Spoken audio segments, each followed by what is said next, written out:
All right, guys. This is the Pitchfork podcast for January 6th, 2021. Guys, happy belated New Year. All right, guys. So we've had a lot of things happen today. Oh my God. A lot of interesting things happen today.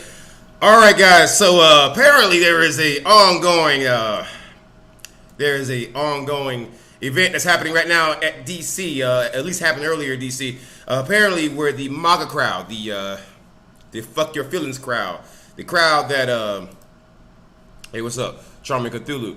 Hey man, what's up? Hello, Charming Cthulhu. How's it going? Guys, I am streaming on D-Live. I'm streaming on Twitch right now. FusePainter86 on Twitch. I'm streaming on YouTube. I'm streaming on VK. I'm streaming on Trovo. I'm streaming on Facebook. I'm streaming everywhere, guys. I am Devil's Advocate. I am FusePainter86. I am Mr. Devil's Advocate. I am Devil's Advocate on Twitter. I am everywhere, guys. Hit the like button, hit the share button. Let people know that I run this podcast and I keep the same energy every day. Guys, if you want to participate in the show, the number to call in is 253-203-6784. Again, the number to call in is 253-203-678-884. Your number should be on the screen for you to look at right now. Guys, follow me on social media. I am on Twitch. I am on Patreon. All right. I am on Twitter. I am on Parler. I am on Gab. I am on Minds. I am on D-Live. I'm everywhere. I'm all over the place. I do gaming content. I make long form content where I animate things with After Effects. I do some crazy animations. But I also run the Pitchfork podcast every day at 1 p.m. Pacific, 4 p.m. Eastern Standard Time every day for you. I do the news at a breakneck lightning fast speed pace, but I also give you my personal opinion. I animate the news some to give you actual to actually give you infotainment. Give me one quick second. Let me grab something real quick.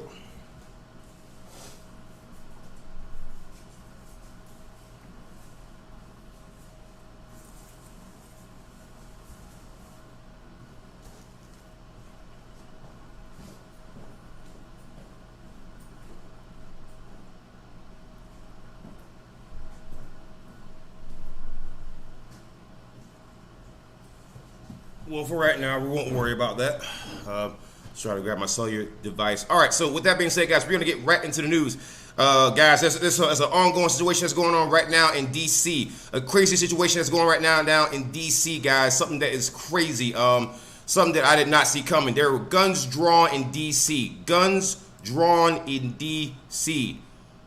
Guys, you hear me? Do you understand what I'm saying? There were guns drawn in D.C., guys. It's a crazy story. I'm trying to get my OBS to fire up right now. Trying to get my everything to catch up.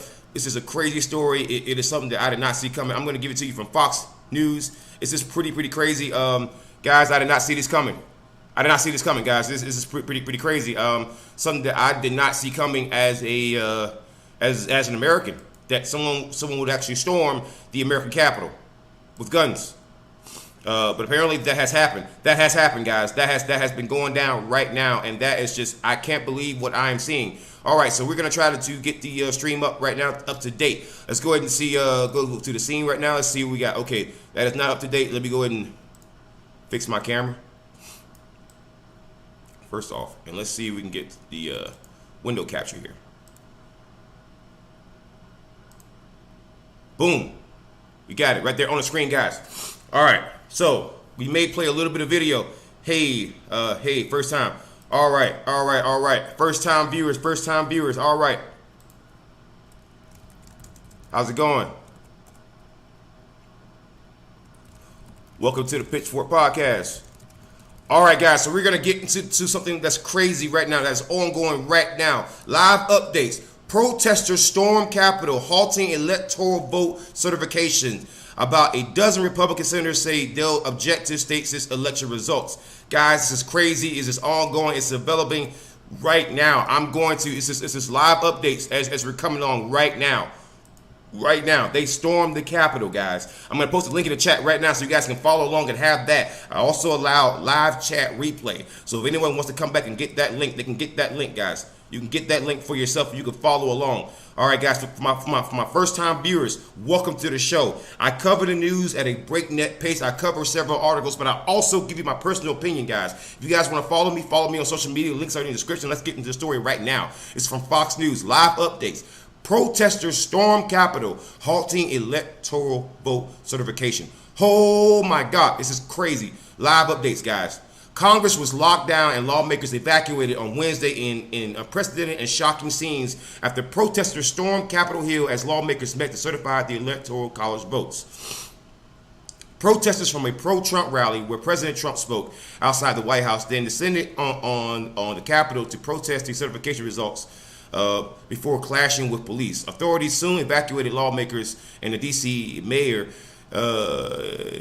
declared a 6 p.m. curfew amid escalating violence in the halls of Congress. I saw the police draw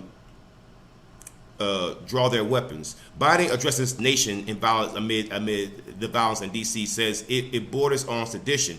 Biden is now speaking, says democracy is under unprecedented attack, unlike anything we've seen in modern times. An assault on our republic, an assault on the rule of law, of the most sacred of American undertakings, the doing of the people's businesses, he says.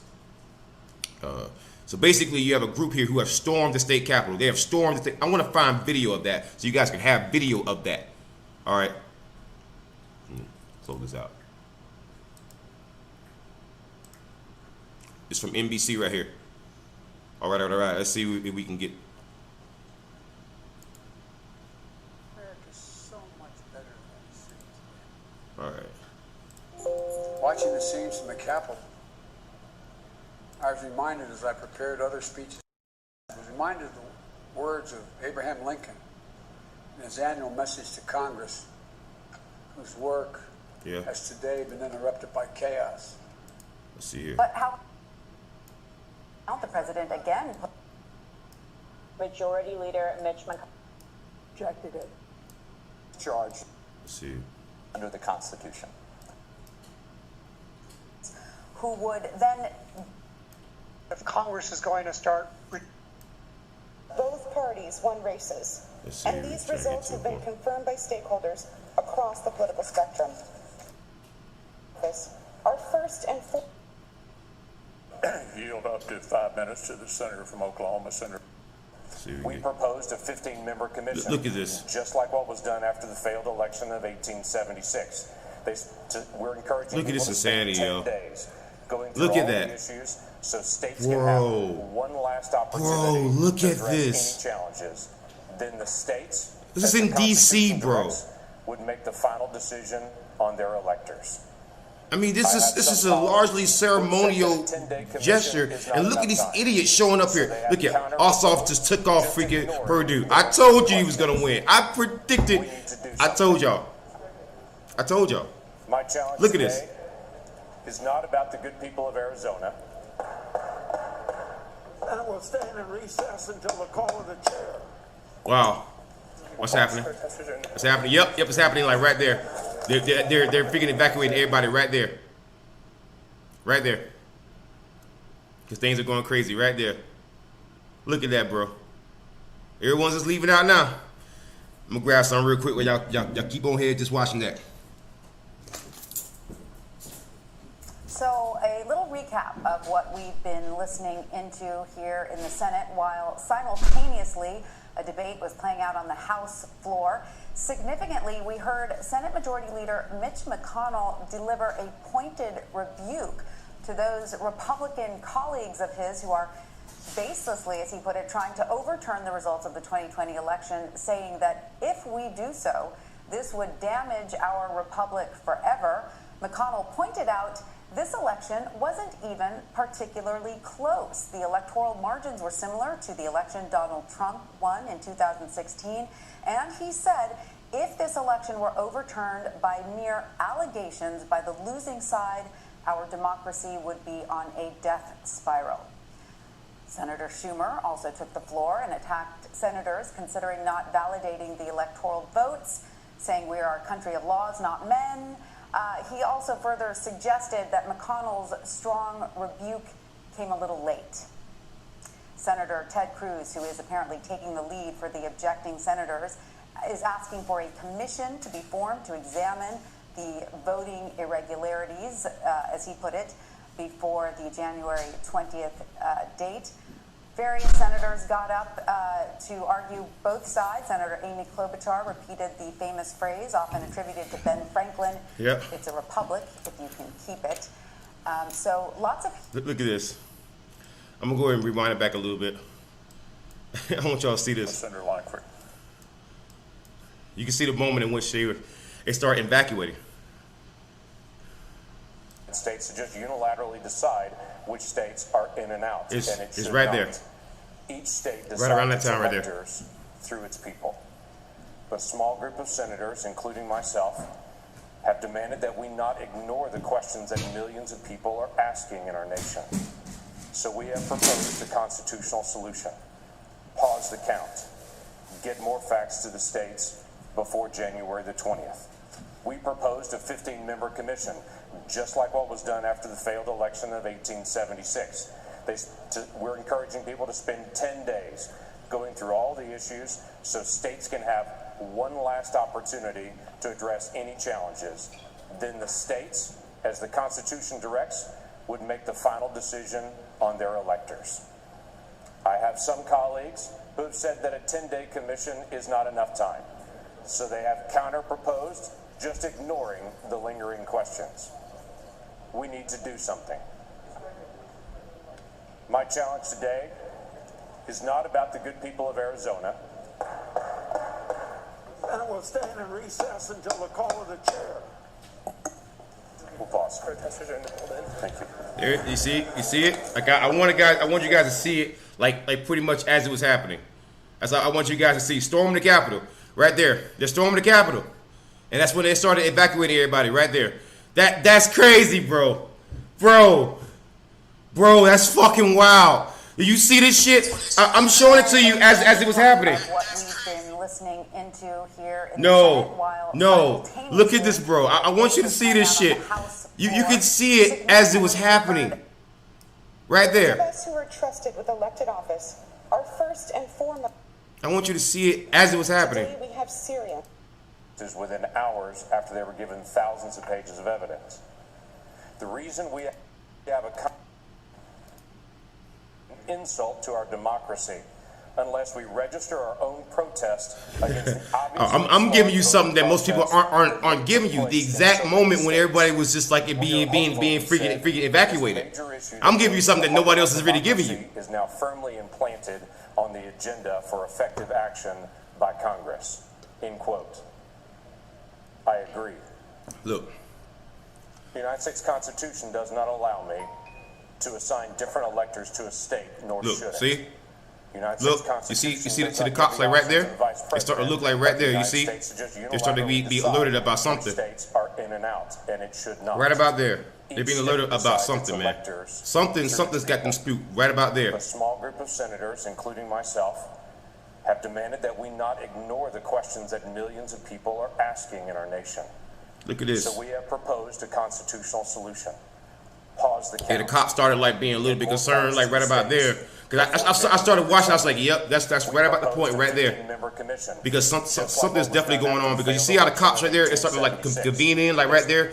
The vehicles are moving in a little bit closer. Yeah, something's definitely popping off right there. Have one last opportunity to address any challenges. Then the states, as the Constitution directs, would make the final decision on their electors. Yeah, something's got them I spooked. have some colleagues who have said that a 10-day commission. I can tell who's the undercover cops and Secret Service, and they are definitely spooked about something. Something has them spooked. My challenge today is not about the good people of Arizona. And we'll stand in recess until the call of the chair. Yeah, he should start to get a text about something. Yep. That's crazy, bro. And Warnock just want to. Yo, that's crazy, bro. They're storming the Capitol, bro. They storming the Capitol. This is actual sedition. This is actual. This is, bro. When they find the people who did this shit, You're done. There's no negotiations. Bro, you ain't never getting out of prison. When they find who did this, they're gonna find everybody who is involved, bro. Holy smokes. What do you guys think about this storming of the Capitol? What do you guys think of the storming of the Capitol? Let me know in the chat. Try to keep the chat civil. I don't really care too much about what you say. Just don't start going off into M-bombs and everything else. But that's crazy, bro. Like, listen, they stormed the Capitol. I'm going to play that for you again. I want you guys to see that because again, I wanted to give you guys the exact moment in which they started evacuating everybody. I wanted to give you guys that exact moment because, again, you can start seeing some of the signs, man, that something was definitely off. Something was definitely off. Get more facts to the states before January the 20th. We proposed a 15-member commission, just like what was done after the failed election of 1876. We're encouraging people to spend 10 days. Let me know if you guys can hear the audio. The audio fine. Have one last opportunity to address any challenges. Then the states, as the Constitution directs, would make the final decision on their electors. See that guy right there, probably Secret Service right there. Something definitely's got him because see how he's got. Hold on, wait. So they have counter. Notice how he has that hand right there on the side of his freaking head, and that guy right there, he just freaking stands out. A lot of people in this crowd is actually Secret Service. You understand that, right? Secret Service, they don't play around. They don't. They're undercover guys. They are a whole just different class, my guy. They blend in like freaking ninjas. Proposed, just ignoring the lingering questions. We need to do something. My challenge today is not about the good people of Arizona. Yeah, right there. And we'll stand in recess until the call of the Yeah, she's getting a call about something. We'll pause. Protestors are in the building. Yo, that's wild. They're storming the Capitol. These boys are storming the Capitol. Yo, do you understand what they're gonna do to you when they catch you? Do you understand what's about to happen to you, bro? Yo, this is not a fucking game anymore. So, a little recap of what we've been like in the news media. They try to like center doors in that chamber. That is intent on getting through. I think you should. Who was actually inside the Senate chamber covering the debate when all of this happens. She said that she has been evacuated with the senators from the look chamber, at this. that they're going to another building on foot, and that what the fuck? Presence. She said what the first bruh? And then said look at that. Go too, and they took the elevators down. What the fuck? Gallery in order to avoid protesters. One thing you'll know if you've come to the U.S. Capitol for any period of time is that there are a huge number of what am I looking at? Back hallways and hidden. What am I looking at? To get in and out of these buildings. So it appears that is what U.S. Capitol. What the fuck am I looking at right now? Out of the Senate chamber in order to keep them safe. I have been texting with one of those senators and asked, "Are you and everyone?" What am I looking at right now? And he responded, yes. He said Capitol Police first secured the Senate when the Capitol was breached and then evacuated us elsewhere. He says, as far as he knows, everyone around him is safe right now, but he can't tell me where he is now because he's been instructed not to share his location for obvious security reasons. Nancy, what's happening now at the dais in the House chamber? Well, bruh, from our listen to me. Do you understand how crazy this shit is? Entering the building. So again, that they would limit the individual's ability to get into the hearing room, and they would even limit the press's ability to move around. And again, there were a lot of law enforcement people at that time because they didn't have to worry about social distancing and masking and whatnot. And again, You just have to remember the times that we are in now. Someone breached the fucking building, bro. Hill. Even when the protesters that we had, look at this insanity, bro. Someone breached. Listen, this is an actual act of treason, bro. They can put you to fucking death for this. We are seeing unfolding now. And normally the doors are pretty much locked. Read our laws. They can put you to fucking death for this. They can put you to death by firing squad.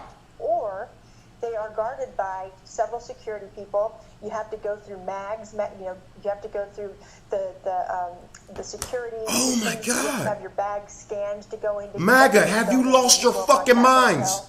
And each door is. Have you lost your fucking minds? Several capital. What the fuck is this? You're having. This looks like yo, this is legit one of the top 3 craziest shit I've seen in my life, and I've been in goddamn combat. I've been molested. I've seen some crazy shit. I mean, we saw the stanchions, just for example, in Statuary Hall. Bruh, this is the George Bush moment when he was having the shoes thrown at him. This is the fucking equivalent, except on American soil. For the most part, that's what the Capitol Police were were using to blockade reporters from getting to the senators walking over from the Senate to get to the joint session. And again, because there what am I looking at? Visitors allowed in the Capitol, what am I looking at? The protocol is a lot different because members of the public are not entering the building. What am I looking at? That means that there are fewer doors that are allowed to that are open even to enter and exit the buildings, and so. And it is separate from those who are assembling peaceably. So mayor ordered a curfew that's going to be taking place at 6 p.m. Eastern time. Trying to take control and lay under siege the capital of the United States government, and that is a fact. And you cannot separate their motives and their actions from the rhetoric of the president. So the DC mayor has ordered a 6 p.m. curfew. So there's actually a curfew now. Let's go to Nancy Cordes now as new information. She's our chief congressional correspondent. Nancy. Wow.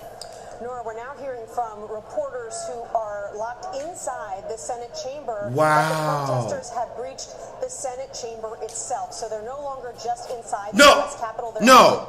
They reached the Senate chamber? Are you out of your fucking minds? Do you understand what this shit means? Bruh, when they catch your ass, they go inside the Senate chamber, which, as you recall, went into recess a few minutes ago when all of this started. And according to at least one reporter inside the chamber, a protester has actually climbed up on the dais and is chanting slogans in favor of President Trump. So what we don't know is whether... Wait. You had motherfuckers climbing government surfaces, government buildings, government property, chanting shit about Trump. Trump is the president. What the Senators and reporters who are inside the chamber right now are being escorted out, being shown someplace else to go to stay safe. I texted a senator a few minutes ago to ask, where are you? What are you being told to do? In order to stay safe, and he responded, I can't tell you anything, because obviously this is such a tense situation that lawmakers are being told not to give any information about where they're being taken and the measures that are being taken to keep them safe. So it's a very fluid situation, and one in which, frankly, a lot of reporters and lawmakers are finding themselves thrown together in the same office spaces and certainly within the same Senate chamber to try to huddle in place together. It's like a hostage situation. Only so many places. This is a fucking guys. Do you understand? This is like a fucking Die Hard situation. This is like a Die Hard is a Christmas movie shit, right? This is fucking Die Hard, bro. But in like real life. And lock the door to keep yourself separated from whoever else is outside.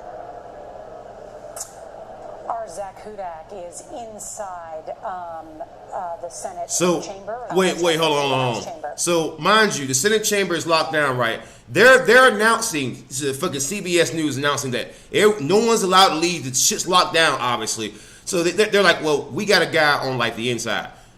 Meaning they got a guy on the inside like a fucking secret agent. That's what MAGA just fucking. Thank you. He's inside the House chamber where protesters have breached the doors there, where that joint session of Congress was being held earlier. We are trying to get Zach on the phone, but you can imagine that it is a tense situation. This is Are y'all seeing this? Look at this. Look at this. What? That's like a big bang. Unclear what that sound is. Whether it was right. Wait, these mofos were trying to break down the goddamn door. These mofos were trying to break down. I'm gonna play that shit again. Hold on.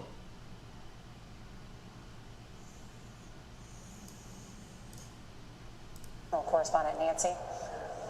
Nora, we're now hearing from reporters who are locked inside the Senate chamber that the protesters have breached the Senate chamber itself. So they're no longer just inside the U.S. Capitol. They're actually inside the Senate chamber, which, as you recall, went into recess. What am I watching? Started, and according to at least one reporter inside the chamber, a protester has actually climbed up on the dais and is chanting slogans in favor of President Trump. So what we don't know is whether senators and reporters who are inside the chamber. What am I watching, bro? Escorted out, being shown someplace else to go to stay safe. I texted a senator a few minutes ago to ask, where are you? What are you being told to do in order to stay safe? And he responded, I can't tell you anything, because obviously this is such a tense situation that lawmakers are being told not to give What am I watching? where they're being taken and the measures that are being taken to keep them safe. So it's a very fluid situation, and one in which, frankly, a lot of reporters and lawmakers are. It's a 6 p.m. curfew in D.C., by the way. In the same office spaces and certainly within the same Senate chamber to try to huddle in place together. There's some crazy footage that's gonna come up where they actually try to break down the goddamn door. It's some crazy footage. Yo, this shit is wild.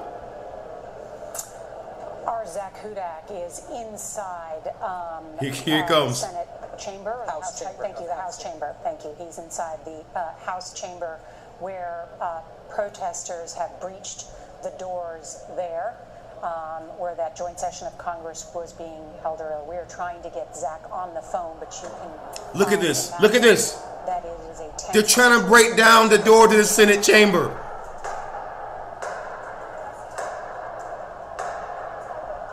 Look at this. Look at this. What the fuck? What the fuck am I looking at here? Whether it's just one of the questions. Did y'all see that? We have. Hold on, wait. I know, I know y'all saw that. I know y'all saw that. Yo, did y'all see that? See that? Did you all see that? They literally tried to break down the door to the Senate chamber. Bro, that's literally treason. You can be shot for that. Quite literally. The penalty for treason is still death. What do you guys think of what you're seeing here? It's insane. All right, so let me go back here. I'm gonna play it one more time. I want you guys to see this craziness, yo.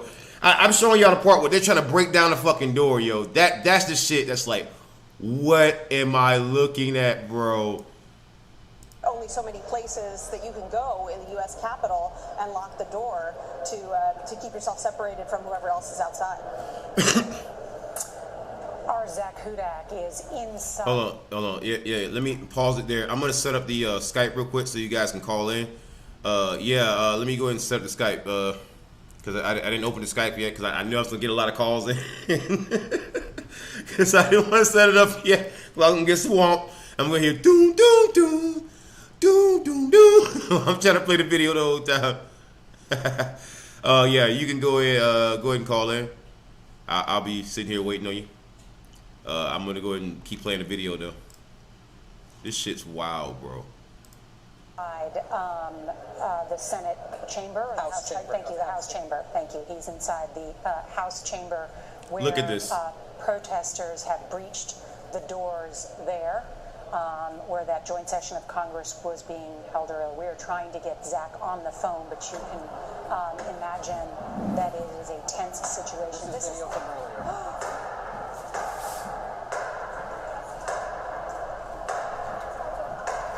Look at this. That's how the big bang. Unclear what that sound is.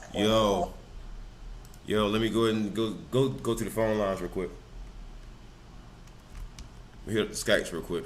Let me see if anyone tries to call in, and we're gonna try to answer a few calls real quick.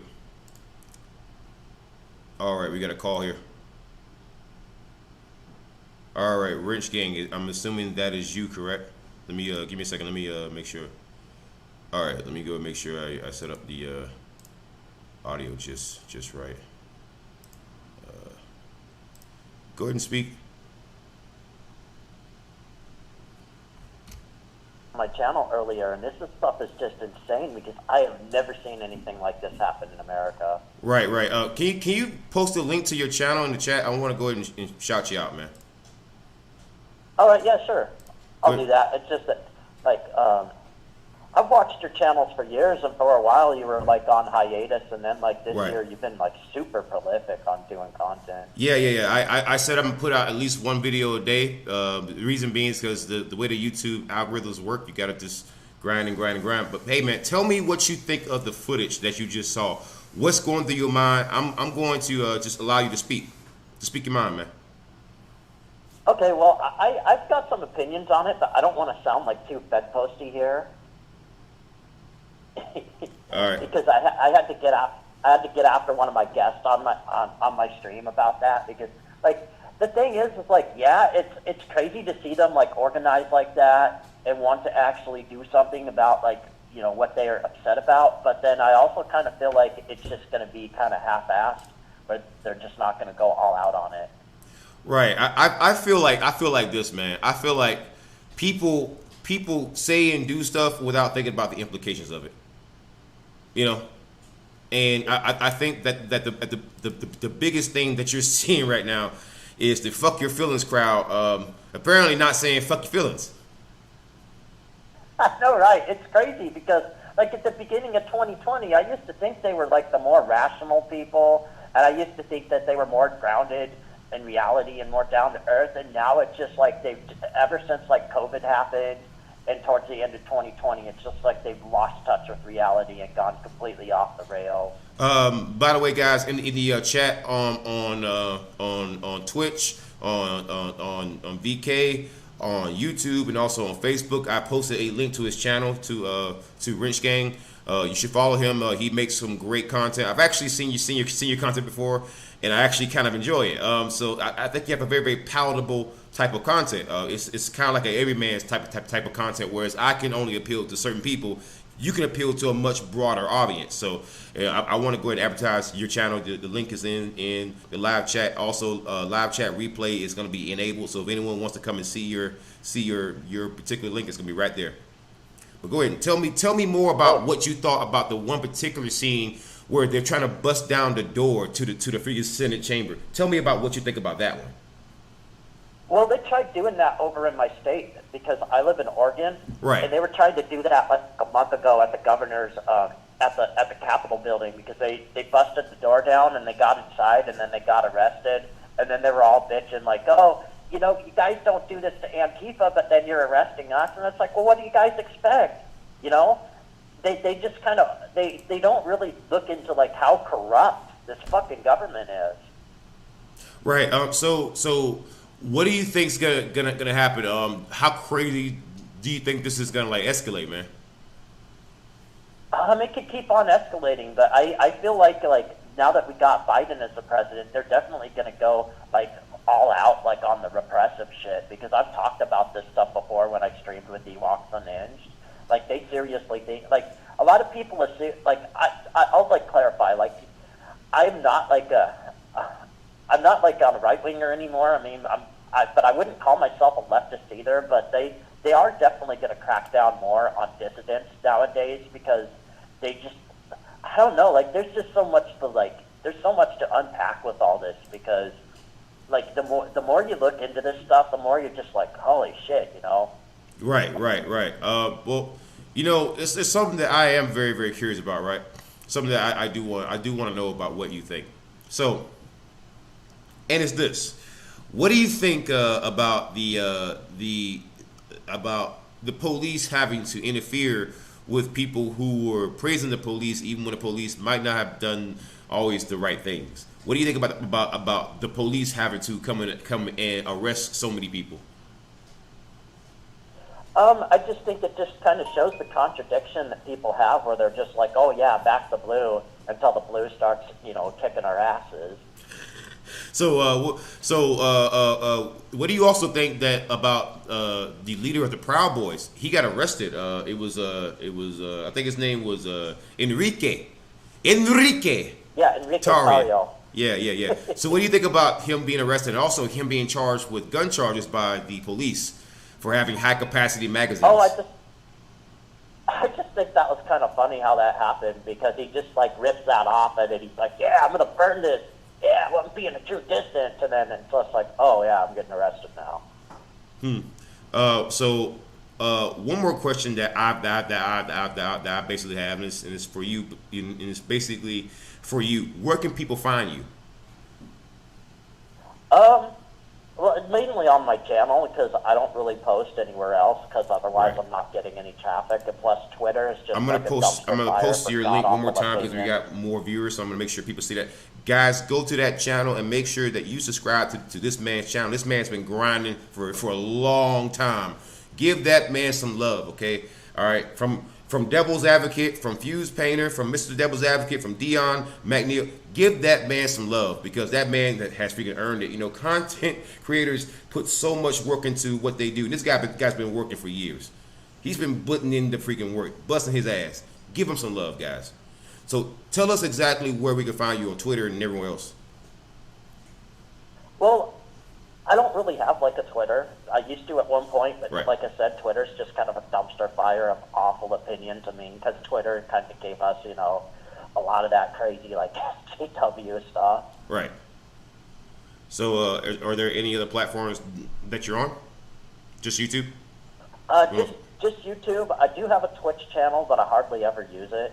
Okay, well, Wrench Gang, I want to tell you thank you for calling in. Hey, listen.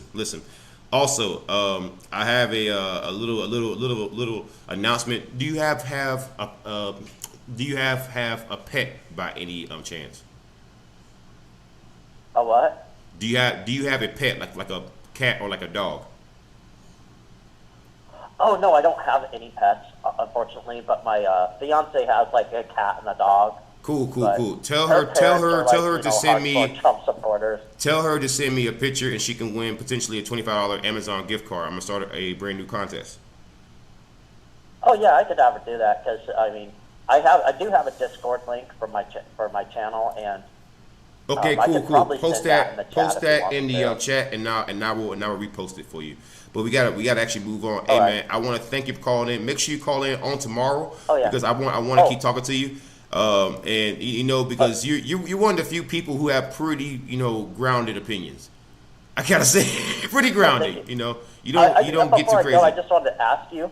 Yeah. What do you think's going to be happening with all this crazy madness with the right? The freaking right will be no more, in that we are going to get a third party, a serious third party on this time. The neocon right is going to try to go back to what they were pre-Trump, and it's going to fail. And then what's going to happen is we're going to get a new party. It's going to be the left versus a hard right. So right. I don't think. Do you think Joe Biden's going to be totalitarian?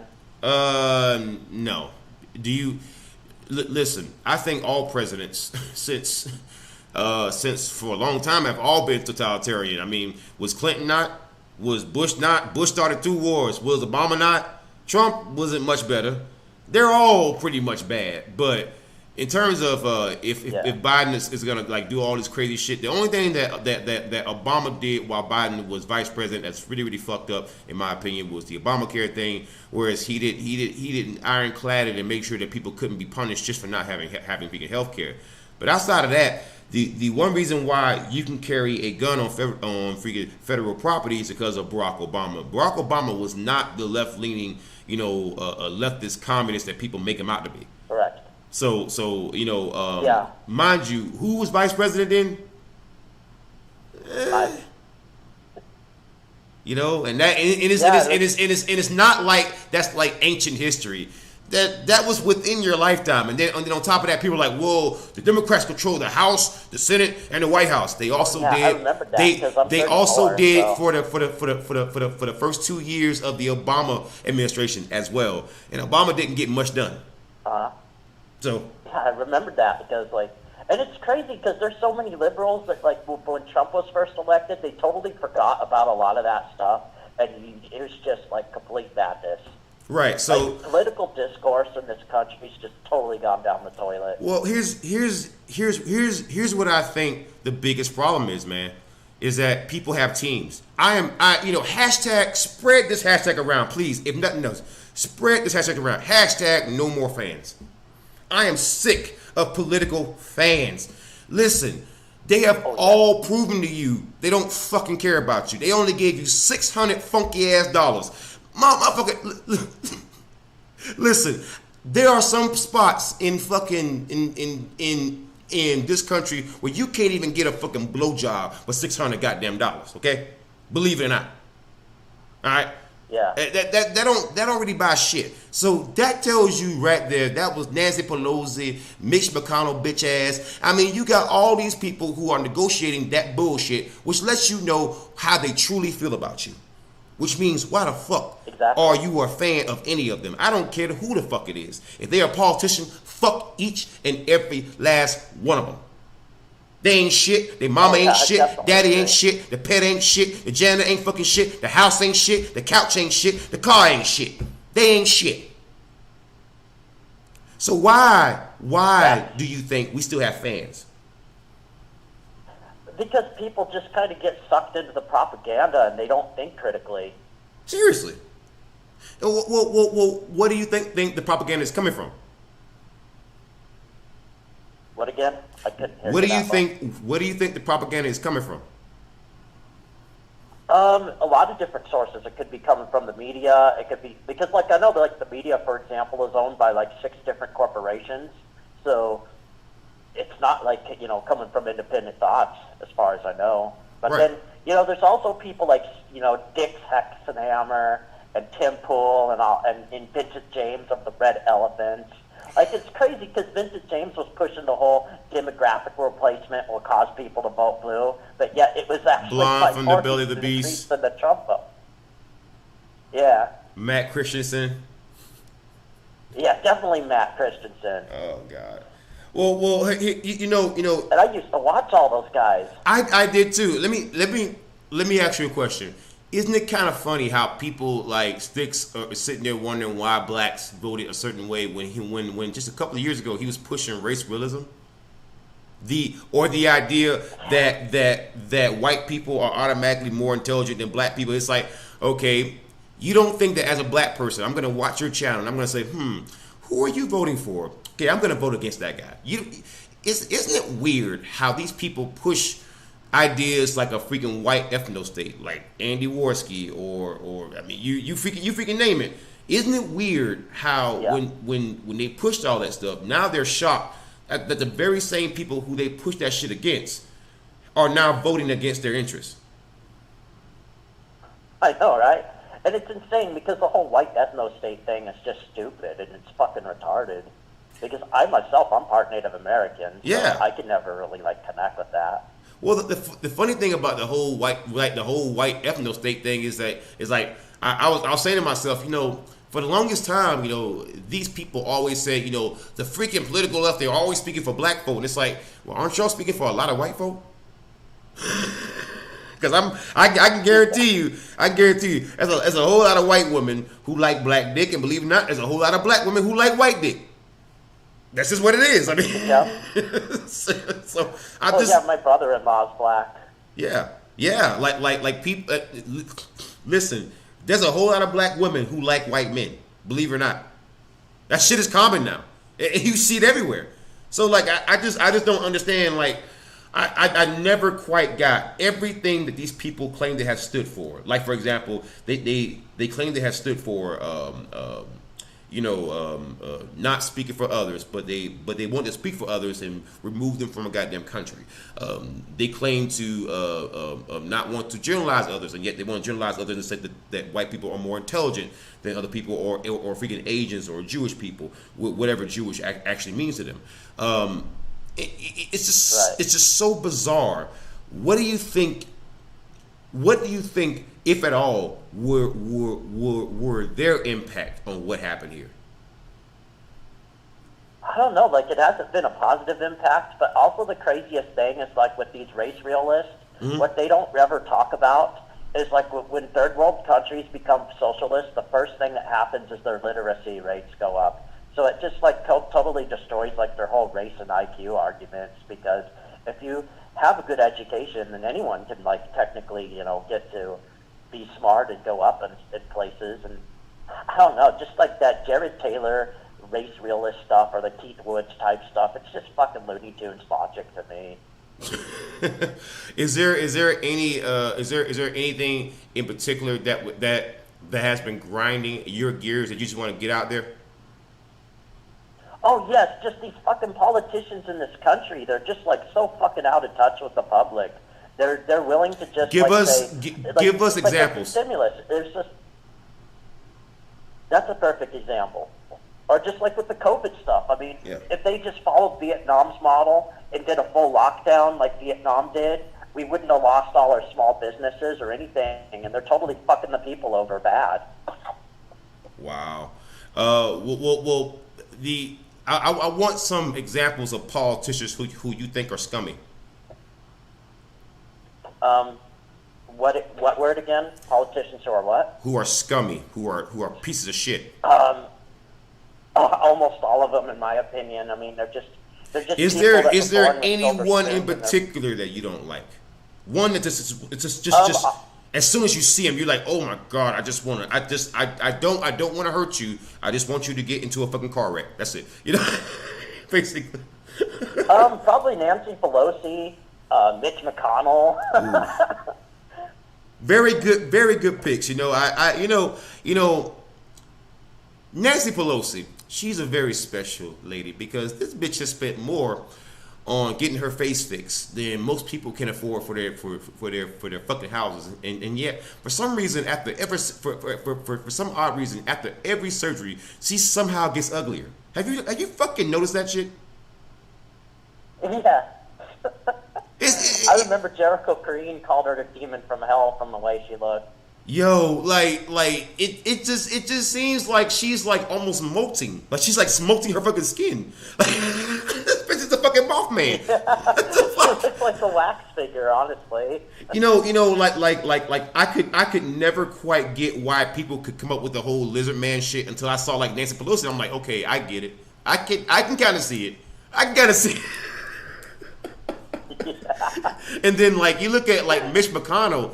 Yeah, you ever notice how the size of his face like almost drooped down like a fucking pit bull? Like it's just like his neck. He looks like a Neapolitan Mastiff almost. Yo, I call him Master McConnell. Yo, I call him that's what I call him. Master McConnell. Yo, and then I pretty much noticed that these people are very, very similar to like athletes, right? They all cheat on their spouses. They're all ugly and would otherwise be poor and broke. But they're all corrupt and they all care about money. And no matter how much money that they get, they always somehow need more. And then as soon as they leave the politics, unless they were the top actors, the top players, they instantly go broke or become drug addicts. Listen, when you think about NBA players and compare them like politicians, is there really a fucking difference? No. Think about it. Especially all cheat on their spouses. They're all overpaid. They all get tax write-offs based on what you pay. They're in every goddamn city. They all want to represent more people, even though they don't really fucking want them. They keep giving you a fucking increasingly substandard product while pretending to represent you. All right, I just can't think of a fucking difference. Maybe like more or less fucking sweat. Can I say something about the NBA? Go ahead.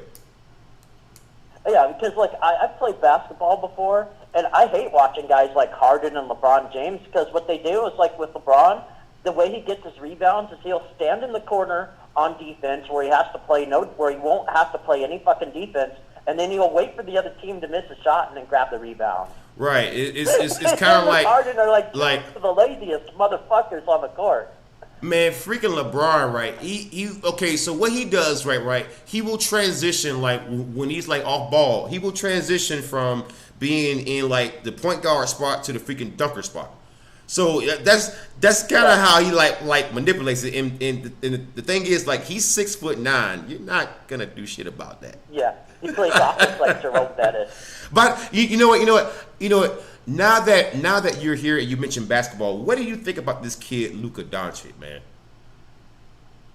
Oh man, his team's really struggling this year, and he's about him, he's never been a the great player. Defender, but him, the player. Out. Sorry. What? I was saying, what do you think about him, the player? Oh, he's a decent player, but he's not on the level of someone like Larry Bird. Right. So what do you think is why do you think more white people haven't been standing behind him? I mean, you would think that he's not, I wouldn't call a superstar, but he's up there. He's like top 10. So I mean, I'm not sure. Why do you think more people aren't behind him, given his novelty, like Jeremy Lin? I just think it's like the pure skill aspect of it, rather than just somebody that's coasting on talent alone. So I mean, do you think that Doncic is he getting like snubbed, a little bit in terms of the attention? Possibly. I mean, there's a lot of good players that kind of just get snubbed because they're role players and they're not the lazy superstars that are averaging over 20 a game. Okay. Speaking of sports, and now that we've gotten into that, what do you think about the role of sports in terms of participating in social justice? What is your opinion of that? Of putting like Black Lives Matter on like the courts, or like the football fields and on the back of jerseys? What is your view on that? Oh, I kind of got mixed opinions on it, because in some ways it was kind of like virtue signaling, but then in some instances those guys came from like the really poor communities, so I could kind of see where they were coming from in a ways. Okay. All right. So how do you feel about and I'm gonna jump into football.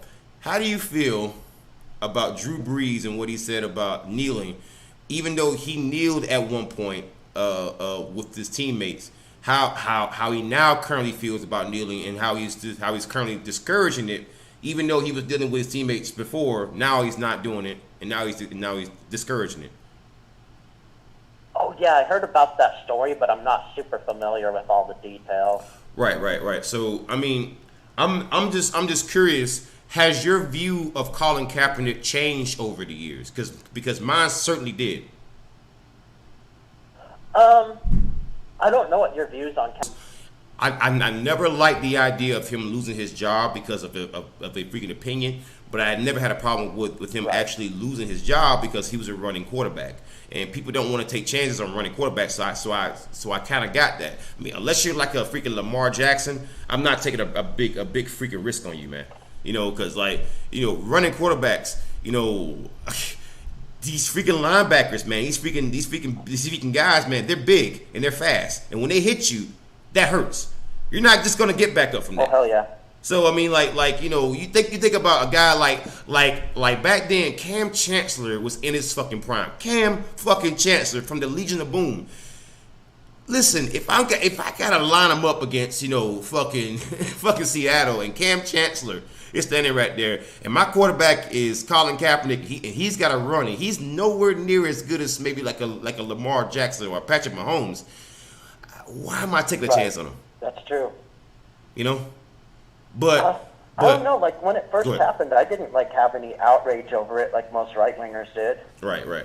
Well, I wasn't outraged the fact that he was doing it. I was outraged the fact that he was doing it and he was a distraction, even though his talent didn't match the freaking distraction. Like, I had no problem with Dennis Rodman being a fucking distraction because he's Dennis fucking Rodman. I knew that when he goes in that court, it didn't fucking matter. Rodman was going to freaking dominate. But Colin Kaepernick is no Dennis Rodman. So it's like, don't make a freaking distraction when you're not, on that level yet, Like, for example, I'll give you a prime example, right? Prime example. Ja Morant during the NBA bubble, right? When they were putting this shit on the back of their freaking jerseys, right? He put on there because his number is freaking 12. He wanted to put on there like fuck 12, like basically for like his little name spot, like fuck, and then like his number 12 for like the cops, right? So Ja Morant is a star player on this freaking team. Ja Morant is doing some crazy shit. You can do that when you're Ja Morant. When you're Colin Kaepernick and you're not even a top 10 quarterback, shut the fuck up. Sorry, like. Oh yeah. Now that you bring it up, you bring up a good point that I just remembered about that. That's on the same topic. Right. Do you remember Craig Hodges from the Chicago Bulls? Right. Yes. Yes. Well, during the 1991 riots in Los Angeles over Rodney King, he wanted to either take a knee or do something to protest against it, and all his teammates discouraged him from that, and then he got blacklisted from the NBA right after that. Yeah, and it's kind of funny how no one brings it up. Or here's another one. I can't remember the guy's name, but he played for the Pittsburgh Steelers in the NFL. His father had died of cancer, and so he wanted to wear. His speaking father was an NFL legend. And look it up real quick. Actually, it's because his father was an NFL legend named Ironhead. Ironhead, cancer, eye blacks, player punished. A player got punished because let me see. Yeah, Cam. His name was Cam Hayward. This is from 2015. The NFL fined him because he wore some eye blacks. The little black things you wear underneath your freaking eyes, like kind of like a freaking soldier, And within his eye blacks, he had the words Ironhead like written in there because his father had died of cancer, and his father was an NFL legend, and he just wanted to wear that on his face to kind of like honor his freaking father. And the NFL fined him. I mean, come on, dude. The man's father died. Oh yeah, I'm reading that now, and that is ridiculous. That's fucking insane. It just shows a level of just insensitive. I want to go ahead and get the Sports Illustrated report. I'm going to post that in the chat so people can see that, man. All right, Base Jedi. I'm going to catch you later. But, there he goes with there. I mean, it's just fucking crazy, man. The way that we see things now versus the way that we saw things way back then, it's just like night and day, Exactly. And so many guys got punched. So many guys lost their jobs, man. Like I'll give you a prime example. Look at like them or not, Michael Scott and Jamel Hill. Look at what they lost their jobs for originally with fucking ESPN. Just speaking out about Black Lives Matter shit. Saying the same shit that a lot of motherfuckers said them now. Or if you look at certain guys under the freaking Me Too movement. You look at Johnny Depp. Had we known what we known about Amber fucking Heard now that then that we know now, would we even judge Johnny Depp the exact same way? But yet even now Johnny Depp still can't find a fucking job. That's crazy. Yeah, it's just people criticize politicians, they criticize the African government, and yet we don't realize that our government is only a reflection of us. They're fucked up because we are so fucked up. Yeah, well, that's crazy because I've been reading a book called 4 Arguments for the Elimination of Television, and it's some pretty deep stuff. Right. Talking about like propaganda propaganda. Can you shoot me a link to stuff. that particular book? I would love to read it. Oh yeah, I could send you an Amazon link for it. Absolutely, absolutely. But hey man, we gotta actually move on. We gotta take a 30-minute break. Hey, make sure you tune into the show. Hey, have some of your followers call in. I have no problem. I have no problem with you repping the show in the chat as long as you participate. I have no problem with that. You know, that way it's kind of like a trade-off. You know, I've got I've got a bit of an audience. In fact, if you want to come on the show as like a freaking co-host, sometimes just let me know. Oh yeah, I will. I linked to your Discord a day ago, so I'd be more than welcome to do that if you wanted me to. Absolutely, absolutely. Hey man, I gotta run. I'm gonna take a 30-minute break, but thank you for calling in. Hey, Wolf Gang. Oh, you're welcome. Hey, Wrench Gang. I'm gonna post one more link to your Discord right here. I'm gonna post one more link to it because I want people to be able to find you, man. Because the reason why I'm gonna post a link to that because you've been very, very loyal, man, and I gotta say you've been nothing but loyal, and I just gotta say, you know, if you want to start your own thing, man, even if you end up getting, even if you end up like lapping me in like freaking subs, I have no problem with that. You want to know why? Because I want YouTube to become the new TV. The new TV. Oh, thank you. All right, man. Hey, catch you later, man. Be safe. Don't get COVID. Wear a mask. All right. All right. Thank you. All right. Bye. Peace, man. All right, guys, we're going to take a 30-minute break. We're going to be turning in 30 minutes with more Pitchfork podcasts.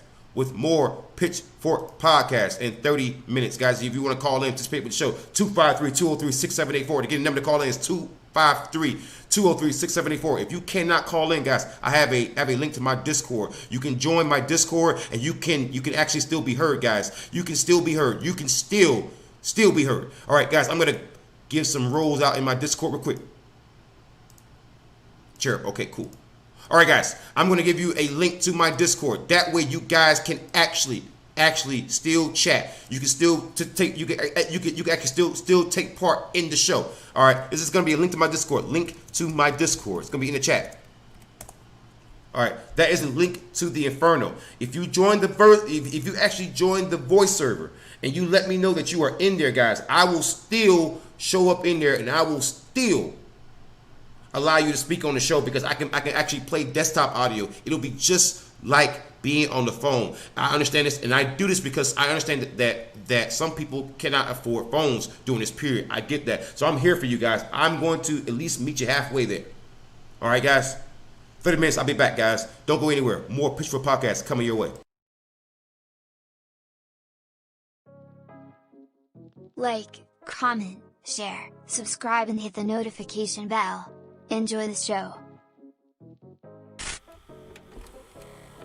When we look at the Seattle Police Department, we see more than 50 years of corruption, bad policing, lies, cheating, and stealing. And that has been confirmed over the years from citizens, officers, and even the federal government. It's been painted that the defund the police movement and Black Lives Matter is what caused the massive number of Seattle police leaving the force, when nothing could be further from the truth. Let's have a chat about the Seattle Police Department. Back on June 8th, 2020, the Capitol Hill Autonomous Zone, or CHAZ, also known as the Capitol Hill Organized Protest, or CHOP, established a self-declared autonomous zone that was located in the Capitol Hill neighborhood of Seattle, Washington. It covered Carl Anderson Park and 6 other blocks. And it came shortly after the Seattle Police Department abandoned the East Precinct building. Welcome to CHOP, and for those who live in it, it is now a part of their daily lives. 6 city blocks have now been transformed, now called CHOP, or the Capitol Hill Organized or Occupied Protest. And now you might be saying that sounds an awful like it was absolute chaos and anarchy, and it certainly appears unwarranted. However, I am reminded of the words of Dr. Martin Luther King. A riot is the language of the unheard. There were people out there claiming that the autonomous zone and the defund the police movement was the reason why officers were leaving. And they say this despite the fact that I can find YouTube videos from a year ago ago where officers were leaving the Seattle Police Department due to complaints about a toxic work environment and corruption. These 42 exit interviews of Seattle police officers have a lot in common. Parting words praise the camaraderie among officers, some even applauding their direct supervisors.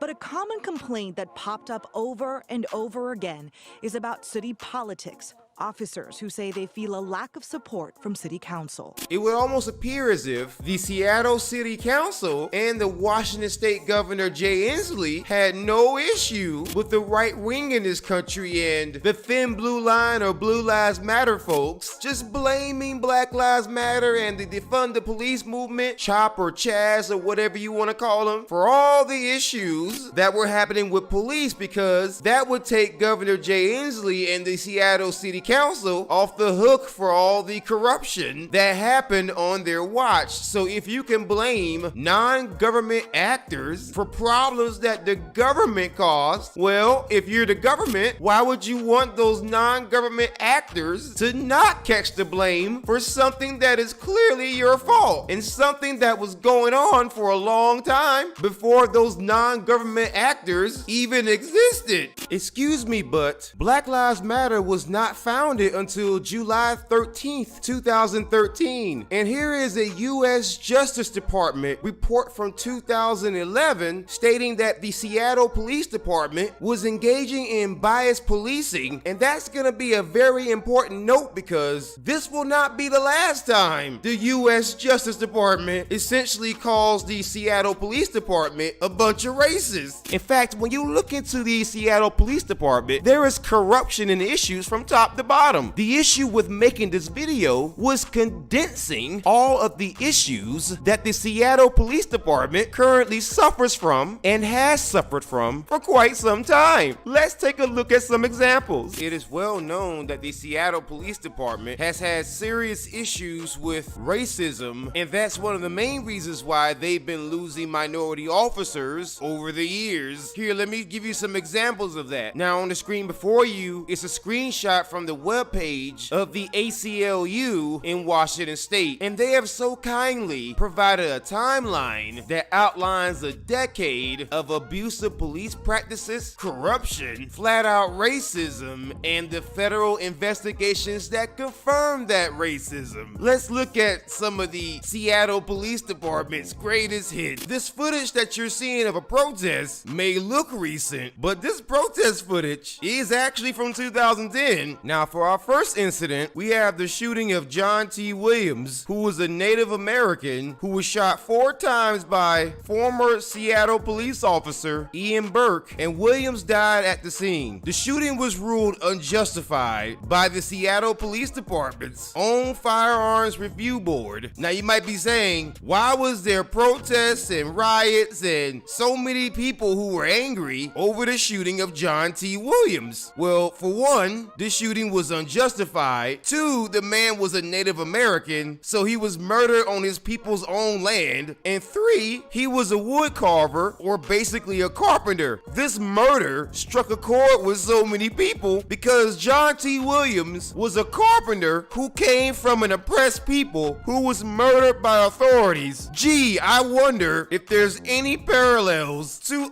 other stories that many Americans hold near and dear. So as you might imagine, this could have hurt their recruitment chances with Native Americans. And now let me show you where it hurt their recruiting chances with Hispanic Americans. You see, just like the John Williams case, there was another case that the federal government featured that shows some pretty unmistakable racial bias and some pretty interesting choice of words, while somebody who hadn't even done anything wrong was being assaulted by not 1 but 2 officers. This racially charged video has caused a firestorm of controversy, not just in Seattle, but around the world. You can clearly see Seattle Police Detective Shandy Cobain kick a Hispanic man who he mistakenly thought was a robbery suspect. And then there's the audio. You got me?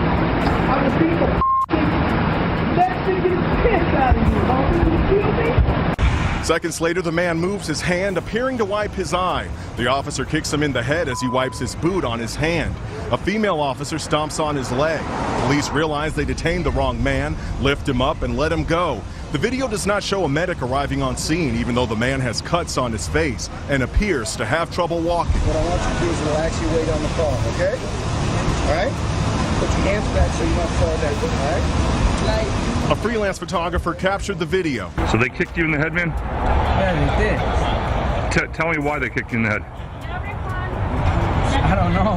They just came in the head, they knocked me down and kicked me in the head. And you had nothing to do with what was going on? Nothing to do. And then, of course, the incident where you had a police officer quite literally kick a black teenager in the groin, kick the kid while he was falling, and then proceed to continue to assault this teenager for no apparent reason. The juvenile rushes back into Joe's Mart because a bandana-wearing undercover cop is coming at him. Even though he raises his hands and stops, the officer throws a big kick to his groin.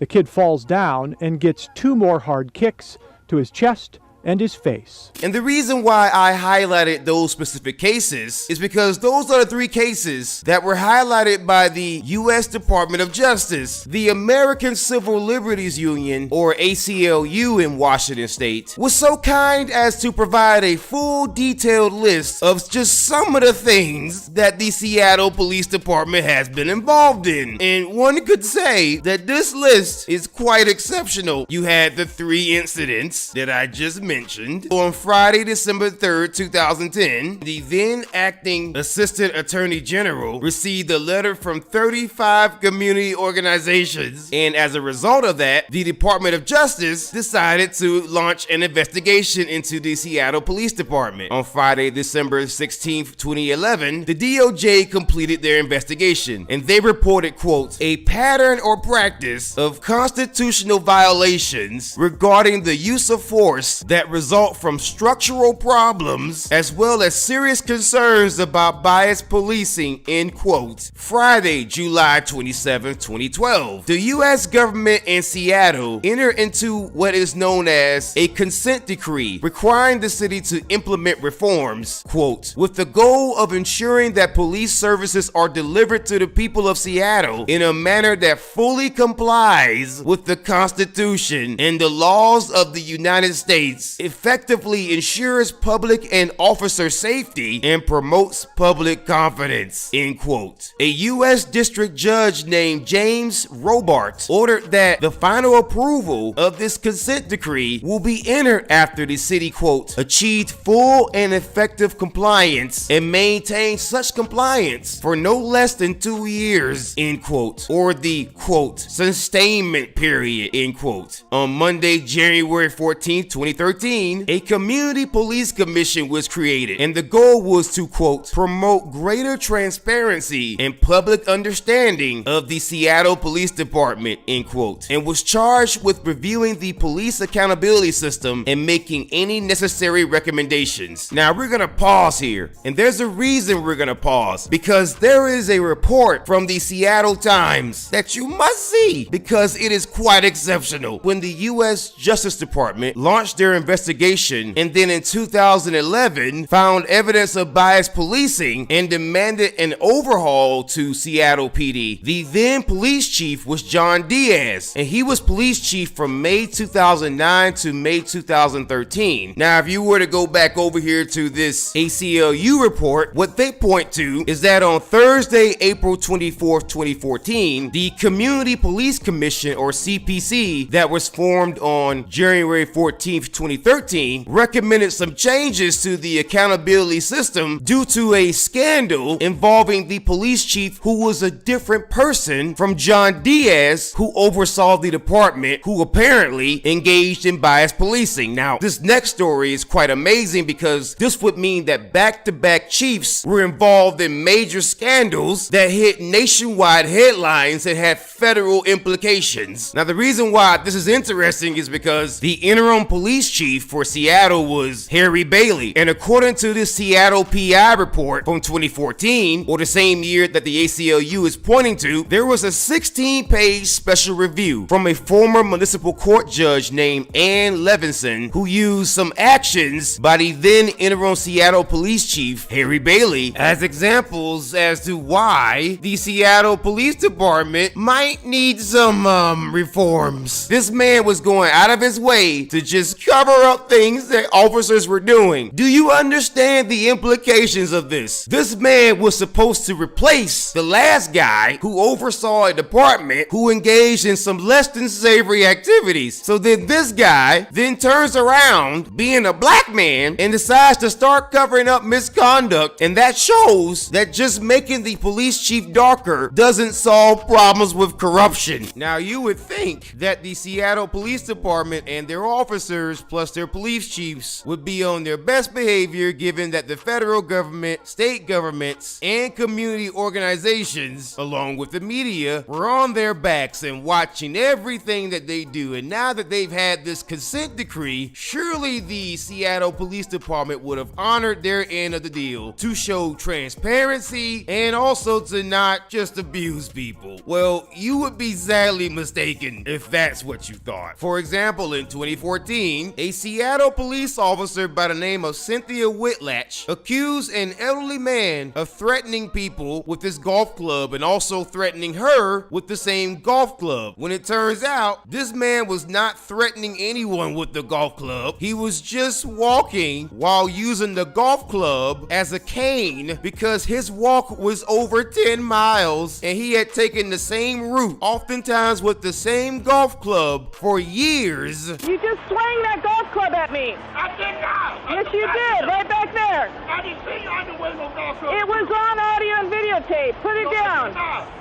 Mr. Wingate wasn't having it. The Air Force veteran and retired Metro bus driver tried to explain to Officer Whitlatch that he uses the club as a walking stick and was just minding his own business.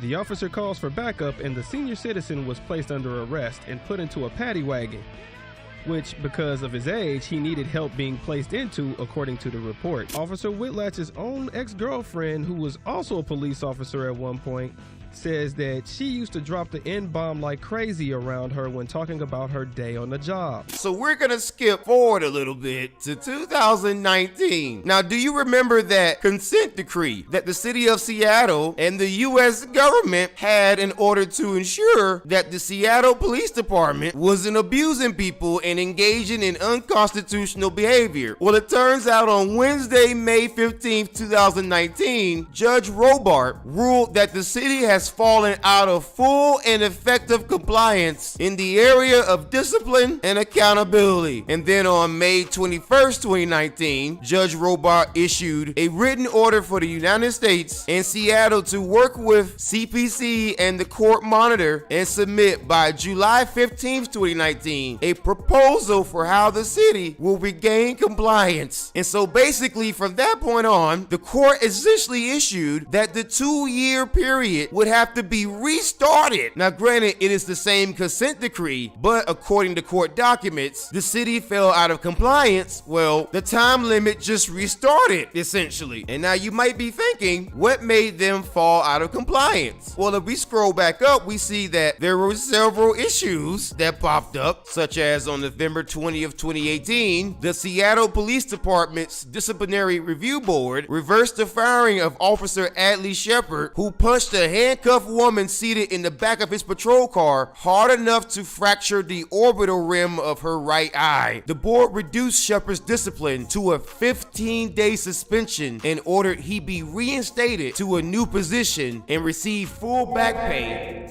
less suspended days, which is probably why on November 5th, 2018, Judge Robart noticed some inconsistencies in the contracts and the requirements for the consent decree. And one of the things that Judge Robart noted on Wednesday, October 17th, 2018, was that the Seattle Police Department was trying to roll back reforms contained in the accountability law that came as a result of the consent decree and the fact that the federal government had to interfere year. On Wednesday, January 10th, 2018, the judge granted the city's motion to start the clock on the 2-year sustainment period. Now, we already fast forward to 2019, so you already know how that turned out. And then you had the shooting of Charlena Lyles, which caused a serious issue, and I'll show you why. Seattle police responded to a burglary call at Lyle's apartment near Magnuson Park and say she advanced on them with a knife when they opened fire, killing Lyles, who was pregnant. This, as well as several other issues, are the real reasons why officers have been leaving Seattle. Because who wants to work for a department that's known for all this stuff? I mean, a lot of this stuff began back in 2010 and 2011. And the last time I checked, Black Lives Matter didn't even exist then. So can we finally kill this lie that Black Lives Matter and the defund the police movement has chased out officers from Seattle, as if that were the only reason, and as if officers weren't fleeing Seattle before because of the department's ineptitude, corruption, and flat-out racism. And instead of the department just addressing problems, they just play the melanin roulette and bring in another dark person, because that means that Barack Obama didn't drone strike any black or brown people. But what do I know? I'm just the devil in the details.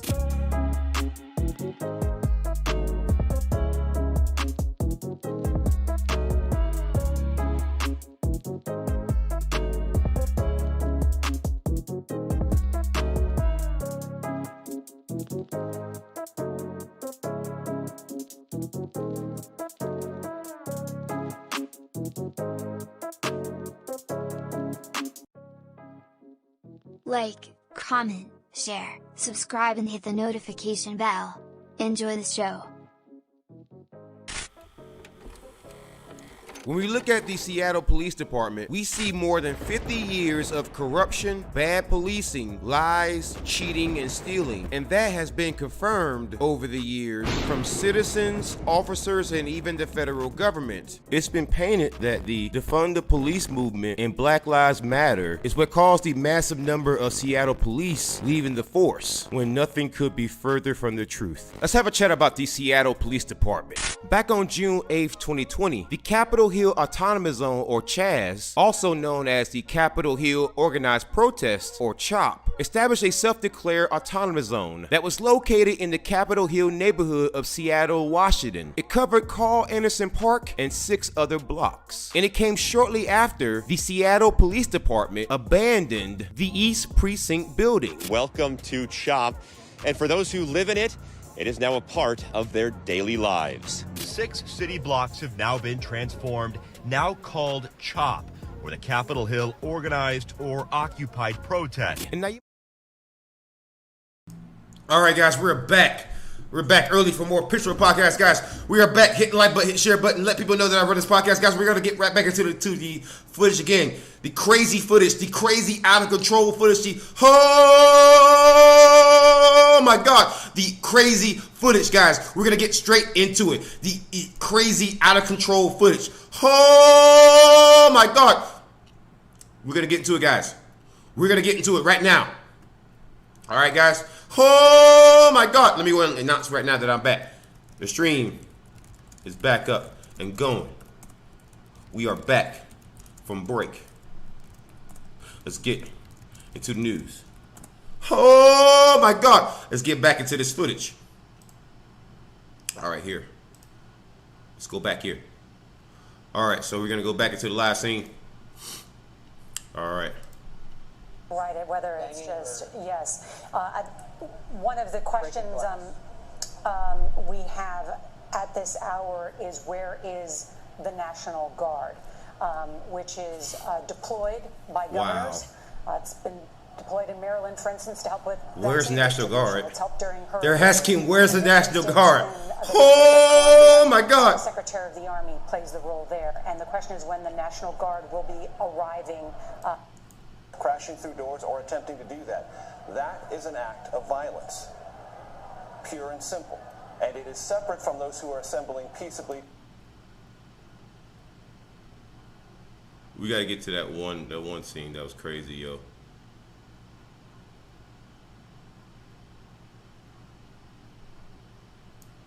The situation, and push things down a little bit and get a little bit of breathing space for the majestic Capitol. Lawmakers evacuated from the Capitol amid protests. Begin the process of reclaiming its own territory. We also claiming its own order of business. Inside the Capitol, again in Statuary Hall, we showed you a little while ago. You saw the people walking through with the statues around it, the old House chamber. There were cameras in there. Remember, we were showing you images. C-SPAN said the Capitol Police has told them to vacate that area. Wow. And someone had unplugged their cameras. Wow. It's not clear if that was law enforcement or the protesters, but we know that there is a tense situation inside the Capitol. Look at that, bro. The House chamber. That's crazy. And we're working obviously to get more information. Our chief nothing but Trump voters out here doing this shit. That these protesters are now on the inaugural steps where President Trump 4 years ago gave a speech about American carnage. And said he would give the government back to the people. That this, as he described it in that inauguration address, this grouping in Washington of Republicans and Democrats and lobbyists who had deprived Americans of their economic wherewithal, that would end. And that was a resonant language look at this, man. Protesters. But we have gone far beyond rhetoric. We have gone to incitement. We have gone to occupation. Look at this, man. We've gone to a place of, I think it's fair to say, astonishment. Yeah. These are images we never expected to see in our great country. A cleavage, a ripping apart of the sense of what government is, what it's meant to accomplish, and how it is sanctified in every presidential election. I'm just posting the chat. And that's what is now being torn apart before our very eyes, or there is an attempt to tear it apart before our very eyes. Also notably, up in Wilmington, Delaware, the president-elect, Joe Biden, was scheduled to speak, and he's actually at the location where he is scheduled. If you guys want to call it a terrorist, DM, I agree with you. President-elect Kamala Harris. I agree with you. Let's go back here. The election Donald Trump won in 2016, and he said if this election were overturned by mere allegations by the losing side, our democracy would be on a death spiral. Senator Schumer also took the floor and sure about that, but I do think we'll at least hear another one on Pennsylvania. It's possible. The security guards. Look at this. Look at this, man. There seems to be no security there. Another of those questions. There does not seem to be any security. It's not clear if the security is not there in sufficient numbers, or if this is part of a calculated effort to lower the temperature, focus on getting the lawmakers and Mike Pence, of course, to safety. The tweet that you just mentioned from President Trump, in addition to making an argument, also, of course, is inflammatory. It puts a target right on Mike Pence's back. And so perhaps the focus now is on keeping lawmakers safe instead of on pushing back these protesters. Right. And of course, the people in that, oh, go on. No, I was just going to say, of course, this is... Yes, please, go ahead. So the view that you see, that appears to be the second floor of the Capitol building, and I'll just note that look at this, man. They're evacuating people. I mean, look at this crazy shit, bro. So this does put these protesters really right on the same level as the House lawmakers in the Senate. Wow. In proximity, and so that is the potential. Look at this crazy shit, bro. The lawmakers and the elected officials. Look at this. This is an actual.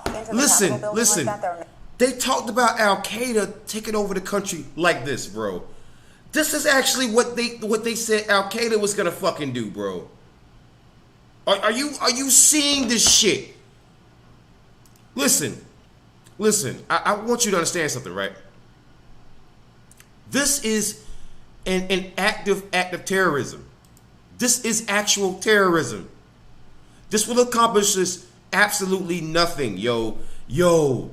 This has been, listen. Do you understand how bad this is on a scale, right? Do you understand that people could be executed one after another over this? Do you understand how insane what you're seeing is, bro? This shit is we are beyond the point of talking. When federal government agents are swooping in, the Secret Service is looking for these people. The Secret fucking Service. Do you understand what they are allowed to do to you?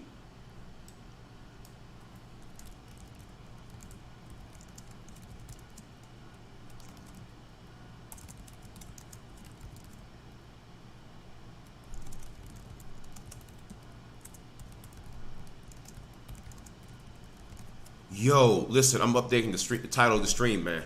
Yo, there are protesters right now who are in DC who are trying to cause a mass insurrection right now. This is, listen, guys, there was shit that happens here. There's so much happening here, and all this is developing right now.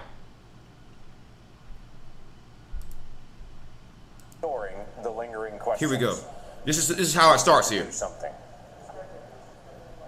My challenge, you can kind of see this is how it starts, and you can see how it kind of like unfolds. Right here, it started right here. We'll pause. Protesters are in the building. Thank you. Hold on, wait. Did you hear what he whispered into his ear? The protesters are in here. Notice this. Watch what he whispers now. Watch what he whispers. Make sure the volume is up. Opportunity to address any Listen closely. Then the states, as the Constitution directs, would make the final decision on their electors. I have some colleagues who have said that a 10-day commission is not enough time, so they have counter-proposed just ignoring the lingering questions. We need to do something. My challenge today is not about the good people of Arizona. Watch this. Listen. We'll pause. Protesters are in the building. Thank you. See, you heard that? The protesters are in here. See? That's crazy, bro. That was wild. Listen, I gave you exactly the point in which they were in there. At 2:13 p.m. Eastern Standard Time, or 2:12, they had entered the building at that exact point. Recap of what we've been listening into here in the Senate, while simultaneously a debate was playing out on the House floor. Significantly, we repeated the famous, as Pat Toomey put it, the federal government position than we have been at other moments in American history. But that said, from these pictures that I'm seeing right now and having been up at the Capitol, I can tell you I am not accustomed to seeing those crowds that near the Capitol building at this moment. So a bit of a tenuous situation outside right now. Yeah, it does look tenuous. There was some earlier video circulating that showed protesters sort of pushing up against guards there on the Capitol steps, and it's a little difficult to see from the video we have precisely how close those protesters are, or what sort of barrier there exists, but definitely a tenuous situation for sure. Siobhan, can you speak a little bit more to what other Republicans about the president's rhetoric, about clear lies, President Trump to deploy National Guard to Capitol. Insults that he has made to Republicans and Democrats alike, about inappropriate things that... Guys, do you understand? President Trump is deploying the National Guard to the state capitol, right? To the capital of the United States right now. Do you understand that what's happening right now? Let me ask you a question in chat. Does this look like an attempt at insurrection and treason? I'm asking the chat right now. You guys let me know. Does this look like an actual attempt of insurrection and treason? I want to know what you guys think. What do you think? Does this look like mass insurrection and treason?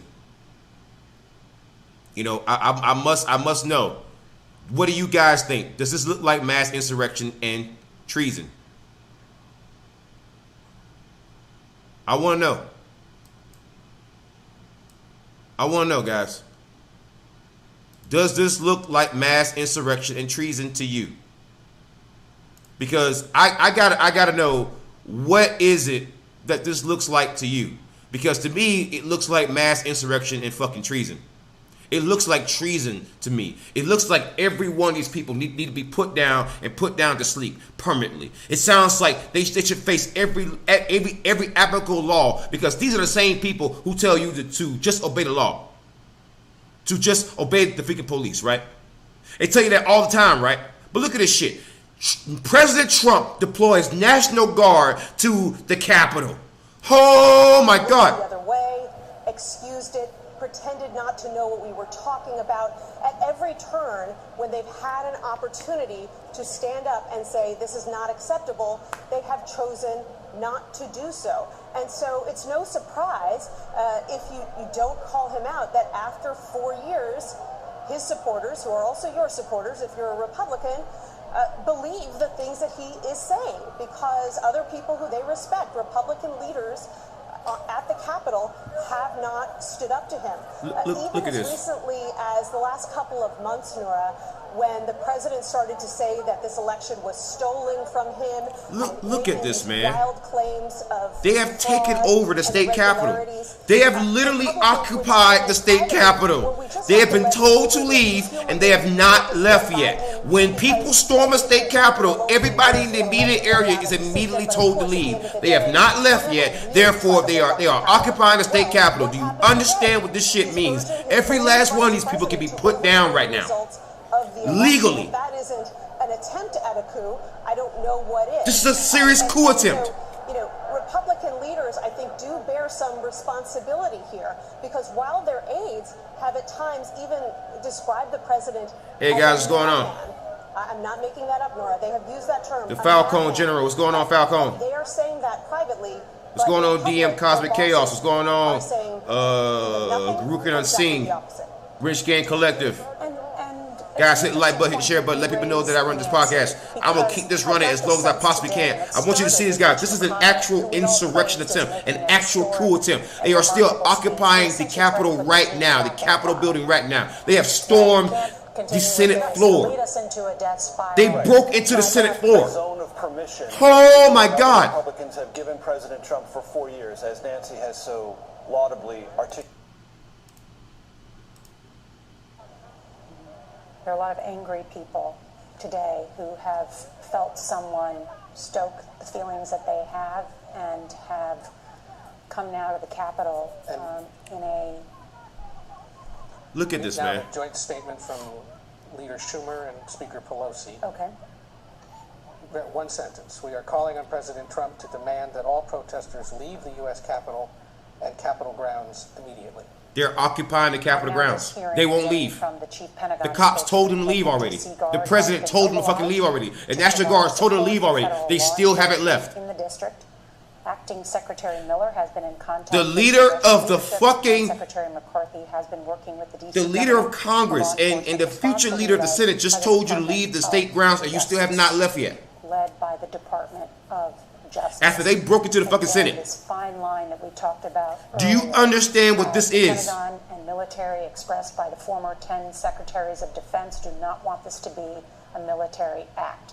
That this is a law enforcement act, and that's why the Justice Department is taking the lead, but to making sure that this mob violence is quelled quickly. Look at this, bro.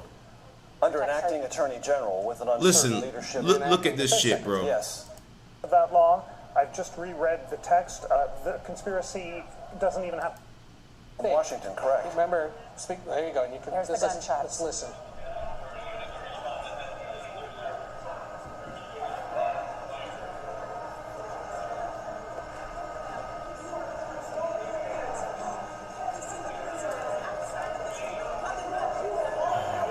Look at this, bro. They're terrorizing these people. Hey, share the screen, guys. Make sure people see this, bro. Share the screen. Share the stream right now. Make sure people see this shit, bro. Share the stream. Get as many people to the stream as possible right now, bro. I don't think anyone else, too many people out here are showing these moments like this, bro. Look at this shit. It's like a hostage situation. Look at this shit. Bro, I'm gonna rewind it back some. During a stadium, there you can see members of Congress. That's Pramila Jayapal. Pramila Jayapal from Washington, correct. Remember, look at this, bro. There you go. And you can, look at this. Look at this shit. Look at this shit. It's like a hostage situation. People are crying, bro. The girl right there, she's crying. MAGA, you've lost your fucking mind. I was telling you about this shit.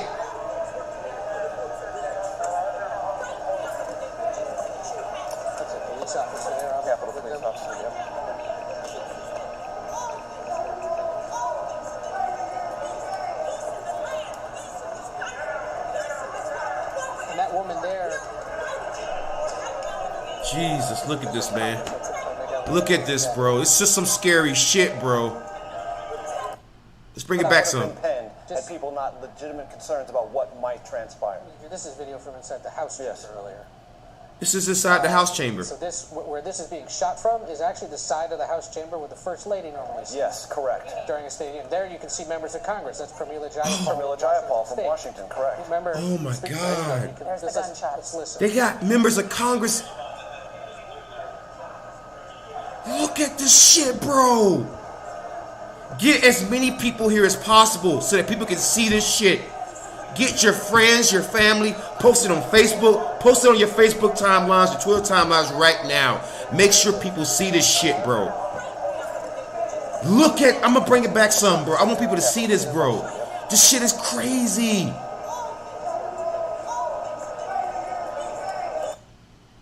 Particular areas of expertise and awareness.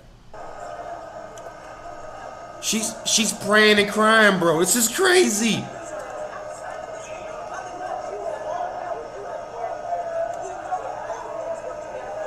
Oh my God, what am I watching? What am I watching?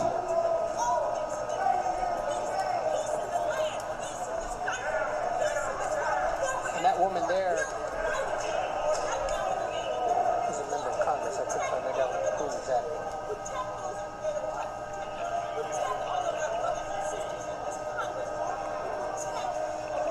She appears to be making a video or a statement because she's giving somewhat of a speech. Oh my God, she's praying, bro. She's praying to God because she thinks she's gonna die, bro. Listen, bro.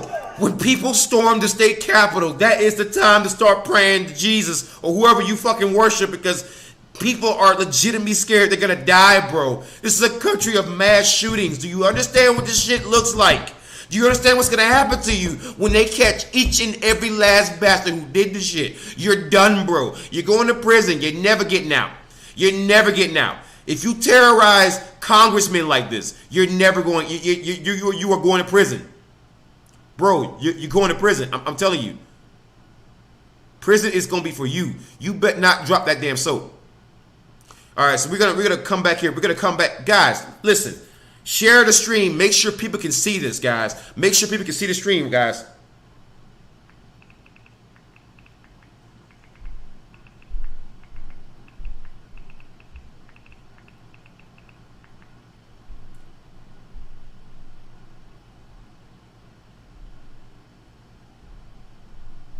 Guys, listen, this is just some crazy stuff, man. I'm gonna go to the chat real quick. I'm gonna go check Skype, see if anyone's called in.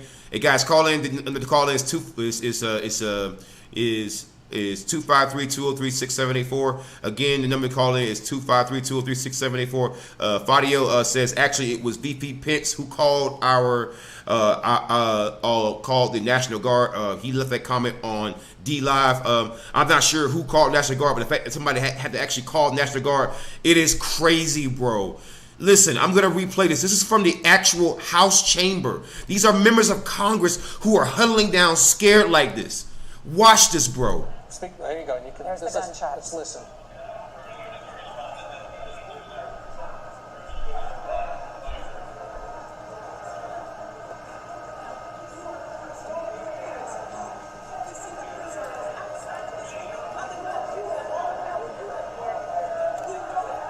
What am I watching?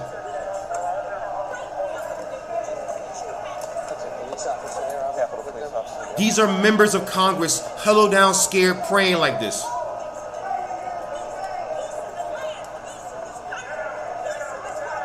And that woman there. She's praying. Bro, that's so fucking scary. She's praying to God because she thinks she's gonna fucking die.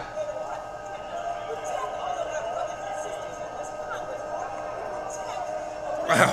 She appears to be making a video or a statement because she's giving somewhat of a speech. Listen, listen. What you're seeing right now is to kind of tell you guys, to give you some context. What you're seeing right now is the U.S. House right now, the inside of the U.S. House. There's members of Congress who are huddled down, scared, and praying right now. I'm going to replay that footage for you so you guys can see that. See this insanity, what's going on right now in our Capitol right now. This is pretty crazy, guys. I'm gonna play it for you. Were more than theoretical, right? That they had heard things, that there were discussions, that there were theories or things being. Now it's gonna get to that video, guys. What you're gonna see is something that is gonna be in like American history. It's gonna be in history books, guys. You talk to lots of people who are at the cusp and the very front lines of all Look at these this. things. That is a member of Congress right there. That never would have been penned. The woman with the freaking black clothes and like the black hair right there. The first woman you see right there, she's a member of Congress. She's a freaking congressman. Where this is being shot from is actually the side of the House chamber where the First Lady normally sits. Yes, correct. During a stadium. There you can see members of Congress. That's Pramila Jayapal. Pramila Jayapal from Washington, correct. Remember, there you go. You can, There's the gunshots. Let's listen. The woman in the red right there, she's actually praying because she thinks she's gonna freaking die. She's praying and crying.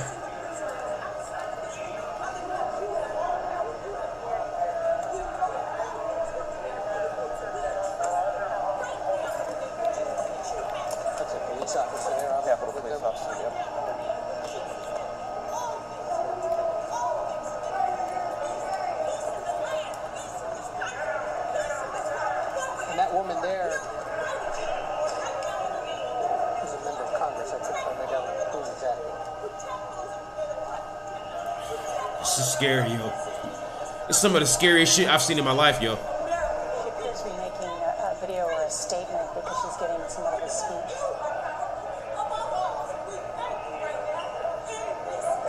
She's praying because she thinks she's gonna freaking die and she wants her soul to go to freaking heaven.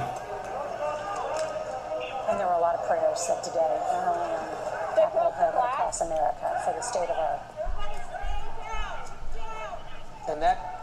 Everybody stay down, shouts a member of Congress inside the hallowed halls of our United States Congress. And that's not a shower cap. That's the kind of mask that are under the seats. Protective, yes. In the event of some kind of...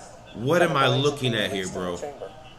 So remember, we reported earlier that members have been instructed to use the gas masks under their seats and have them ready, or to shelter under their chairs. And this oh my God! That in fact many did do that. Like, I'm almost in tears, bro. This is fucking crazy. What was that? We know the chamber wasn't, the House chamber wasn't. Okay. But the Senate chamber was, because remember they had cleared. Look at this crazy shit, bro. And apparently, some of the protesters were able to make it onto the Senate floor, and. Right, and just to remind people, if you haven't visited the Capitol before, you have the dome in the middle, you have the House chamber on one side, the Senate chamber on the other, and there you have the images of. Let's bring it back some. Obviously, this is look a at this. Completely fluid event, and take a look. Look at this. This is the crypt of the U.S. Look at this. They're attacking the cops. They're attacking the cops. Look at this. They are attacking the cops. And these protesters who appear to be trying to storm that area of. They're attacking the cops. Police officers try to keep them back. They're attacking the cops, bro. It's called the crypt because it was originally. They're attacking. Look at this. To be the final resting place for George Washington. They are storming the place that is the final resting place of George fucking Washington. Are you out of your fucking minds? What is wrong with you people?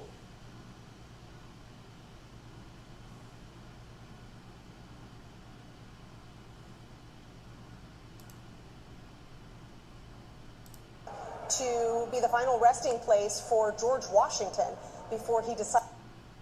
And Nancy Cordes, who is still on Capitol Hill. Nancy?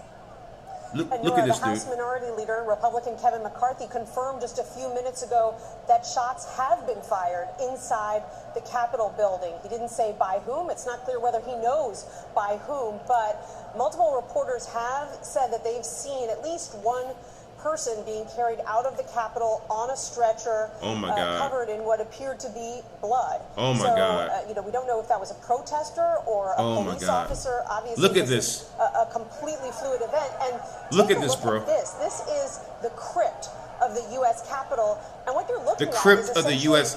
Do you understand? This is the crypt of the U.S. Capitol. Meaning, this is where they lay down important people like George Washington. You are disrespecting the burial place of George fucking Washington. Are you out of your mind, you goddamn psychos?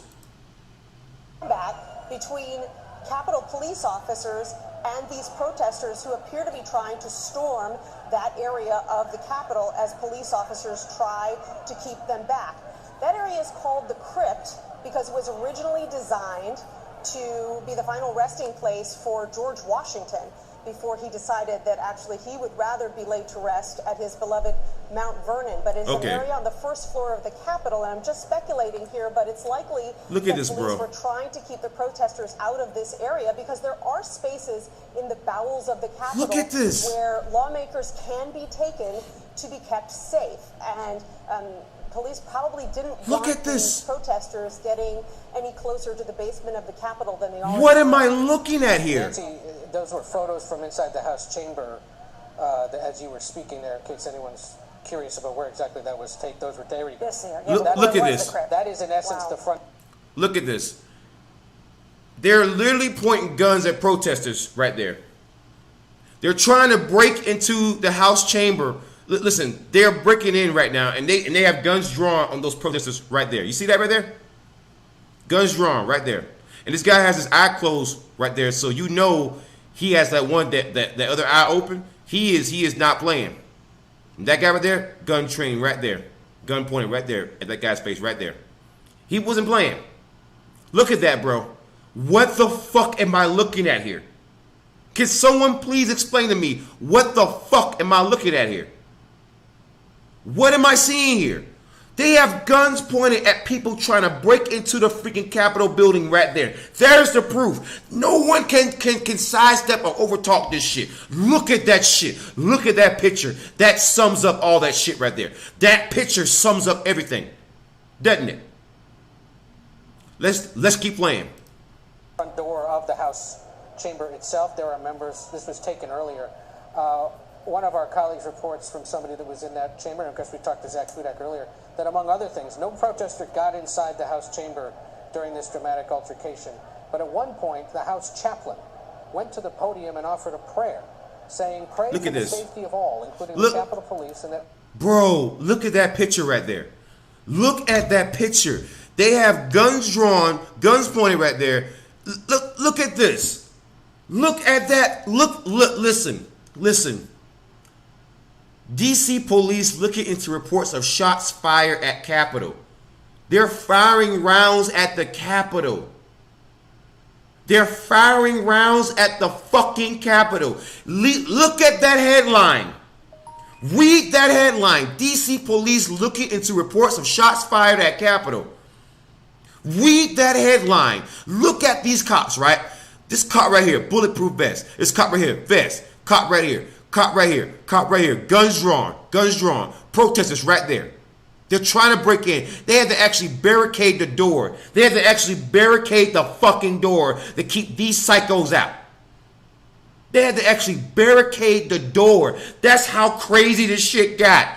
They had to actually block off the fucking door to keep these psychos out. That all can work together for our country. Just a dramatic day inside the Capitol. It's incredibly dramatic, and many people may recognize those doors. Look at that. The Union, exactly. Those are the Sergeant of Arms. That's where they wanted to announce the President of the United States, the announce the arrival of the Supreme Court, the diplomatic corps, all the pageantry, all the ways our institutions come together once a year for the State of the Union. They do so in the People's House, the House of Representatives. Nora, you know it. Ed, you know it. It's the most beautiful building in the Capitol. One of the great pleasures of walking around Capitol Hill, seeing people. Look at that. Look at that. Look at that. Look at that, bro. Listen. I want you to look at this. And I want you to tell me what part of this is justified. I want you to look at this, and I want you to tell me what part is you think is okay. I want you to look at this. I want you to tell me what part is acceptable. Look at that. Look at these people. Mind you, they're not even wearing masks now. They're not even wearing fucking masks. They're not even wearing fucking masks, and they're trying to rush into the State House. We'll have deep disagreements, geographic, philosophical, and otherwise, working together, working alongside one another, and trying to resolve differences in the true spirit of the American Republic. And all of that is being jeopardized here and now on this day. Look at that, bro. They're trying to rush into the Capitol. Look at that crazy shit right there. These people have lost their fucking minds. By people who wear hats that say "Make America Great Again," I ask them to answer the question: is this American greatness?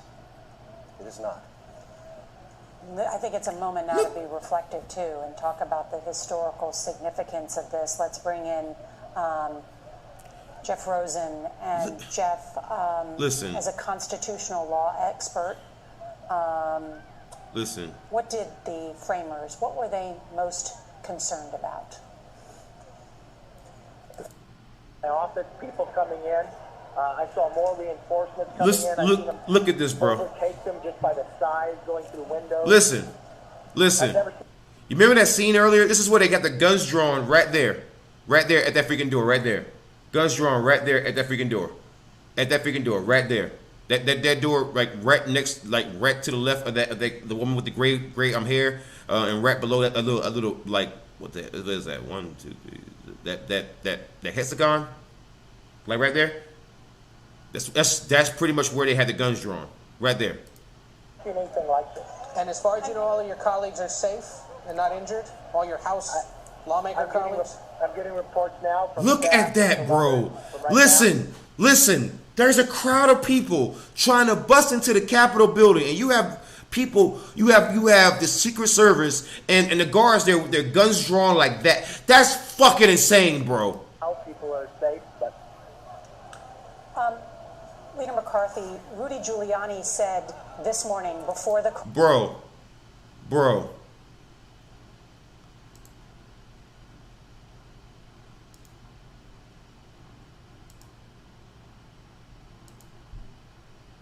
Anyone shot? Was anyone else hurt? We've heard conflicting reports, and I know you've been a confirming source. Kevin McCarthy. Is this Representative Kevin McCarthy?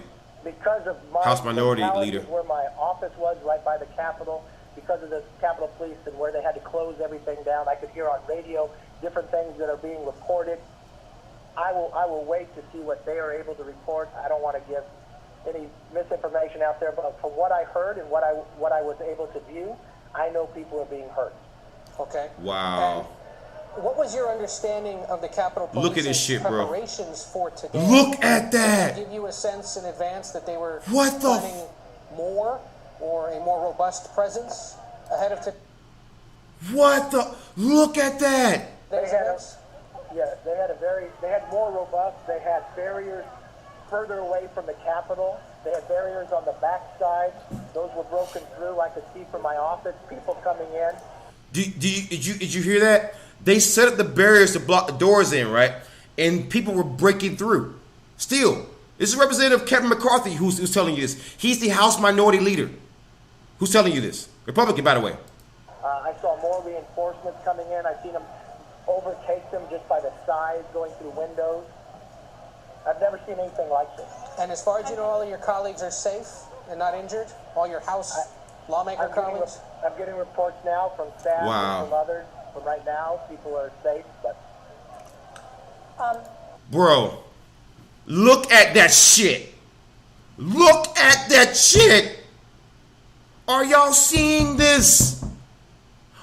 Listen, Antifa has never done something crazy enough to cause lawmakers to have to lay down at the state, at the freaking country's capital house like that, bro. That's fucking crazy. Do you look at that depiction? Look at that picture. Do you understand what that picture is showing you? Do you understand what this shit looks like? Do you understand what your eyes are showing you? Look at that shit. Process this shit. What the fuck am I looking at? Leader McCarthy, Rudy Giuliani said this morning before the crowd of tens of thousands, let's have trial by combat. What is this? Will you denounce those comments? Listen.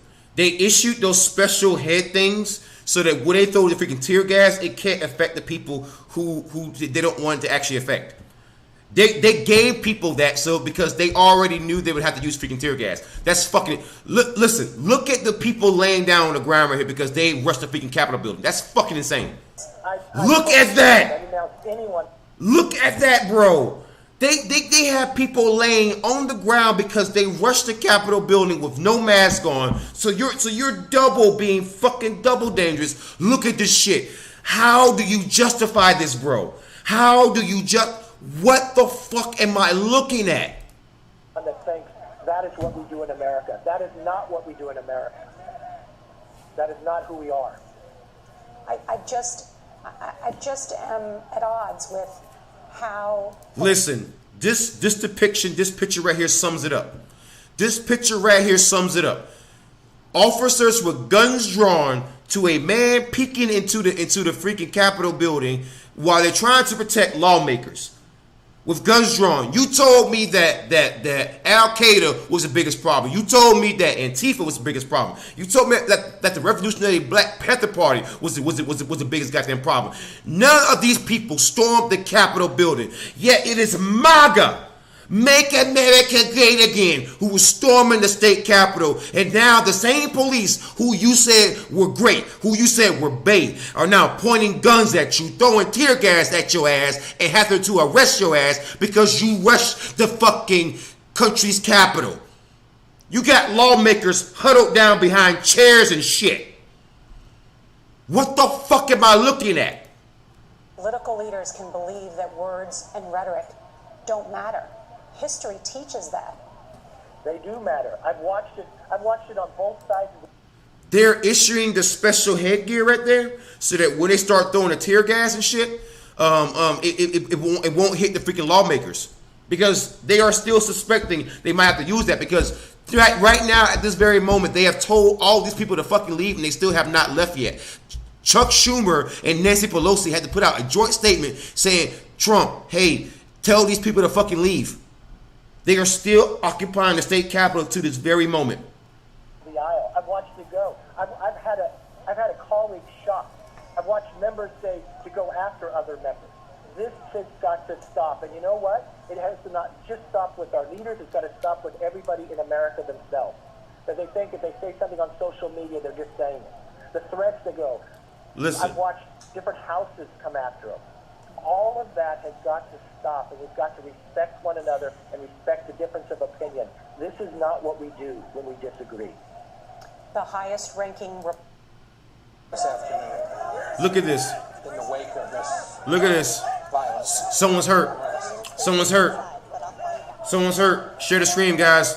And as we share it on social media. Now that the governor of Virginia is sending some of his National Guard. So the governor of Virginia is sending in his National Guard. Ralph Northam is sending in some National Guard members to assist right now. Capitol Police will be backed up by members of the Maryland State Police. Maryland State Police is coming in too. The Attorney General of the District of Columbia reiterating to district residents. Wow.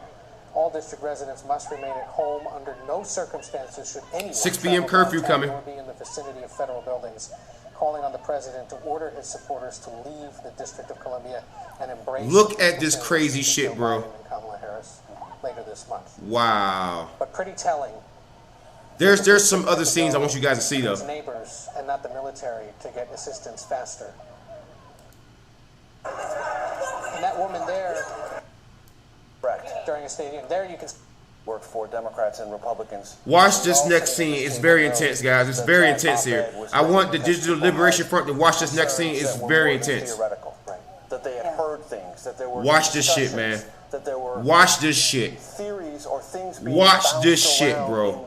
This scene is so fucking intense, bro. Expertise and awareness. And if you're a former defense secretary, I think you know what I'm talking about. You talk to lots of people who are at the cusp and the very front lines of all of these things in the national security apparatus that never would have been penned had people not legitimate concerns about what might transpire. This is video from inside the House earlier.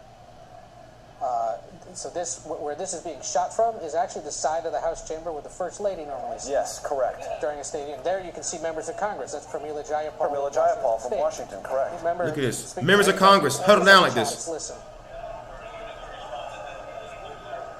The woman in red is praying and crying.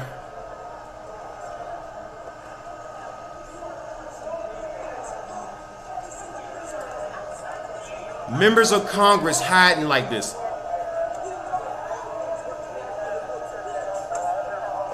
What am I looking at?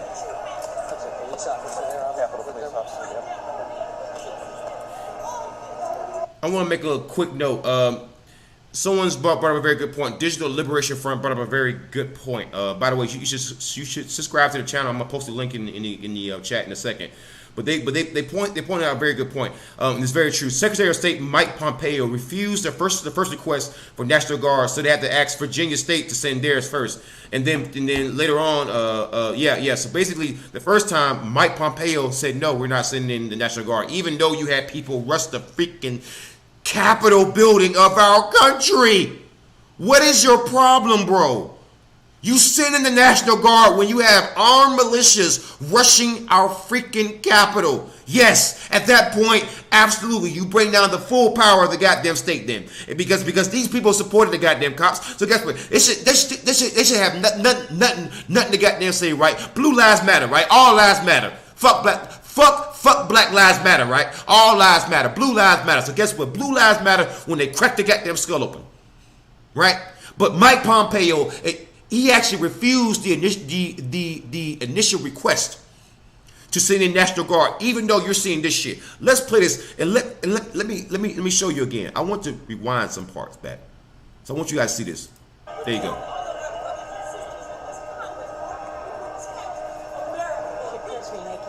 Video or a statement because she's giving somewhat of a speech.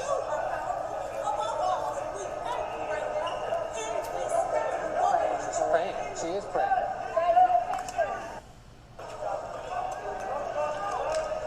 And there were a lot of prayers said today, not only on Capitol Hill but across America for the state of our.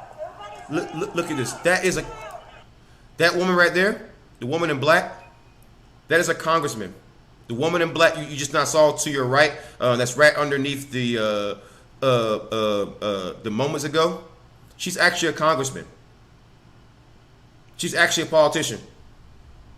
She's actually a politician. She's actually a politician, man. And do you understand what's gonna happen when they catch these people? Do you understand the legal and law enforcement reaming these people are about to freaking experience? Do you understand that the FBI, the Department of Homeland Security, the CIA, Secret Service, all of them have been activated, right?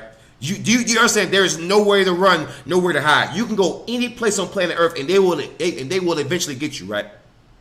You do understand that all the high-tech, Mission Impossible, 1984, freaking Orwellian technology that they have is going to be used to find your ass, right? You do understand that, right? You're fucked. And that... Everybody stay down, shouts a member of Congress inside the hallowed halls of our United States Congress. And that's not a shower cap. That's the kind of mask that are under the seats. Protective, yes. In the event of some kind of chemical agent being released in the chamber. So remember, we reported. So if you just heard that, what the news reporter was saying was that the special headgear they're getting, the freaking bags, what the big mouthpieces on it, the big black mouthpieces, that was given in case the law enforcement have to actually introduce a chemical agent like tear gas to dispel the freaking people who are trying to like break into the freaking Capitol building now. Now, the other thing that I want to point out is that Digital Liberation Front point out another good point. There's also video of Capitol Police stepping aside, taking selfies, and reports that they were told to not engage with MAGA.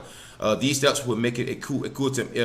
Digital Liberation Front, if you can send me a video of that, I would love to show that on screen so people can see that. I want people to see that kind of stuff so that you can see how corrupt the cops are. Earlier, the members have been instructed to use the gas masks under their seats and have them ready, or to shelter under their chairs, and this is the video showing that, in fact, many did do that.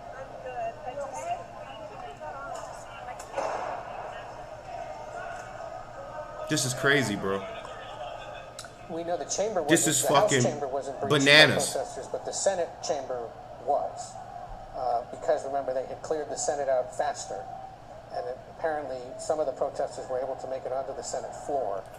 And hey, can you send me people, if you haven't visited the Digital Liberation Front also says that some of the officers who just stood by and just let the protesters just go by being identified on Twitter. Hey, can you send me a link to the Twitter thread?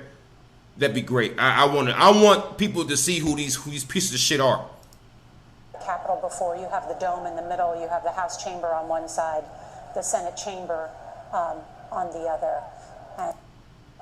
It has been suggested the president and his look at that shit, bro. The guy in the black with the big ass stick right there, right? Look at that shit. What am I looking at here? What am I looking here? What am I looking at here? What? This man showed up to a DC Capitol when the fucking Senate is in session wearing this shit. For what reason do you think? For what reason do you think that man showed up to the Senate wearing that shit? Right? Wearing that shit. Why do you think, right? Why do you think this man showed up to the Senate wearing that shit? What do you think the purpose of that, of wearing that shit is? People here in this crowd brought guns. There were reports of shots fired. I've had their day in court. That's correct in a certain sense of way. I've had about 60, maybe 70 days in court in lots of different venues, bringing lots of different lawsuits. And you failed all of them. Have been nullified for lack of point of law and lack of evidence or lack of standing. And in 3 cases, Michigan, Pennsylvania, and Wisconsin, federal courts invited the Trump campaign to bring specific evidence of grievances about the conduct of elections Look at this. in those 3 states to prove Look at that. Look at that. Look at that. Look at that, bro. They are trying to break into the Capitol building right now. They are trying to break into the Capitol building right now. These people are trying to break into the Capitol building right now. I'm going to post something in the chat right now. All right, I'm going to post something on chat, and I'm going to copy it, and I'm going to post it on the other chat so that you guys... 2 terrorists were shot. Okay, let me go ahead and get something in the live chat real quick, because I want you guys to see this, man. Because Digital Liberation Front came through. Digital Liberation Front, you should subscribe to the channel. I'm going to go ahead and just find them real quick and post a link in the chat. Because they gave me a big Digital Liberation Front. Let me go ahead and get that link right there for you guys. All right, so we have that. All right, so let me go ahead and post that in the chat real quick.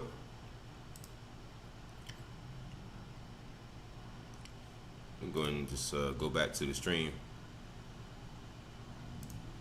Digital Liberation Front, it's right there. The Twitter link that I posted was where supposedly these police officers have been named who've been just letting these protesters go crazy. So we're gonna go check up on these boys here and go see how these boys doing. How these boys rocking. Let's see how they rocking. You know, have been named who've been just letting. Okay, let me go ahead and see here. Someone just sent me a text. Okay. So we have something else to send here. We're gonna go ahead and get a download of that. All right. So we're gonna make sure we get that too. All right. So let's go here to the chat real quick. Let's bring up this Twitter thread because I want to bring up this Twitter thread real quick. All right, we got a Twitter thread right here. Let's go ahead and see who these cops are who are just letting these protesters go crazy. It's posted in the chat. The link is posted in the chat. Digital Liberation Front. Let me go ahead and get a link to their channel real quick. Because I want to get a link to that channel, Digital Liberation Front. Okay, cool. All right, we got to copy that channel.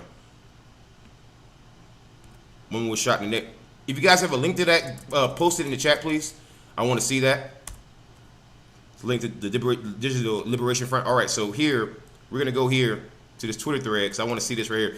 I really don't see any law enforcement presence or response that I would have thought storming the Capitol would have produced. The pictures now look like people exiting a sporting event on their own at their own pace. The Capitol Police were taking selfies with the people who broke into the Capitol building. Wow!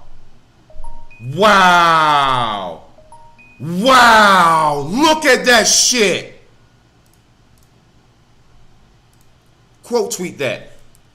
Capitol Police allegedly taking selfies with the people who stormed U.S. Capitol. Wow.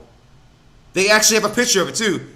Hey, look, listen, and read the chat messages on the side here. You can even see it. Like, hey, police, do something. We are all watching. Why are you leaving? Bake, stop being a pussy. Say fuck the police. What the fuck? What the? And they're just standing there. As they're in, listen, these are pictures from inside the Capitol. Bruh.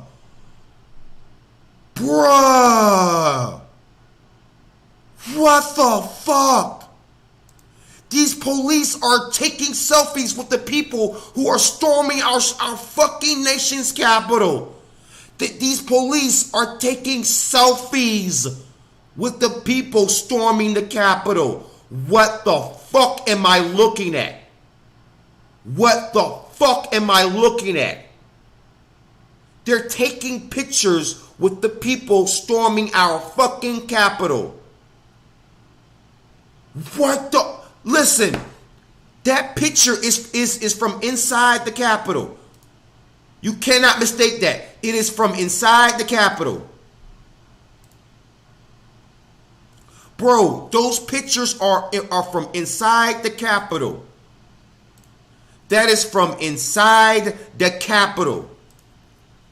These pictures are from inside the Capitol. What the fuck am I looking at? What the fuck am I looking at? These police are standing by watching these people do this shit. And they're doing nothing about it. Listen, Under the Skin 1, even during the live chat here, even says, hey, police, do something. We are all watching. The police are taking selfies with these people. As you can see, the reflection right there from the goddamn phone, you can see the police are taking selfies with these people. What the fuck am I looking at? There's even video here. Apparently. There's actually video here. What the Police are squabbling with protesters. Police are squabbling with protesters. Oh, there we go.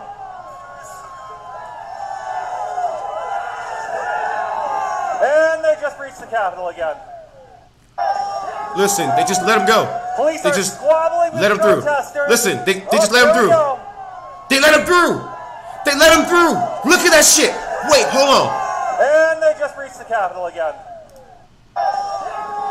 Look at this. They just let him through. With protesters. Look. Oh, there we go. Listen, watch them. They just let him through.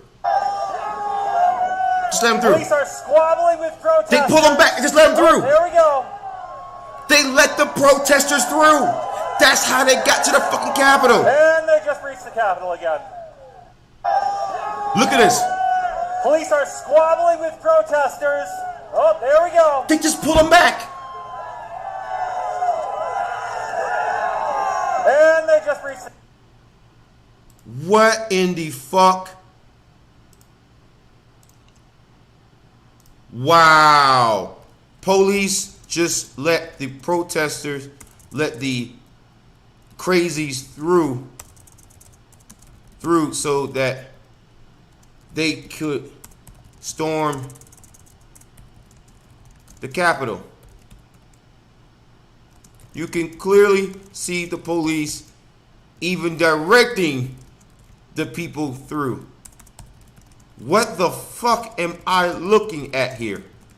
Seriously, what the fuck am I looking? I'm gonna play that again for you. I want you guys to see that shit. I posted a link in the chat for you guys. I want you guys to see this shit again.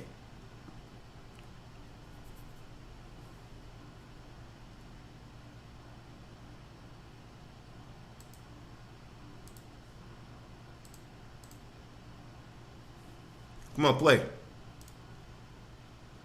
I'm gonna refresh it. See if it's gonna refresh.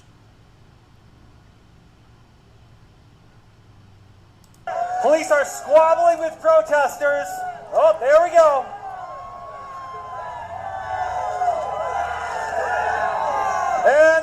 breached the Capitol again. Look at this shit.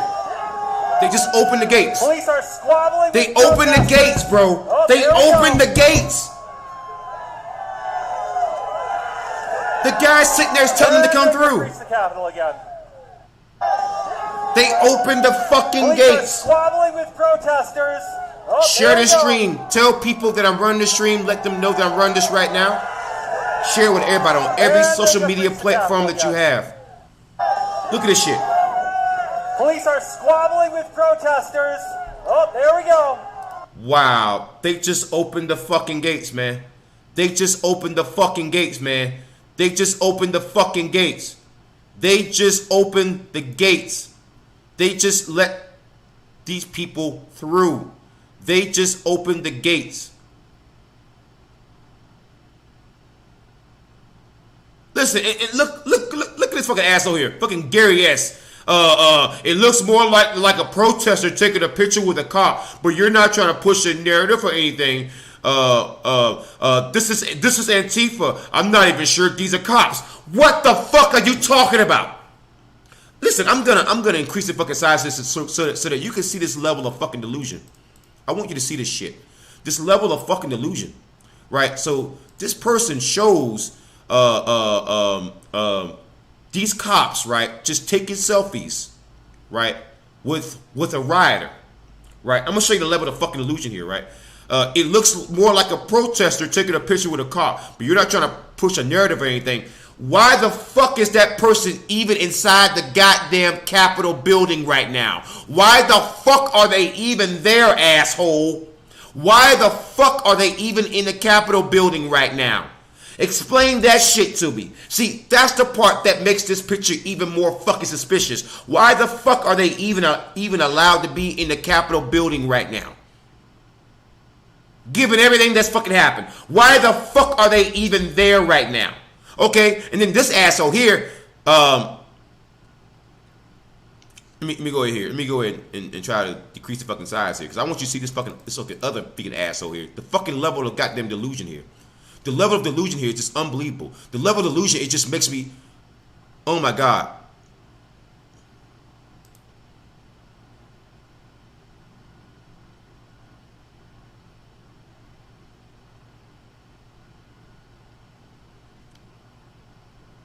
I mean, there's another asshole here though. He was like, I'm not even sure that's a freaking cop. You know, it could be Antifa.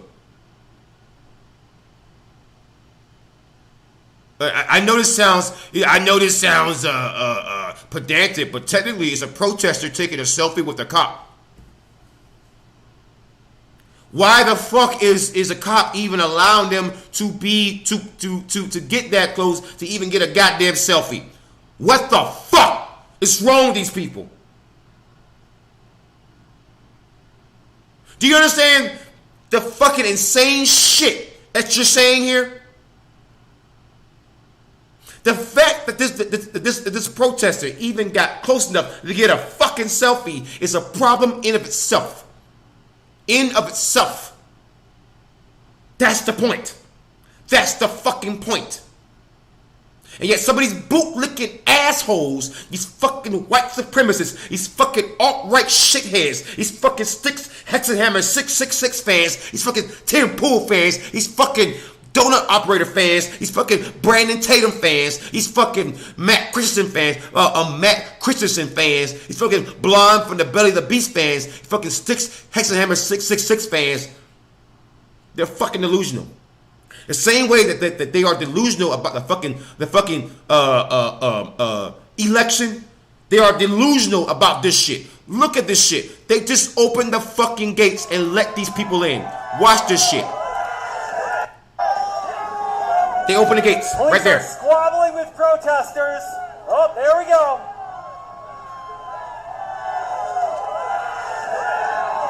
And they just breached the Capitol again. Wow. Police are squabbling with protesters. Oh, there we go. They just let him in. They just let him in. They just let him in. They just let him in. And they just breached the Capitol again. Remember though, guys, all cops are good though. All cops are good, guys. Don't criticize the police, guys. Don't criticize the police, guys. Remember, the cops are good. The cops don't need any kind of fucking reforms. Watch this shit. Let's watch some of this footage. Allegations of fraud, and in all 3 instances before federal courts, the Trump campaign look at that shit did not provide any evidence. So these conspiracy theories have now quite clearly run amok, and they have brought us to this sad and deeply regrettable moment we are. Guys, like the stream, share the stream, let people know I'm running the stream. I will keep this footage going all day long for you. If you want to keep watching it, make sure you subscribe to the channel. I'm trying to reach more subscribers, guys. Subscribe to the channel and hit the notification bell so that you be notified whenever I bring you videos like this, stuff that you actually want to see. All right, guys, let's go ahead and continue the video. Seeing playing out on live television. We've just learned that the FBI has been deployed to assist U.S. Capitol Police. Wow, the FBI's out there now. Concerns about those who are will be held responsible in a criminal way. Oh yeah. I also want to bring back in Jeffrey Rosen, who's president of the National Constitution Center, and Jeff. One of the ideas that people have discussed in watching this is part of the U.S. Code about seditious conspiracy and about what has led us to this moment. Can you walk us through what is at the heart of seditious conspiracy? Yeah, definitely, without question. Conspiracy occurs when 2 or more people conspire to overthrow or put down by force the government. This shit's crazy. Hey, what's going on? We got a few comments here. One is from Stop Nightcore V2. Hi Devil, long time no see. Stay safe, man. Yeah, stay safe, man. Garakan Singh says I wouldn't call all MAGA-pedes and Trump supporters wing nuts or alt-rights, as many of them could be neocons, paleocon, or some other right-wing ideology. I'm not defending them. Yeah, you're right. You're right. You're right. I can accept that one. But remember, guys, like the stream, share the stream, let people know that I run this podcast every day, 1 p.m. Pacific time, 4 p.m. Eastern Standard Time. I will keep the stream running so long as you guys want to keep watching it. Give you guys something to watch. Let's go ahead and continue. To its jurisdiction. So this law has been used. I want to see if we can get something juicy here. Nationalists, white supremacists. Trial by combat. Those words look at this shit. This is inside the house. Digested and have now been acted upon to desecrate the Capitol, to seek to occupy it, and to commit criminal acts in the name of patriotism. That's what this is about. People who are, as you said, Nora, imbued with this idea that there is something larger they're fighting for, when they are acting in the smallest possible way, a criminal way, to attack the Capitol, occupy it, and violate federal law in full public view, in pursuit of something they consider to be lofty. The things that you pursue are lofty. They look scared. They look genuinely terrified. They look genuinely terrified. They look scared out of their minds right now. They look petrified right now. These people look like they're being terrorized by terrorists. These people are being terrorized right now by fucking terrorists. These people are being hunted right now by fucking terrorists. These people are being mistreated right now, all right, by fucking terrorists. All right? These people right now are showing up to you know, showing up to the freaking Capitol building, you know, terrorizing people. I want you guys to see more of this footage. This footage is just, I want to try to find this one spot, man. This one spot that I had earlier was fucking crazy, yo.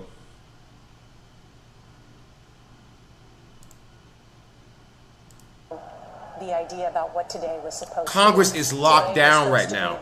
Congress, ladies and gentlemen, Congress is locked down because of what happened here. Oh my God.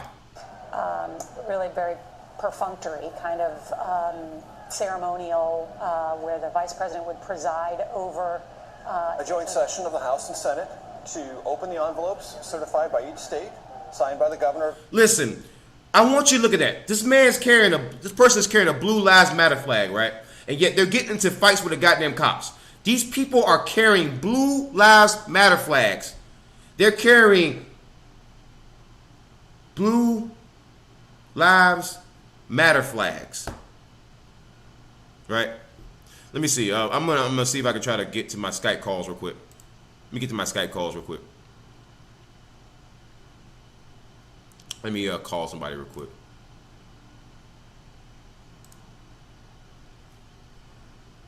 I'm gonna call in Digital Liberation Front.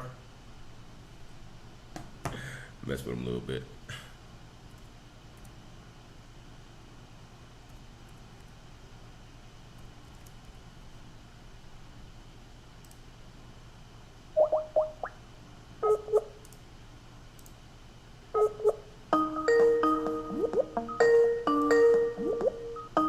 We're calling somebody real quick. All right. You might want to turn your volume up a little bit. Okay, can you hear me now? I can hear you now.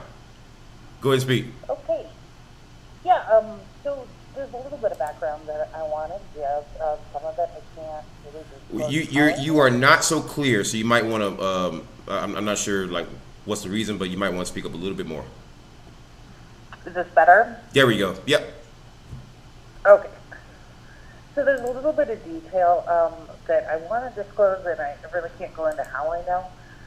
But that Senate door, when protesters or whatever they were, the terrorists came in, they came in directly from the backside Senate door down the hallway. That door can only be opened from the inside. So what struck me as wait, hold on, wait. So yeah. Repeat that again. That door in the Senate on the back towards the side, certain doors you can come in and out, whatever, swipe the badge. It's a very secure building. But that door where you can see them coming in, if you go to C-SPAN in the original broadcast, you can see them filing in. They're coming in through a side Senate door, and that can only be opened from the inside. Now, what struck me as I was watching it is it seemed to be perfectly timed because the protesters or terrorists were coming in exactly when Arizona was losing their objection.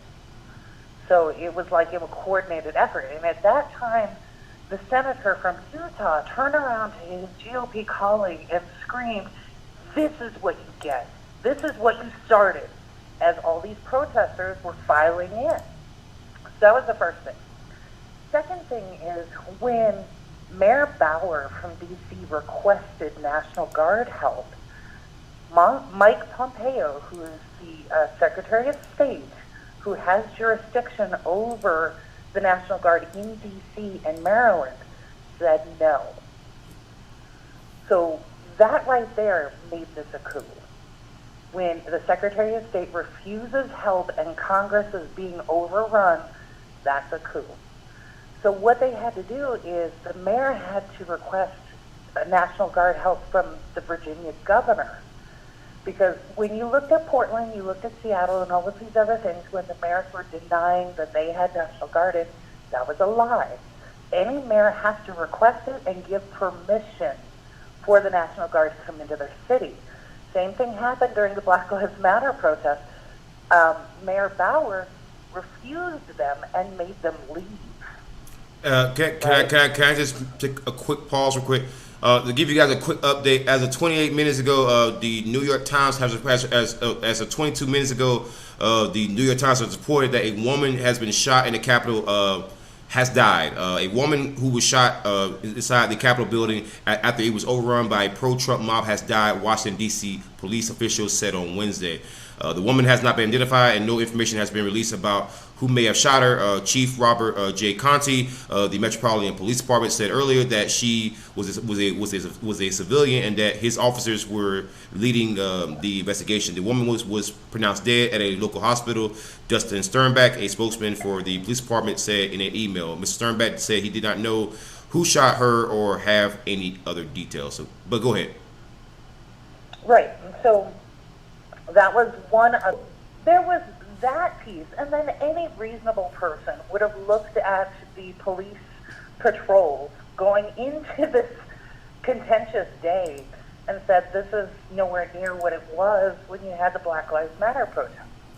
Nothing like it. Is there any information that's pointing towards that? I would love to go and look that one up.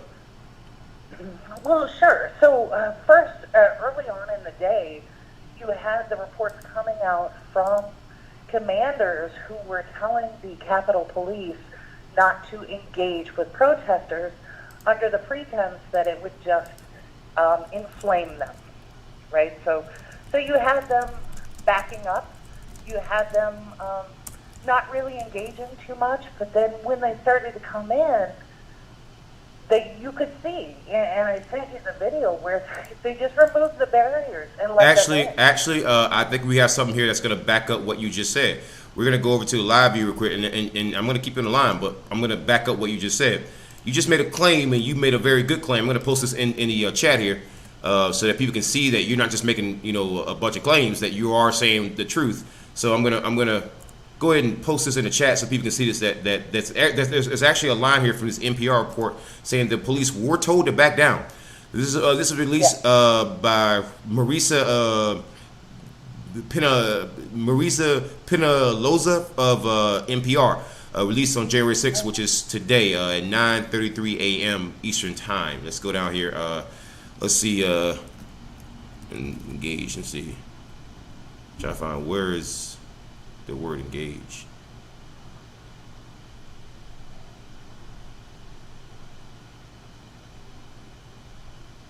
I just saw it right there in there. I just saw it. There it goes. Mayor Muriel Bowser said, "I am asking Washingtonians and those who live in the region to stay out of the downtown area and Wednesday, not to engage with demonstrators who come to our seeking confrontation. We will do what we must to ensure all who attain peaceful." Where's that one part though where it says the police though? I just saw that statement. But continue though. Well, Bowser doesn't have jurisdiction over the Capitol. Right. That's federal.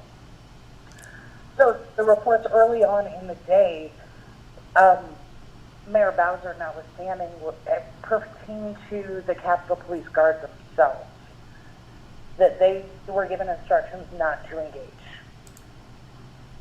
Really? So official. Okay. So and this is something that is coming from by the Associated Press. Officials declared Capitol secure nearly 4 hours after insurrection at U.S. Capitol. Secure, huh? Oh, okay. Secure. Yeah. Oh, all right. You sure about that? It's like that one freaking John Cena meme. Are you sure about that? Right, exactly. So all of these things, any reasonable person would conclude that there's something going on. Yeah. The other question that I want to ask, right, is that for all these rioters that showed up here, right, why wasn't there this massive crackdown like we saw during the Black Lives Matter protests? Like the crackdown that we're seeing, like some of the video footage that we're seeing, I'm not seeing the heavy police brutality that has made the Metropolitan Police Department so freaking famous. I'm noticing that there's a lot of holding back, and I'm just questioning what like what's up with that. And the other thing that I want to ask you about that I think that you have a lot to say about is, what do you say about the people who are waving the Blue Lives Matter flags and yet getting into fights for the freaking cops? Well, I think we saw this in the FOP across the country, right? The FOP had come out very strongly against, being investigated, being held accountable, so they found a natural ally with racists. And we saw this during the FBI and national security reports that came out in 2017, 2018, where they were warning about the number of white supremacists who had joined law enforcement. So it's a natural allyship going on here. So, of course, when they entered D.C., and we saw this last night, when they were getting pushback, gentle pushback compared to what we saw with Black Lives Matter, but they were still getting pushback. You saw them incredulous. In fact, there was video circulating last night of the MAGA folks burning their Blue Lives Matter flag, because they were disgusted that they met any kind of resistance. Now, this is nothing compared to what we saw with Black Lives Matter, but that they had any kind of resistance whatsoever they were upset about it, right? And Right. Did you know that there were some of them who went into the Capitol building holding Confederate flags?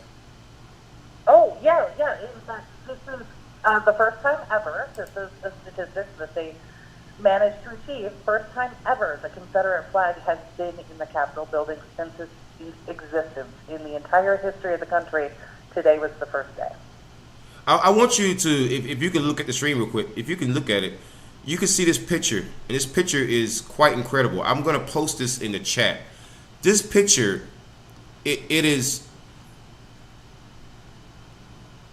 scary. It looks like a picture for like a freaking zombie apocalypse. They're trying to hold back the freaking zombie hordes. I'm posting that in the chat, and that is just, that picture from Variety is just, oh my god! Like, I've never seen anything quite like this. And mind you, I'm going to show this other picture here. This one here, where the police are holding up a freaking barrier, and you can see the Trump flag. So no one can say, "Oh, these aren't Trump supporters," because you know the first thing that they're going to say, "Oh, these aren't Trump supporters. These could be Antifa." Antifa is not waving Trump flags. No. Right, and this is what some of the MAGA folks have kind of deluded themselves with, because there is one video circulating where a gentleman suggests that he saw vans or buses being escorted in by police. Well, first off, that is not proof. That is one person making a statement. Second, Antifa, how would you know that a bus coming in was Antifa? They don't have a logo. It's not an organization. There is no structure. It's kind of a joke that, that there is an Antifa kind of corporate headquarters. There isn't.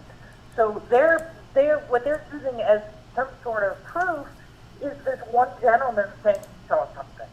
Right. If you can look at the stream. If you can look at the stream, there's a picture there that's gonna like blow you away. So this guy is like approaching this cop like in a very aggressive manner, and you can see like all the MAGA hats and the Trump shirts.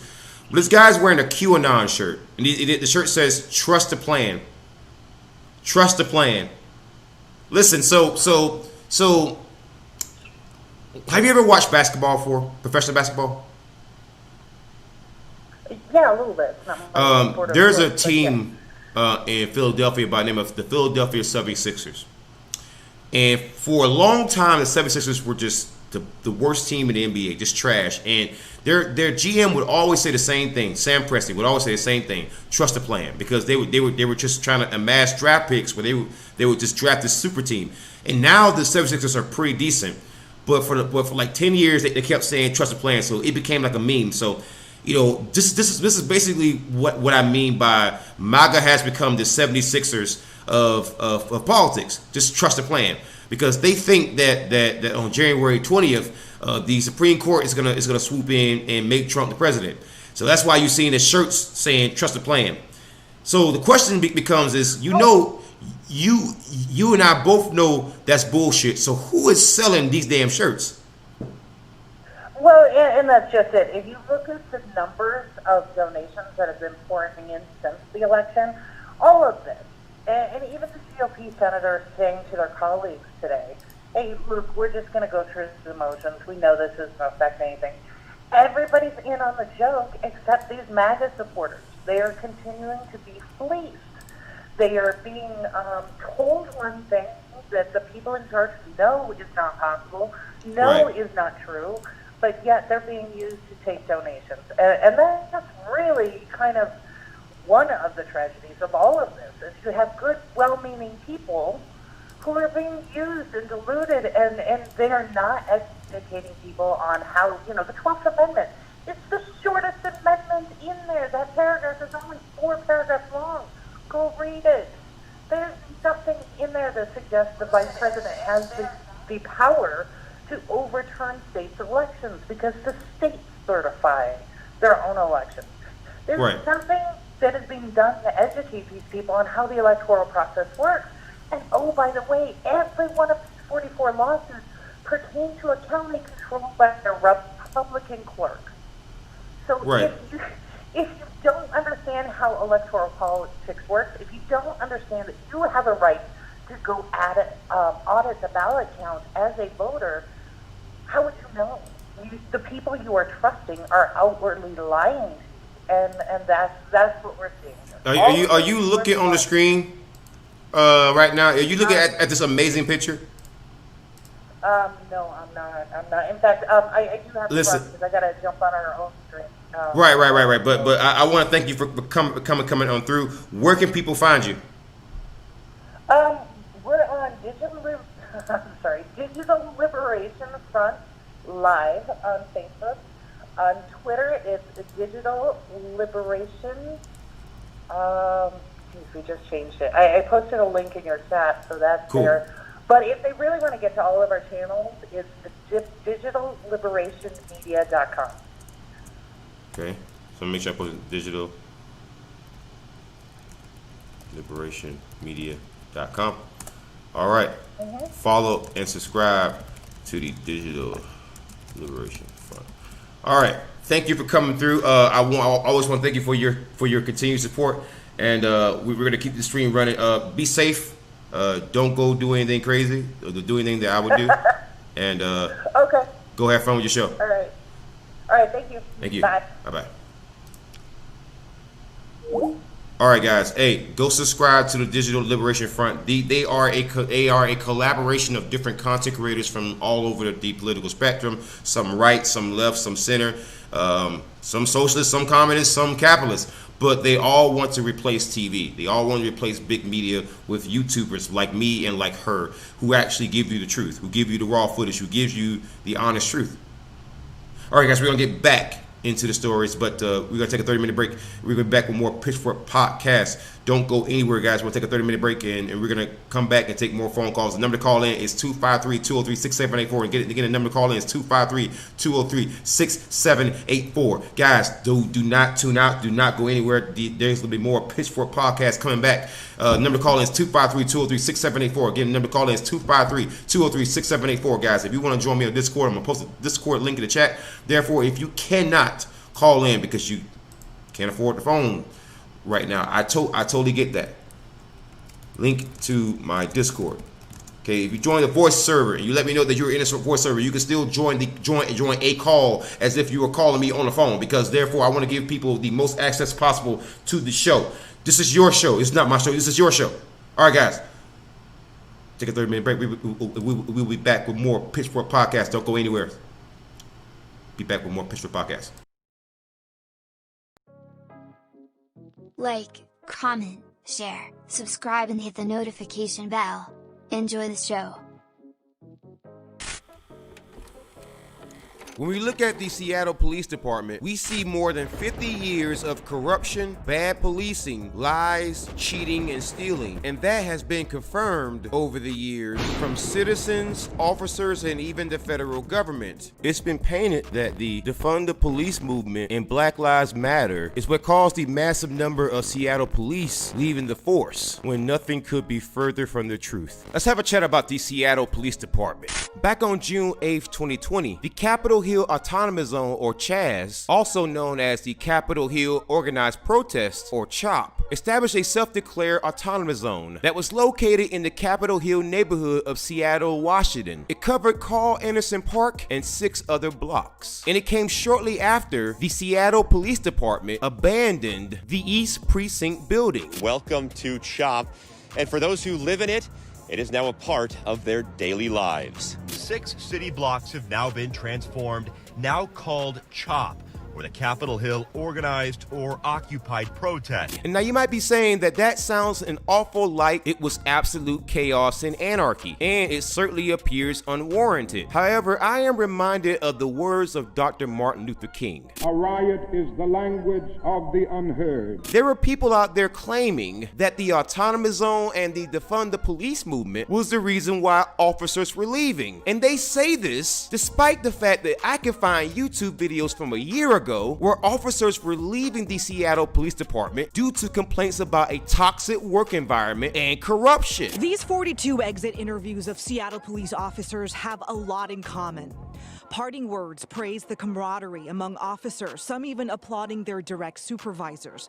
But a common complaint that popped up over and over again is about city politics. Officers who say they feel a lack of support from city council. It would almost appear as if the Seattle City Council and the Washington State Governor Jay Inslee had no issue with the right wing in this country and the thin blue line or Blue Lives Matter folks just blaming Black Lives Matter and the defund the police movement, CHOP or Chaz or whatever you want to call them, for all the issues that were happening with police, because that would take Governor Jay Inslee and the Seattle City Council off the hook for all the corruption that happened on their watch. So if you can blame non-government actors for problems that the government caused, well, if you're the government, why would you want those non-government actors to not catch the blame for something that is clearly your fault and something that was going on for a long time before those non-government actors even existed? Excuse me, but Black Lives Matter was not founded until July 13th, 2013. And here is a U.S. Justice Department report from 2011 stating that the Seattle Police Department was engaging in biased policing. And that's going to be a very important note, because this will not be the last time the U.S. Justice Department essentially calls the Seattle Police Department a bunch of racists. In fact, when you look into the Seattle Police Department, there is corruption and issues from top to bottom. The issue with making this video was condensing all of the issues that the Seattle Police Department currently suffers from and has suffered from for quite some time. Let's take a look at some examples. It is well known that the Seattle Police Department has had serious issues with racism, and that's one of the main reasons why they've been losing minority officers over the years. Here, let me give you some examples of that. Now, on the screen before you, it's a screenshot from the webpage of the ACLU in Washington State, and they have so kindly provided a timeline that outlines a decade of abusive police practices, corruption, flat-out racism, and the federal investigations that confirm that racism. Let's look at some of the Seattle Police Department's greatest hits. This footage that you're seeing of a protest may look recent, but this protest footage is actually from 2010. Now, for our first incident, we have the shooting of John T. Williams, who was a Native American who was shot 4 times by former Seattle police officer Ian Burke, and Williams died at the scene. The shooting was ruled unjustified by the Seattle Police Department's own Firearms Review Board. Now, you might be saying, why was there protests and riots and so many people who were angry over the shooting of John T. Williams? Well, for one, the shooting was unjustified. 2, the man was a Native American, so he was murdered on his people's own land. And 3, he was a wood carver, or basically a carpenter. This murder struck a chord with so many people because John T. Williams was a carpenter who came from an oppressed people who was murdered by authorities. Gee, I wonder if there's any parallels to other stories that many Americans hold near and dear. So as you might imagine, this could have hurt their recruitment chances with Native Americans. And now let me show you where it hurt their recruiting chances with Hispanic Americans. You see, just like the John Williams case, there was another case that the federal government featured that shows some pretty unmistakable racial bias and some pretty interesting choice of words, while somebody who hadn't even done anything wrong was being assaulted by not 1 but 2 officers. This racially charged video has caused a firestorm of controversy, not just in Seattle, but around the world. You can clearly see Seattle Police Detective Shandy Cobain kick a Hispanic man who he mistakenly thought was a robbery suspect. And then there's the audio. You got me? I'm the people. Let's get the piss out of you, homie. You feel me? Seconds later, the man moves his hand, appearing to wipe his eye. The officer kicks him in the head as he wipes his boot on his hand. A female officer stomps on his leg. Police realize they detained the wrong man, lift him up, and let him go. The video does not show a medic arriving on scene, even though the man has cuts on his face and appears to have trouble walking. What I want you to do is relax your weight on the car, okay? All right? Put your hands back so you don't fall down, all right? A freelance photographer captured the video. So they kicked you in the head, man? Yeah, they did. Tell me why they kicked you in the head. I don't know. They just came in the head, they knocked me down and kicked me in the head. And you had nothing to do with what was going on? Nothing to do. And then, of course, the incident where you had a police officer quite literally kick a black teenager in the groin, kick the kid while he was falling, and then proceed to continue to assault this teenager for no apparent reason. The juvenile rushes back into Joe's Mart because a bandana-wearing undercover cop is coming at him. Even though he raises his hands and stops, the officer throws a big kick to his groin. The kid falls down and gets 2 more hard kicks to his chest and his face. And the reason why I highlighted those specific cases is because those are the 3 cases that were highlighted by the U.S. Department of Justice. The American Civil Liberties Union, or ACLU in Washington State, was so kind as to provide a full detailed list of just some of the things that the Seattle Police Department has been involved in. And one could say that this list is quite exceptional. You had the 3 incidents that I just mentioned.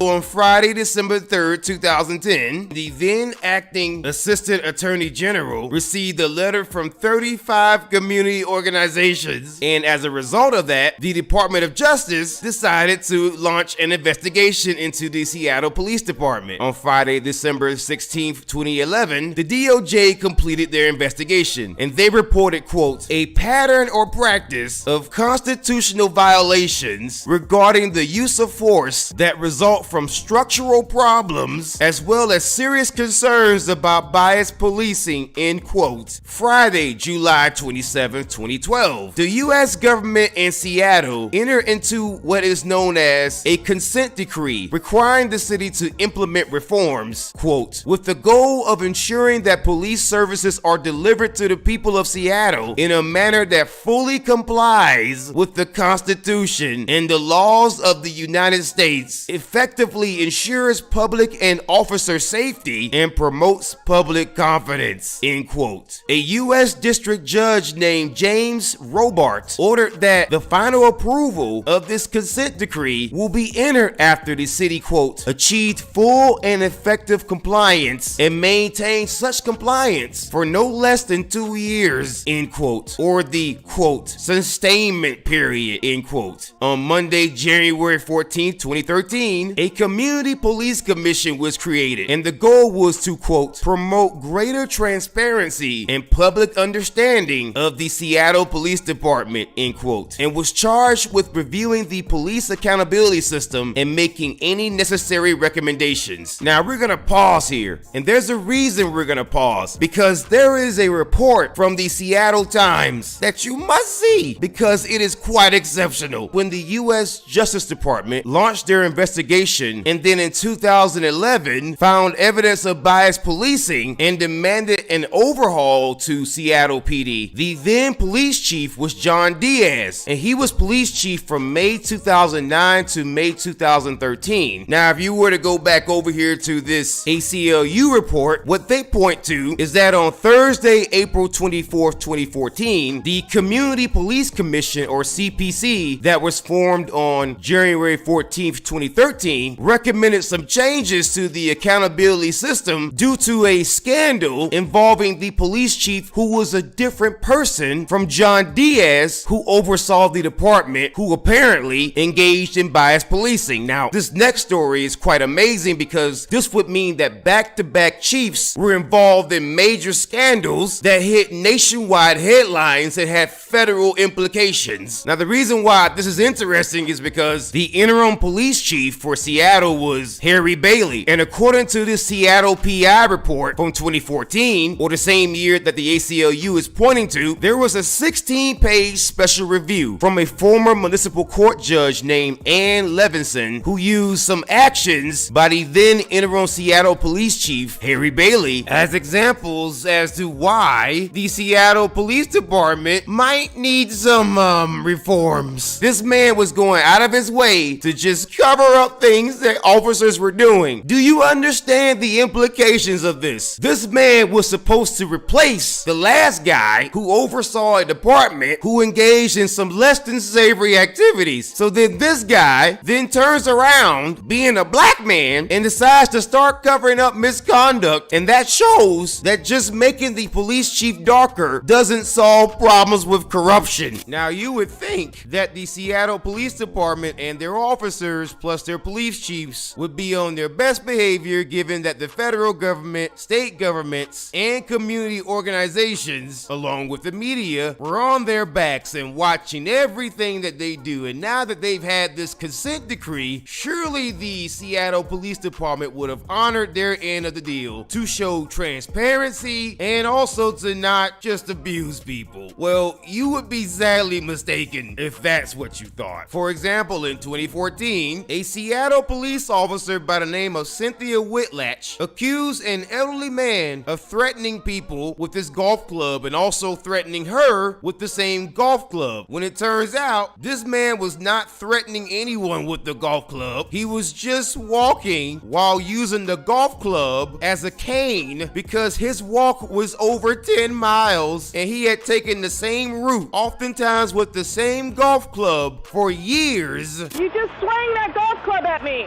I did not. Yes, you did. Right back there. I didn't see you on the way no golf club. It was on audio and videotape. Put it down. Mr. Wingate wasn't having it. The Air Force veteran and retired Metro bus driver tried to explain to Officer Whitlatch that he uses the club as a walking stick and was just minding his own business.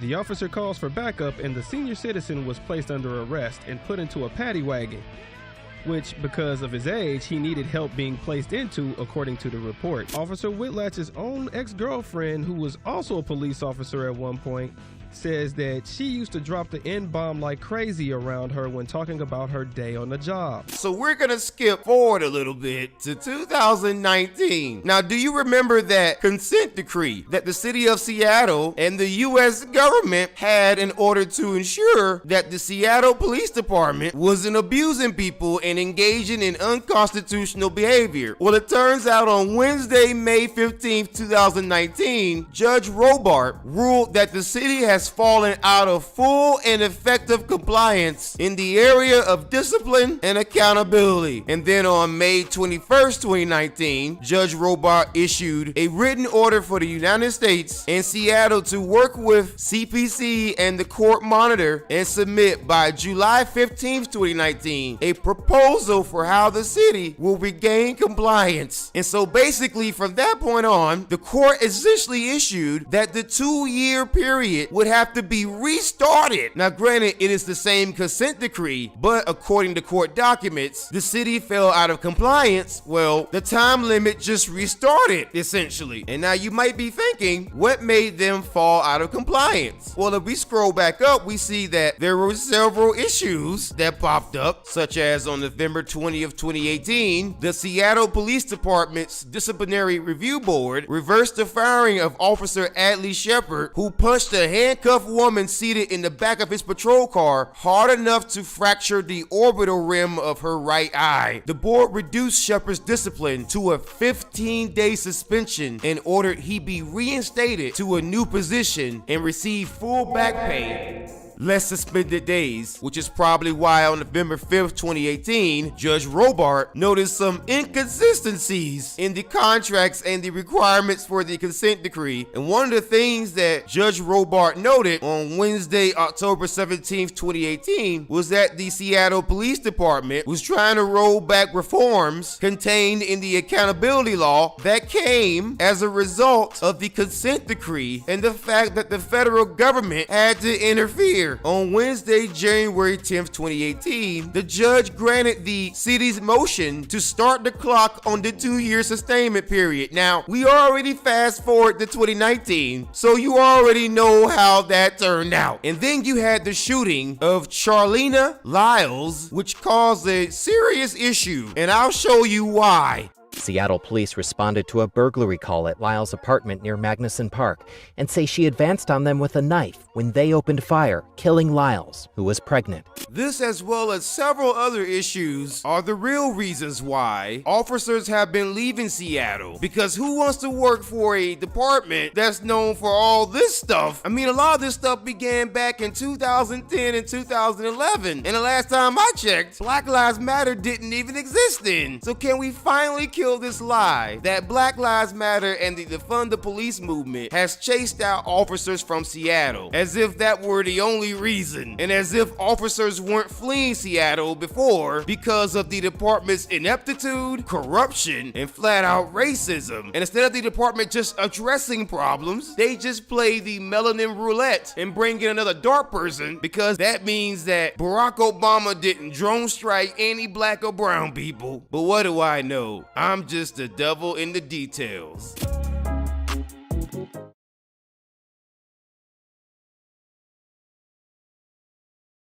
We are back with more Pitchfork podcast, guys. We're gonna get into the news a little bit before we get back into the footage. All right. That is crazy scene right there. Crazy scene, guys. Back from break. Stream starting. Back up now. All right, guys, hit the like button, hit the share button. Share button. Let people know I run this podcast. All right, guys. Have an announcement. Big announcement, guys. Big announcement. I have right now, guys, I am running a contest.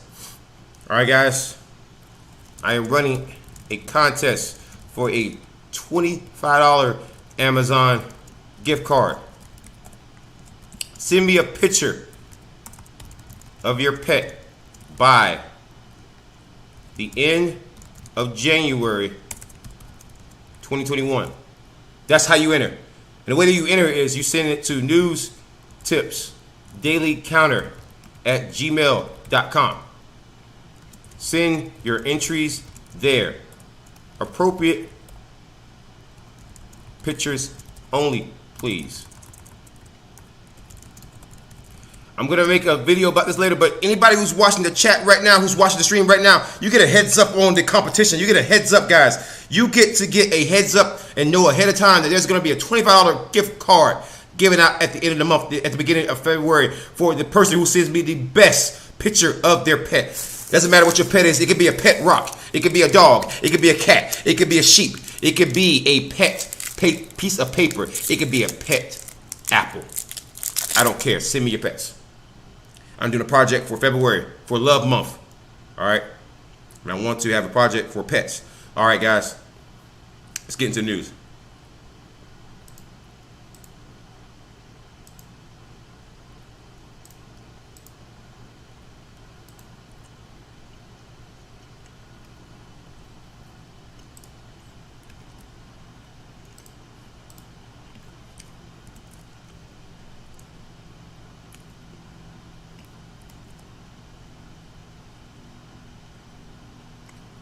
All right, there we go.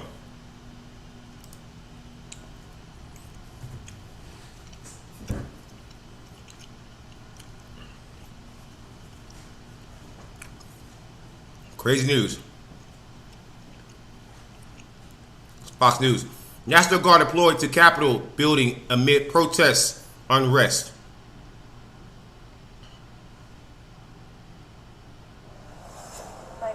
What's your emergency?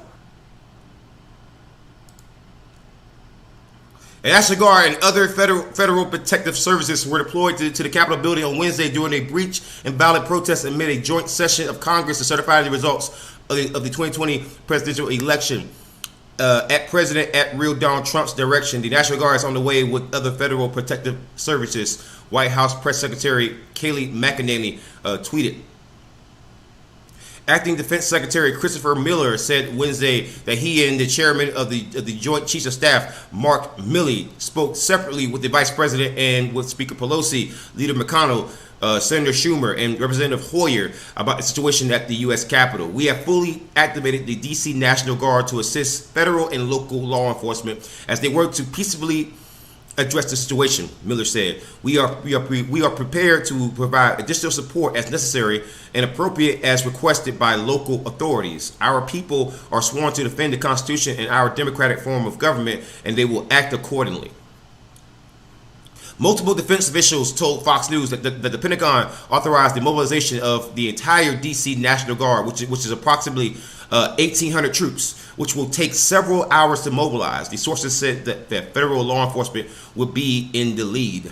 This is from the District of Columbia National Guard. The D.C. National Guard has been mobilized to provide support to federal law enforcement in the district. Acting Secretary of Defense Christopher Miller has been in contact with congressional leadership, and Secretary of the Army has been working with the D.C. government. Law enforcement response will be led by the Justice Department. Before the president's direction, Washington D.C. Mayor Muriel Bowser requested that the National Guard be deployed to the Capitol. Sources told Fox News that the Defense Department did not want troops in uniform on the Capitol, and instead wanted to back up the police to give them the ability to shore up forces and clear out the building. Bowser also ordered a citywide curfew in Washington D.C. beginning at 6 p.m. Wednesday and ending at 6 a.m. The following morning on Thursday. A Pentagon spokesperson confirmed Bowser's request earlier in the week for the National Guardsmen to assist D.C. police in preparation for possible protest today was approved. Today, the mayor requested full activation of the full activation of the D.C. National Guard to support local and federal law enforcement as they respond to the situation at the Capitol, the Pentagon spokesperson said. That request was approved. There has been no other request from the D.C. government. A defense official stressed that the U.S. Army should not be used to determine the outcome of elections. Meanwhile, a Justice Department official told Fox News that Acting Attorney General Rosen will be coordinating with law enforcement partners to add additional federal support to Capitol Police. Rosen confirmed the violence as an intolerable act on a fundamental institution of our democracy. From the outset, the Justice Department has been working in close coordination with the Capitol Police and federal partners from the Interior Department and Department of Homeland Security and the National Guard, as well as the Metropolitan Police and other local authorities, Rosen said, adding that the Justice Department sent hundreds of federal law enforcement officers and agents from the FBI, ATF, and the U.S. Marshal Service to assist the Capitol Police in addressing this unacceptable situation, and we intend to enforce the laws of our land. And the FBI field office told Fox News that they have been responding to reports of suspicious devices. Wow, there could be bombs, guys. There could be bombs. The investigation is ongoing, the FBI told Fox News. That they have been responding to. The FBI has been deployed to assist our U.S. Capitol Police partners as requested in protection of federal property and public safety. In addition to the federal response, Virginia Governor Ralph Northam said that at the request of Bowser, he is sending members of the Virginia National Guard along with 200 Virginia state troopers. Ralph Northam, he tweeted this out. My team and I are working closely with Mayor Bowser and Speaker Pelosi and also Senator Chuck Schumer to respond to the situation in Washington D.C. Per the mayor's request, I am sending members of the Virginia National Guard along with 200 Virginia state troopers. This was tweeted on January 6, 2021 at 12:29 p.m. And Maryland Governor Larry Hogan directed members of the Maryland State Police to assist D.C. Police and the U.S. Capitol Police. I have instructed the Adjutant General of the Maryland National Guard to call up a rapid response force to support law enforcement and restore order, Hogan tweeted. All Americans should be outraged by this attack on our nation's capital. This is a heinous and violent assault on the heart of our democracy. I will not stand for this, and neither should any American. Hogan tweeted that out too. And New Jersey Governor Phil Murphy on Wednesday said that at the request of DC officials, I'm deploying the New Jersey National Guard to the District of Columbia to facilitate the peaceful transition of power and protect our democracy. We are prepared to deploy the New Jersey National Guard upon request, Murphy tweeted. May God bless America and our brave men and women in uniform. Meanwhile, the president is in a tape posted on Twitter on Wednesday afternoon, told protesters to go home while maintaining that the election was stolen from us and that it was a landslide. We had an election that was stolen from us, Trump said from the White House. It was a landslide election, and everyone knows it, especially the other side, he would go on to say. He also added, but you have to go home now. We have to have peace. We have to have law. And we have to have law and order. We have to respect our great people in law and order. We don't want anyone hurt. Earlier, the president urged protesters to stay peaceful on Twitter. Please support our Capitol Police and law enforcement. They are truly on the side of our country. Stay peaceful, Trump tweeted. He tweeted on January 6th at 12:13 p.m. I am asking for everyone at the U.S. Capitol to remain peaceful. No violence. Remember, we are the party of law and order. Respect the law and our great men and women in blue. Thank you. Yeah, you're fighting the police, whatever you say, guy. Minutes later, he was asking everyone at the Capitol to remain peaceful. No violence. Remember, we are the party of law and order. Respect the law and our great men and women in blue. Thank you, he tweeted. The president's tweets come as pro-Trump protesters stormed the Capitol, sending Congress into recess as they attempted to certify the results of the presidential election in favor of President-elect Joe Biden. The president spoke earlier in the day in Washington, D.C. to supporters who later marched to the Capitol and mounted further pressure on Vice President Mike Pence to act on his own to decertify the results of the election and send them back to the states for recertification.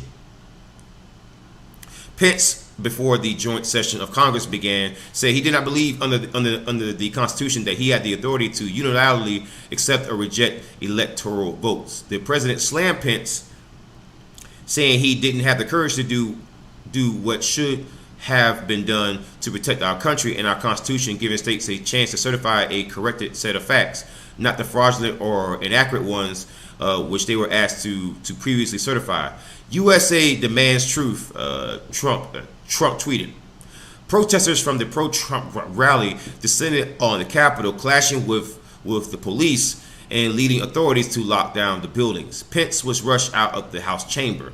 Fox News has learned that a shooting victim was transported from the U.S. Capitol as the windows and doors were broken and guns were drawn on the House floor. The victim, Metropolitan Police has confirmed to Fox News, has died. That was the woman who was shot and killed. Meanwhile, Pence has demanded that the violence and destruction taking place at the U.S. Capitol must stop, and it must not stop now. Anyone involved must respect law enforcement officers and immediately leave this building. Peaceful protest is the right of every American, but this attack on our Capitol will not be tolerated, and those involved will be prosecuted to the fullest extent of the law, Pence also said. And former Attorney General Bill Barr slammed the protests, calling the violence outrageous and despicable. Federal agencies should move immediately to disperse it. Wow. Hit the like button, hit the share button, guys. We're gonna get back into the live footage.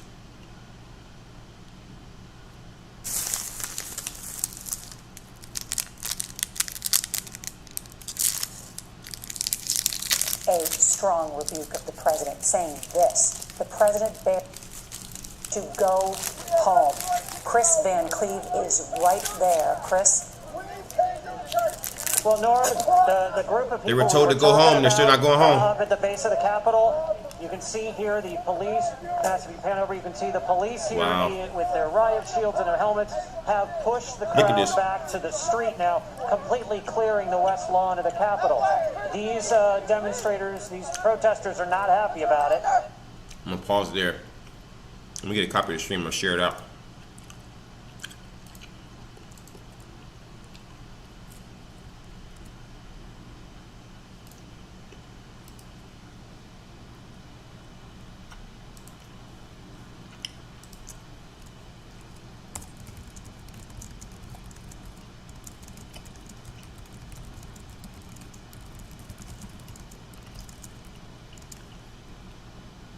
I'm sharing the stream out so people can come join in.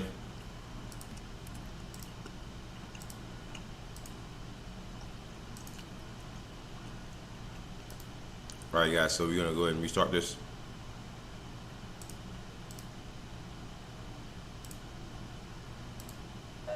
They've Pretty been crazy, hurling man. a lot of obscenities at the police as they've been pushed back. They feel they have the right to be on the Capitol grounds.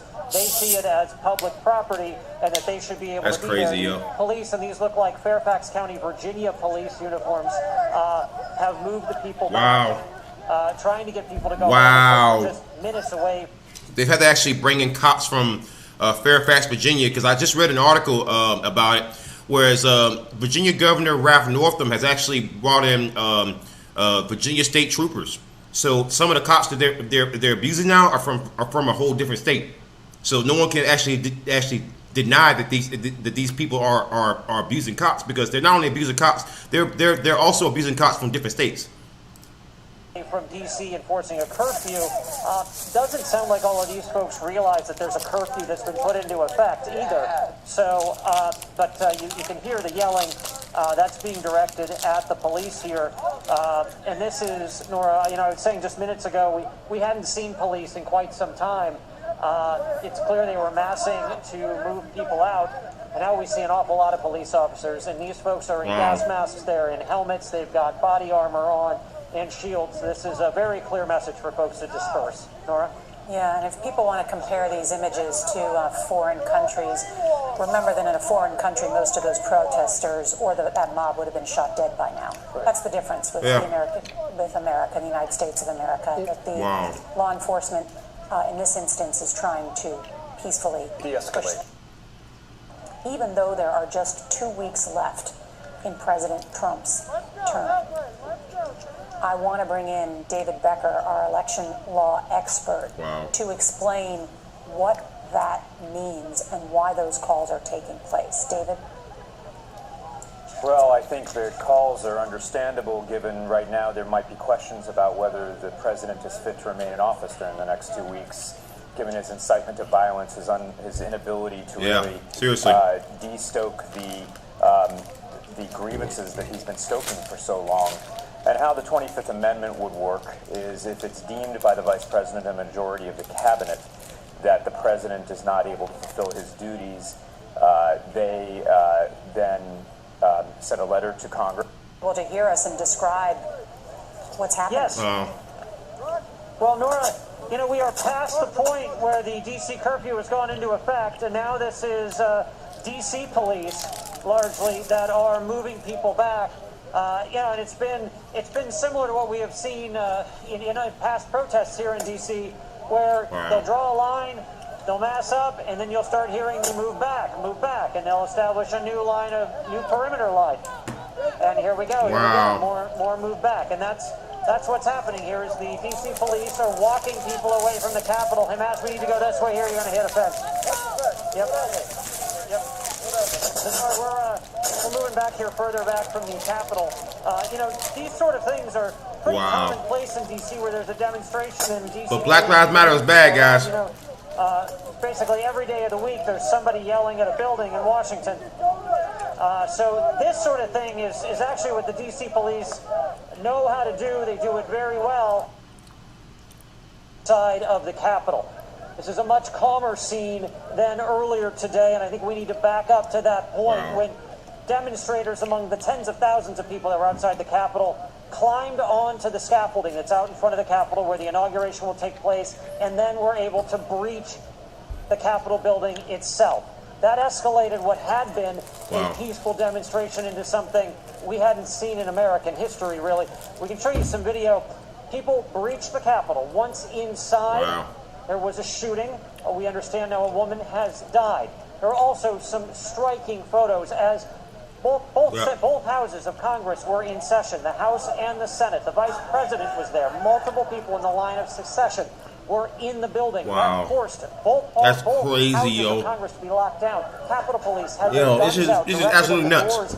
As people outside attempted to get inside. We watched as members of Congress were evacuated. One in a gas mask Listen to what David Trone, a representative from Maryland, a Democrat, had to say. And it was time to move fast, and everybody moved very quickly, very orderly, out the doors, into the elevators, into the tunnels. Then we got routed around, so we came up in a secure location, and they're sending bottles of water in, and we're waiting for directions. We have seen flashbangs be used. We have seen tear gas and pepper spray be used. We've also seen demonstrators throw smoke at police. Right now, we are seeing DC is under a curfew. These people are violating the DC curfew. Yep. They have not been told to go home yet, but the Capitol Police, the Metropolitan Police, the DC Police, the National Guard have been moving them further and further away from the Capitol. We are now standing in the street. Pause there. There you go. Come here. Gotta update the stream real quick. Update stream, guys. Hit the like button, hit the share button. Let people know that I run the stream. I'm gonna restart the live video in a second.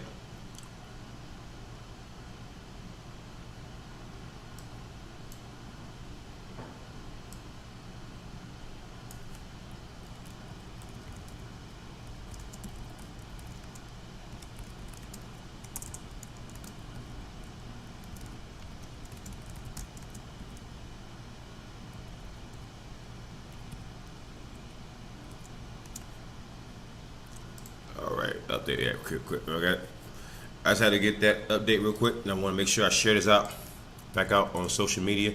Guys, share the stream. Let people know that I'm running the stream, because that's the only way people are gonna know to watch this. Because I'll start it back up in a second, but unfortunately I have to share it out to everybody else on social media, because that's the only way people are gonna know.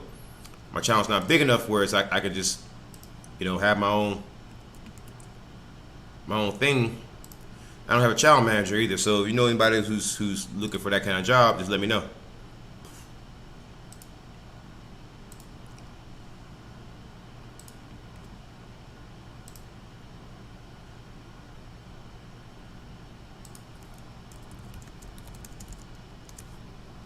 There we go. Tweet that out. All right. Get out on Facebook.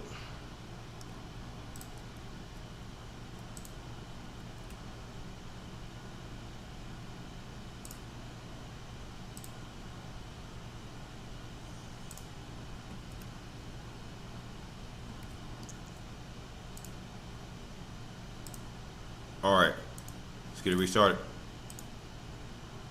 About a block and a half from the Capitol, where the remaining demonstrators are lined up facing police in riot gear. Nora?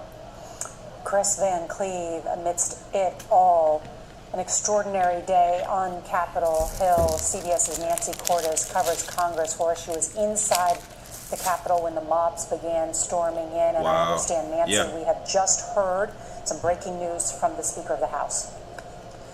That's right, Nora. House Speaker Nancy Pelosi has sent a letter to her colleagues arguing that she thinks it's time to get back to the work that was interrupted earlier today when the Capitol was breached. She says in this letter that she has consulted with other leaders, along with the Pentagon, the Justice Department, and the Vice President, and that she has decided that they should proceed tonight at the Capitol once it is cleared for use. And we should be getting more guidance later today about where this will take place. Will it go back to being in the House chamber or some other location? So they're going to go back to the vote. Back to Capitol Hill, because he's an integral part of this process of ratifying the Electoral College votes and confirming that President-elect Joe Biden was indeed the winner and will be sworn in on January 20th. This is going to move forward on the Capitol. There's still a lot of activity on the streets of D.C., despite the fact that the curfew has been in place for some 45 minutes now. So let's bring in CBS News Chief Justice and Homeland Security correspondent Jeff Pegues. And Jeff, I know you've been there all day. What have you learned from talking to people in the crowd? Well, most of the people have cleared this scene, and that is good news, obviously, for the National Guard that is set up here behind me, keeping the crowd that is left back from the Capitol. But since early this morning, President Trump supporters have gathered in D.C. They walked down. This thing had gone to the next level. The level it achieved is already repugnant and repellent in our history, but it could have been worse, and from this senator's tweet, much worse than any of us could have theorized, even 6 hours ago. I mean, yeah, there are other copies of these results, but the symbolism of having done that would have been profound, and clearly... Wow. It's not as if they couldn't have been... At least one person has died. Others have been injured, and at least 2 suspected explosive devices have been found and disabled. Wow. Lawmakers from both sides of the aisle have called the violence un-American. Yo, there were bombs found. They found bombs.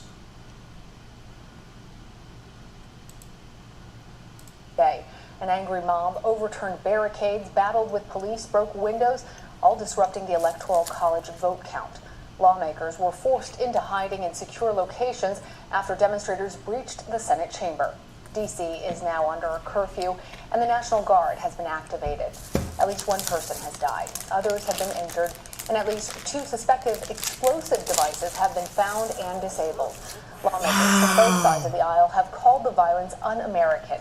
In a taped message, President Trump again falsely claimed to win the election, but called on protesters to go home after earlier encouraging them to march to the Capitol.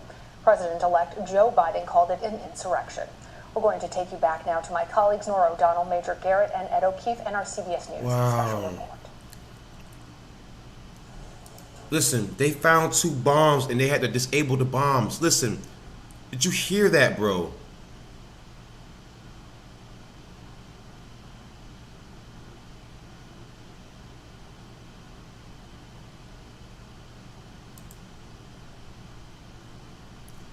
Play it a little before. Constitutionally mandated process. It was extraordinary to see a number of Republican lawmakers, including the Vice President, as well as the Senate Majority Leader, essentially stand up to the President of the United States and say, we're going to move forward with this process. And yet, here are the objections.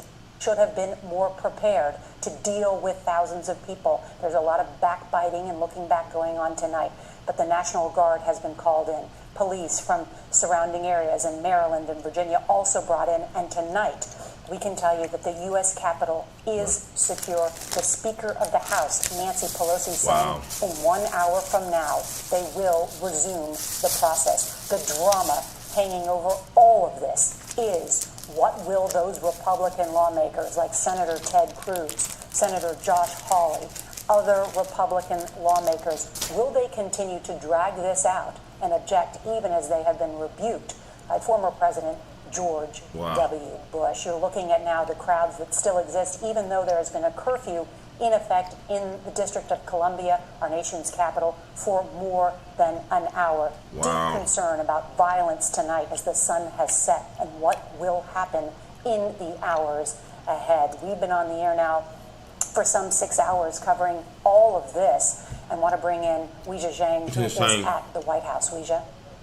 Bernard, the White House just called a photo lid, which signals that we will not see or hear from President Trump anymore tonight. But just a short time ago, he tweeted for protesters to go home with love and in peace. But Nora, it is notable that he did not condemn the violence that we have watched all day long. In fact, he justified it, saying this is what happens when a sacred landslide election is stripped away from great victories, which, of course, is not true. He echoed that falsehood in a message that the White House released earlier today, but we should note it was pre-recorded.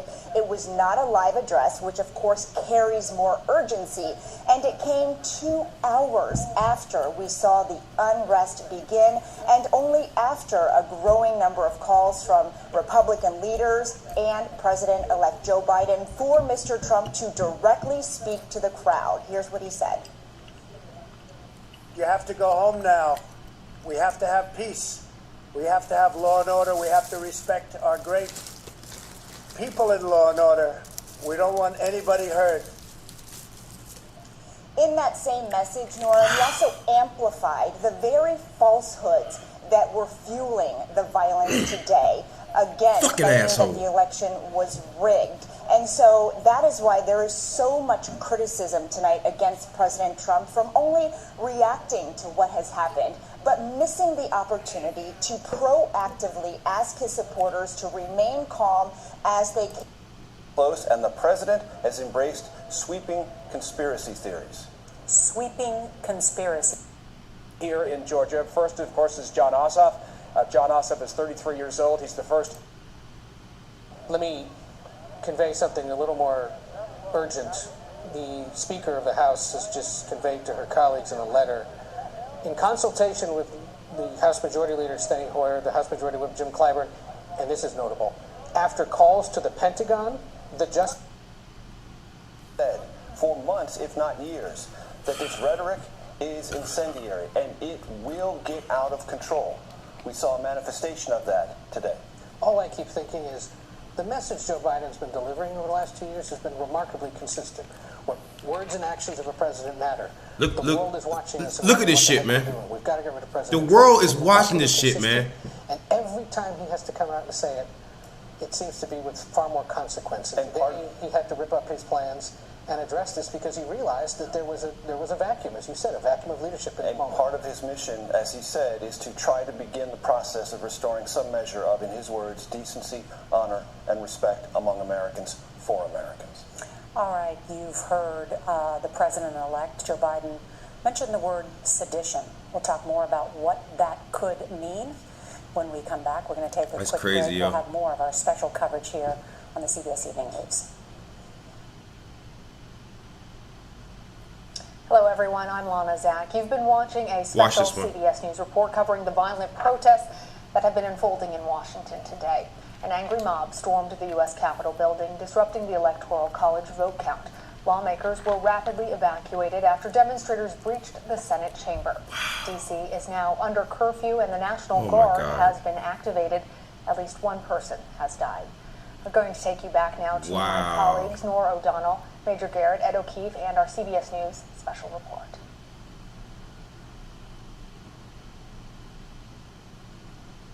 Look at that, man. They're standing off for freaking. Why are they? There's a curfew. Why are you still there?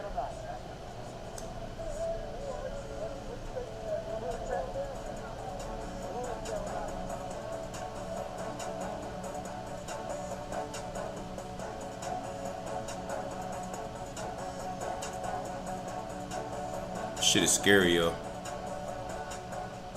Shit is nuts, yo. Things that has to happen, as Jeff was saying, is they have to push all those people back, but then they're going to have to sweep every room of the Capitol complex. Look at that, man. Before they deem it safe enough to reconvene the House and Senate to finish the work that they're constitutionally obligated to do. And so this could take into the night, into tomorrow potentially even. To just clear the area. To just clear the area and secure it so that they can return. Got it. It is 4:30 here in Washington, and usually the sun sets in just over an hour from now in wintertime. So one of the concerns, as Jeff Begay's noted, some have gone home, but others are waiting. To continue with proceedings, I have made it clear to my colleagues that I want to continue. The good news is that one of the staff members was very, very quickly. Senator Duckworth, we thank you so much for your time, for sharing what you know. For law enforcement with us, they're here helping us describe some of the flashes and the bangs that we're seeing. But clearly this is that point that we thought would come, where police are stepping up their efforts to clear the Capitol building. That's what you're seeing right now. And now you see this, it looked like a firecracker, but it's not. It's obviously a flashbang as they try to clear people out. Jeff Begay, stand by. We're going to continue to monitor this scene. I want to bring in Michael Morrell, the former acting director. I agree with you, DM. CIA. Trump's got to face some kind of punishment for this shit, man. He incited all this shit, bro. Thank you. I guess I need to ask you first about. They had to use tear gas to clear out the freaking area there. How our adversaries avoid conflict. So I don't think we're going to see anybody try to take advantage of this in the short term. Wow. In terms of how they're gonna try this shit again. You know, guarantee you. What's happening today in our own country is at the top of the list, right? If we can't have a healthy democracy, if we can't have a strong democracy, then pretty much nothing else is possible. Right? This is fucking insane. Good policy is not possible. Good look policy at is that, not possible. bro. Good security policy is not possible. Hold on. Look at this shit. Look at that picture. These people are all there to protest a fairly won fucking election. Was there voter fraud? I'm sure. Was there enough to shake the fucking election? Hell no. Justice Department said it. The fucking former Attorney General said it. Every judge out there that under the sun has said it. Everyone said it. Look at this shit, bro. These people tried to rush our capital. Do you understand what this shit actually is? Let's not downplay or sugarcoat this shit. This is fucking an attempt at insurrection. A fucking coup attempt. People right now are rushing. Let me tell you something. This is happening all over the country. You think that it's just Washington? It's not just Washington. Let me go and show you. It's also happening in Washington State. Okay? Olympia. Washington. People rushing Jay Inslee home. People are rushing the governor of Washington State. They are trying to rush this man's home right now. I'm sure I see there's a recent report about it. I'm trying to see if there's anybody from Governor Inslee. But I just heard about it from somebody on the freaking street. Yeah, there it goes right there. The Washington State Patrol is responding to protesters who have entered the grounds of the governor's mansion. The governor and his family are in a safe location. More information to follow. The siege of the U.S. Capitol was attack on democracy itself. Listen, they're trying to rush the governor's mansion in Washington State right now. We're not even talking about Washington, D.C. They're trying to rush the governor's mansion in Washington State right now. Okay? It's happening all over the fucking country right now. It's the mass insurrection attempt. I'm telling you, this shit is real. The Civil War is fucking real. They are not just doing this shit in the fucking Capitol. They've done it all over the country. It's happening in Washington State. Washington, D.C. is on the East Coast. Washington State is on the fucking West Coast. Washington State is above California. They are trying this shit across the country.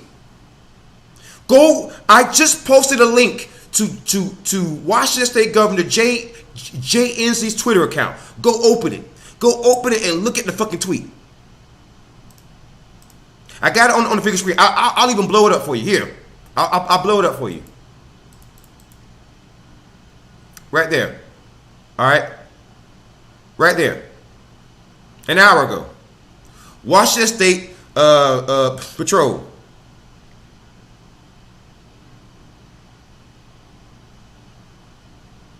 All right.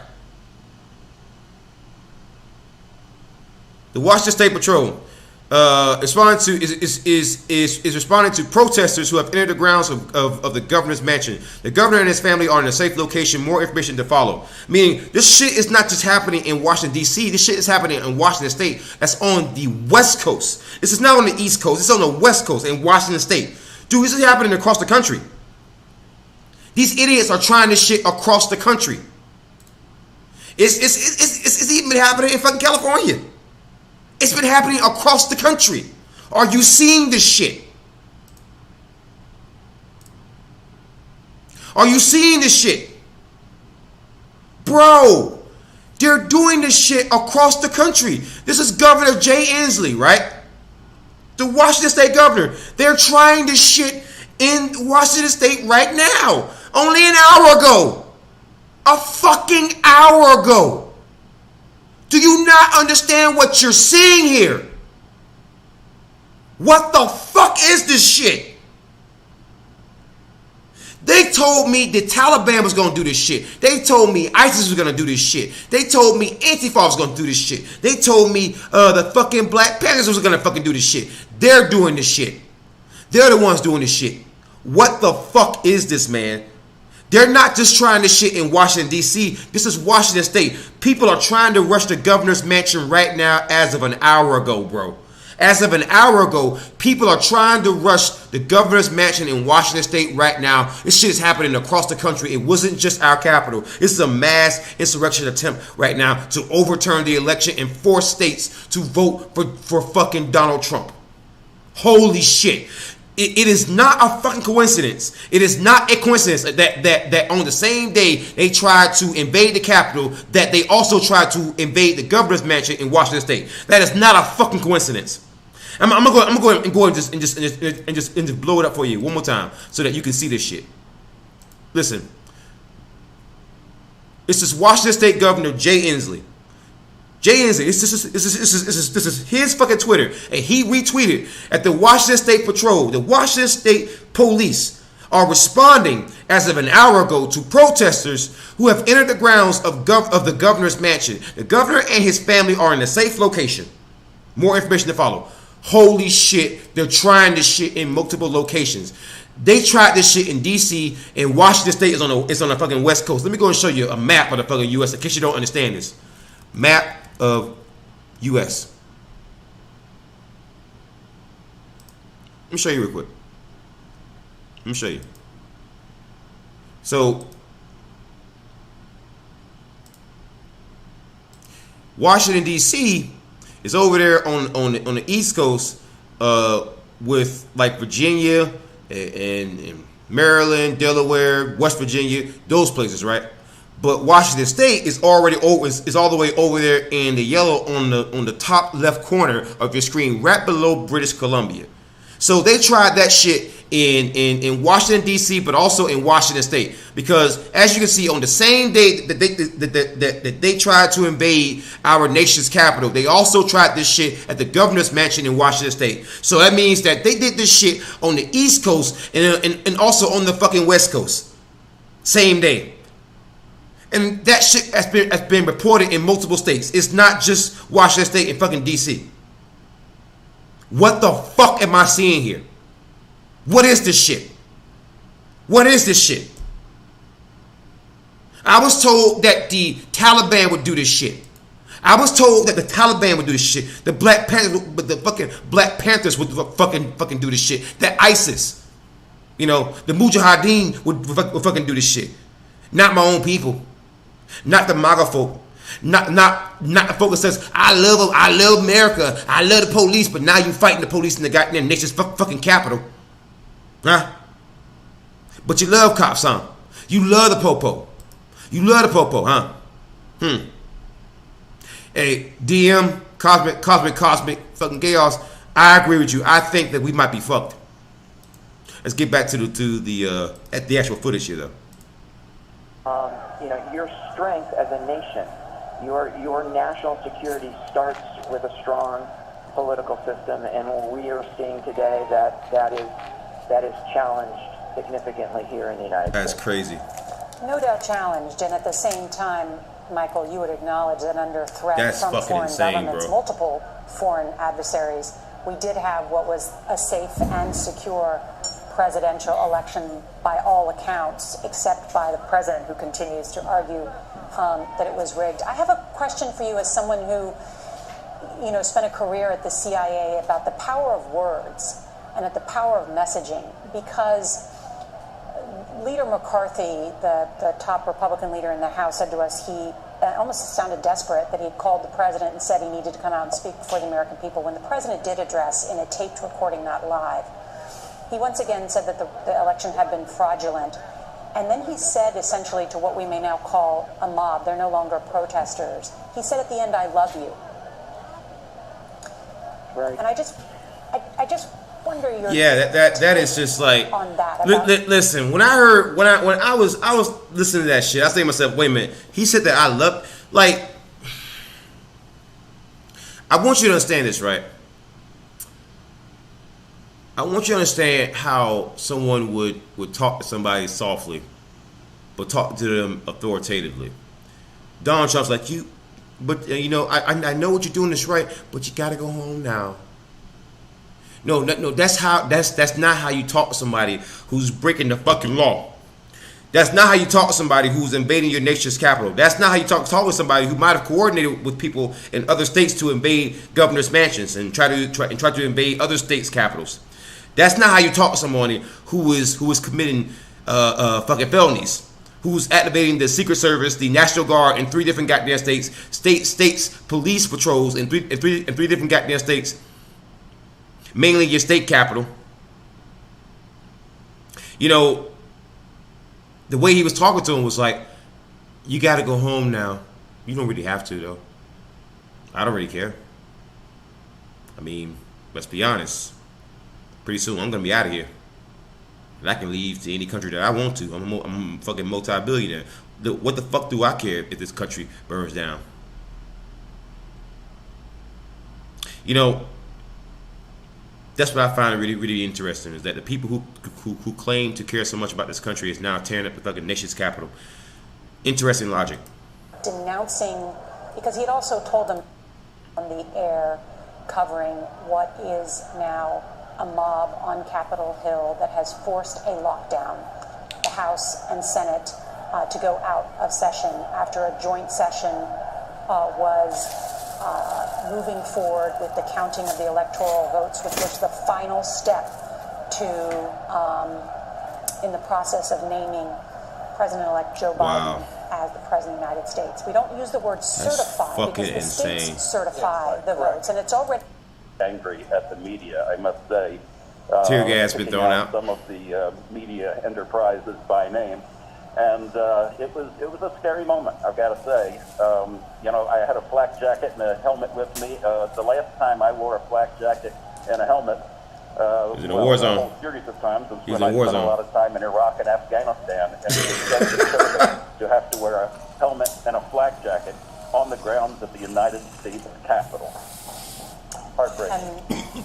to hear you say that, Chip. I know, as someone who's worked on Capitol Hill for many years, it's sad to see this happening at this hour, to have to be wearing a flak jacket and a helmet. Not only anywhere in the United States of America, but near our United States Capitol. That's fucking crazy. At this hour. Yo, as I'm listening to this shit, I had to just go in and get like a nice little rip, man, because that's just fucking crazy. You gotta wear a flat jacket and a fucking Kevlar helmet to come to the fucking state capitol as a journalist because this crazy shit went.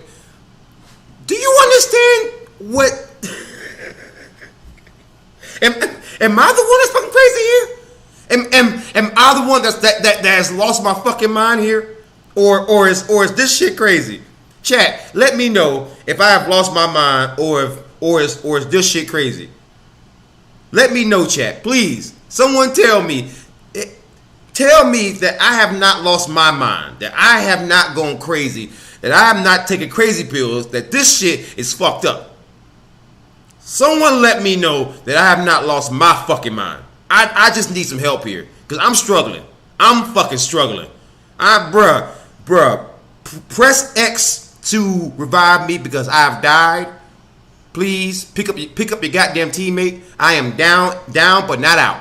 Press X to goddamn revive me. I'm dead, bro. You have law enforcement descending on the U.S. Capitol to try and disperse this crowd from trying as peacefully as possible. Let's listen into this.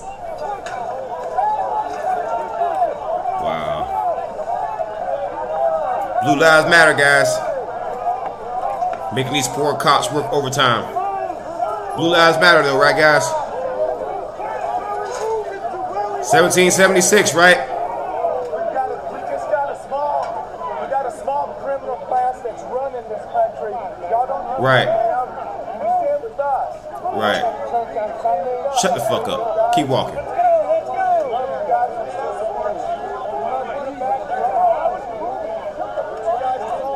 Supporters of the president, but supporters of Jesus gathered as well, concerned about and protesting, which is a right, but this has gone beyond protesting, as has now placed the lives of law enforcement and others in danger, as well as the destruction to our federal property and disrupted the work of lawmakers and diligent public servants. And you heard, Nora, the audience heard one of the protesters, as he walked away, say there's a small criminal class that runs this country. Yeah. That is an embedded grievance that Donald Trump did not invent. Nope. Let us be honest. But nope. As a candidate and as president, he has... That is... Listen. You're talking about a small criminal class that runs this country, right? Let me know, chat. Am I the one who has lost their mind, or is this insane? What say you? Do you think this is justified? Do you think this is crazy? Do you think this is the reason why aliens won't visit us? Or even if they have, why they keep leaving? Let me know, chat. Answer those questions, chat. I want to know in the chat, what do you think about what's going on? I want to know what you think about what's going on. Guys, number to call in is 253-203-6784. Again, the number to call in is 253-203-6784. Call in, guys. I want to hear what you think. I want to know what you think at this point, because honestly, I feel like I'm taking crazy pills. I feel like I'm taking crazy. I feel like that I'm the one. I feel like I'm the one that has lost their mind. I feel like I have. I'm at a loss. You know, many people call it the R word. You know, retarded. I call it exceptional. This has been an exceptional endeavor, right? This has been an exceptional endeavor. These people want you to believe, right, that the election was stolen from somebody who has billions of dollars. I want you to interpret the implications of that. How do you steal something from somebody who has billions of dollars, who won an election one time? That means that if I were going to stop this person, I would have done it the last time, right? I wouldn't wait until the next time around when this person has more power in which to, you know, go and do this. But I just want you to understand that there's a reason why people make fun of Trump supporters. There's a reason why people make fun of certain parts of the right, such as the religious right.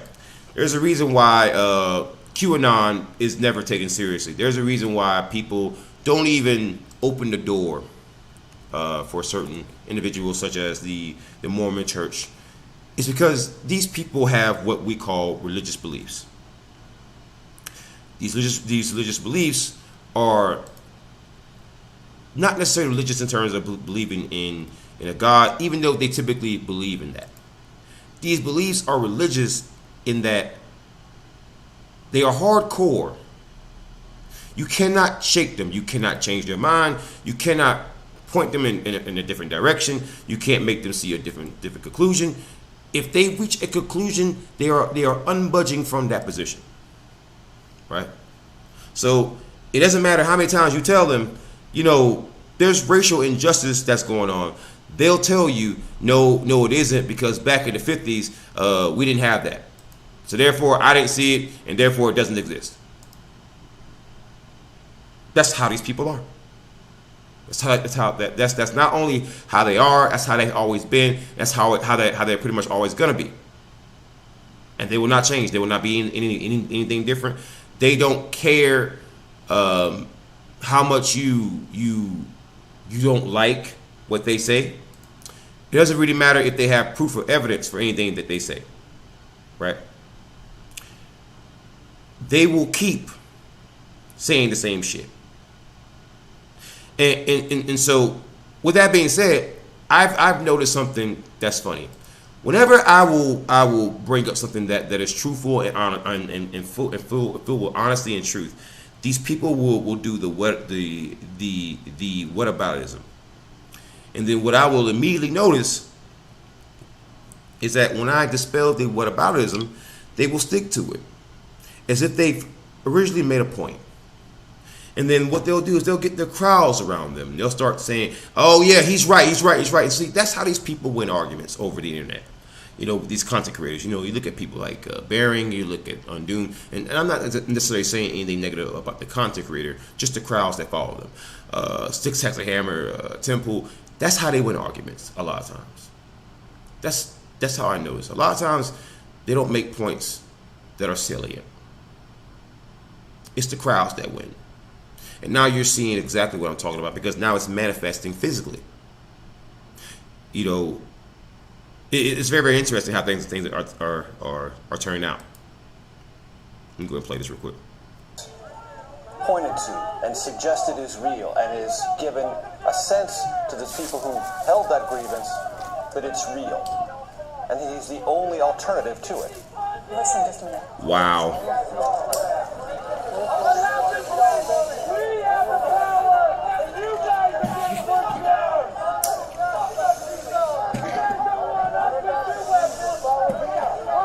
And we should tip our hats to the DC police, who frankly have put up with a lot of this over the past year, whether it's pro or anti-Trump supporters, the Black Lives Matter protests that were held. This is a police force that has been worn pretty thin and worked pretty hard dealing with situations like this across the nation's capital for last. We should update. We now have some definitive information on that.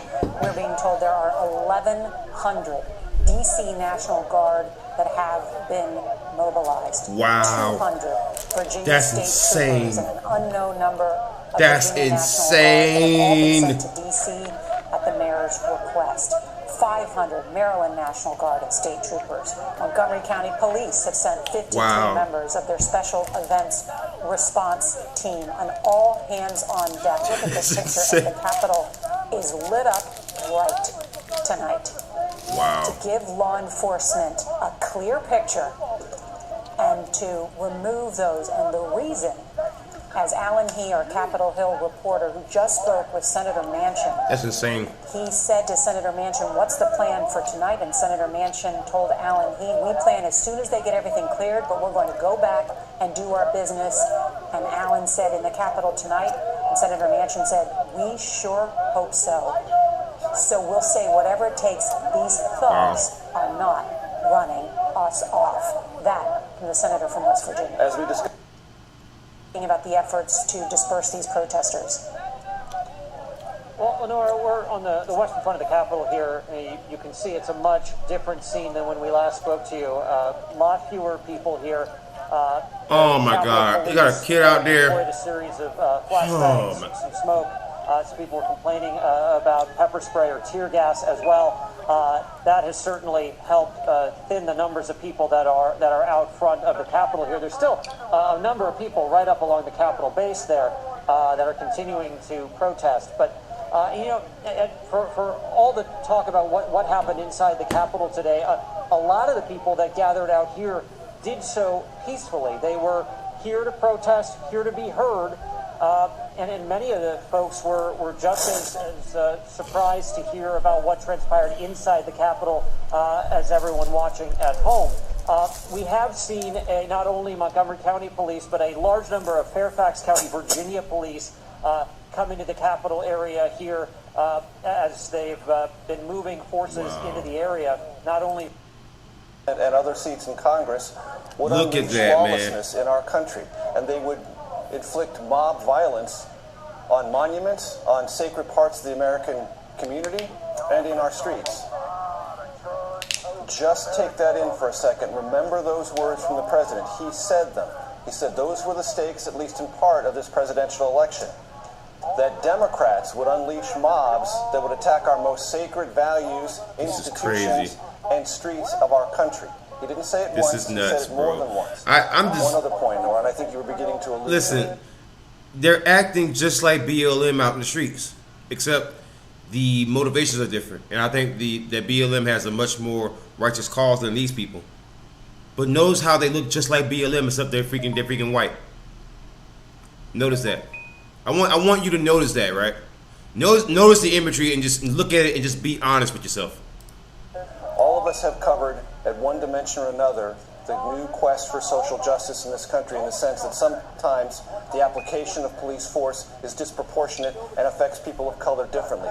People that I've gotten to know in that community have texted me today saying to me, Major, if this group, this assemblage, was all people of color and doing exactly the same thing, they would have been treated manifestly differently and it would have been much uglier. Yeah. I think that's something that we should put on the table and at least take note of. Absolutely. And in other corners of social media, because a lot of this was ginned up on social media, but on other corners of social media today, where these people don't go, there are a lot of people saying that if this even had a hint of diversity to it, it would have been handled different. Because overwhelmingly, we've seen it with our own eyes all day, folks.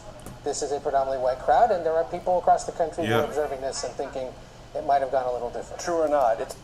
But the one thing that all lives matter and blue lives matter, all these people can say, they can never talk shit about BLM or anybody else ever again when it comes to riot and protest. Shut the fuck up. You stormed the goddamn Capitol building. I don't want to hear shit about that ever again. Shut the entire fuck up. I don't hear about that shit ever again. But if we gonna look at something real quick, we gonna look at something real quick because there's something that somebody sent me that I've already posted in the chat that I want you guys to take a look see at. Get your friends in the chat right now. Get your friends in the chat right now, because we're gonna look at something crazy. Okay, something crazy. Okay. All right. This is a video of the chick being shot. I shit you not. I shit you not. From what I've been told. No, that's not the one that I want. Please open the gates. I am gonna post that in the chat though. I already posted that in the chat already. Let me go ahead and get the other one right here. All right, I hope this doesn't get the stream taken down. We gonna see. Let's pop it in there.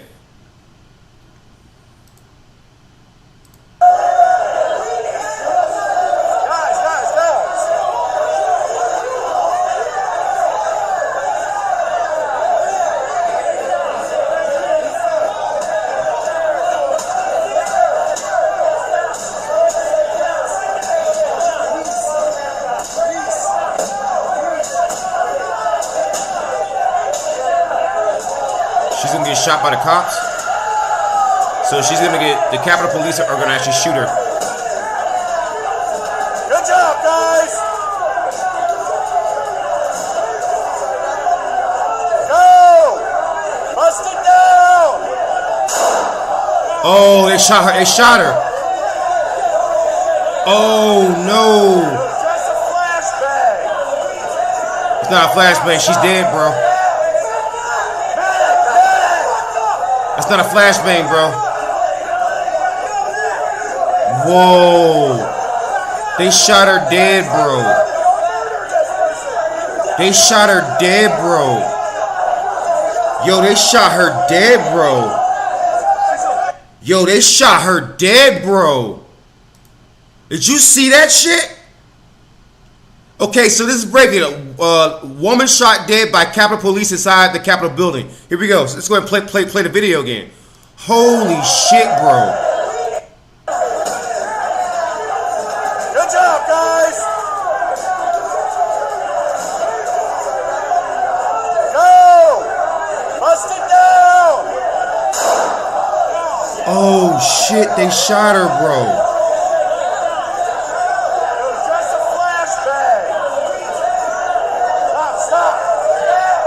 That's not a flashbang, bro. She's dead.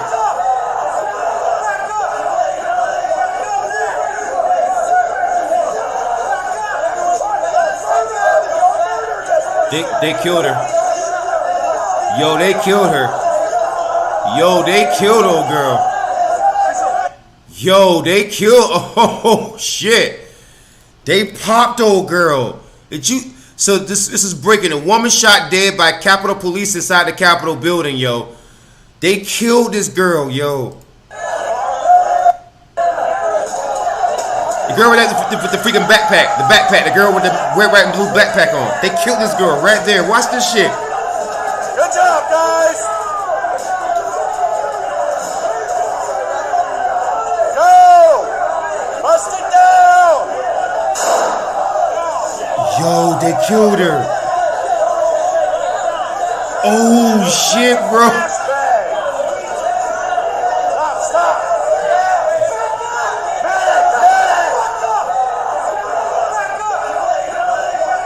Wow, they killed her, bro.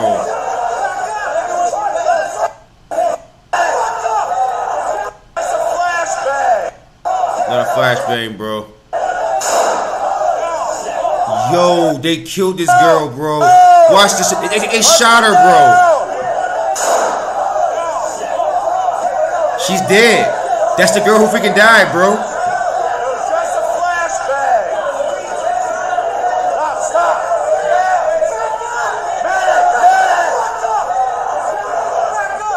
Wow.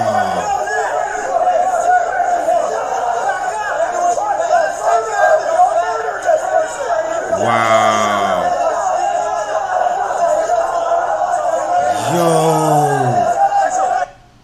Yo. Maga, do you see what the fuck you caused, bro? This girl is dead, bro. She's gone forever, bro. She's not coming home, my nigga. Yo, she's not.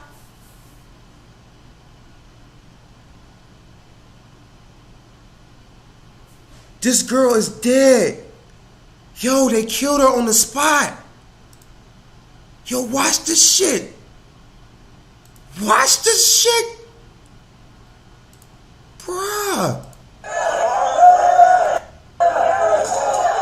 The girl with the backpack on. Just the girl that freaking died. This is the Capitol building. When they freaking invaded the freaking Capitol. Watch this shit.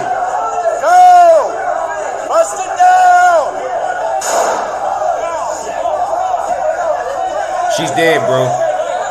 They killed her. It's not a flashbang, bro. It's not a flashbang, bro.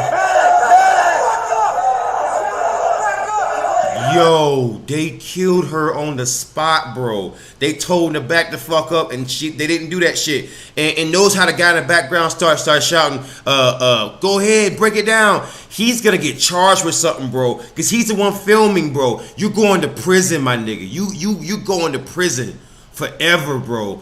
Watch this shit. Now listen now. Bust it down. They killed her right there. She was dead right there.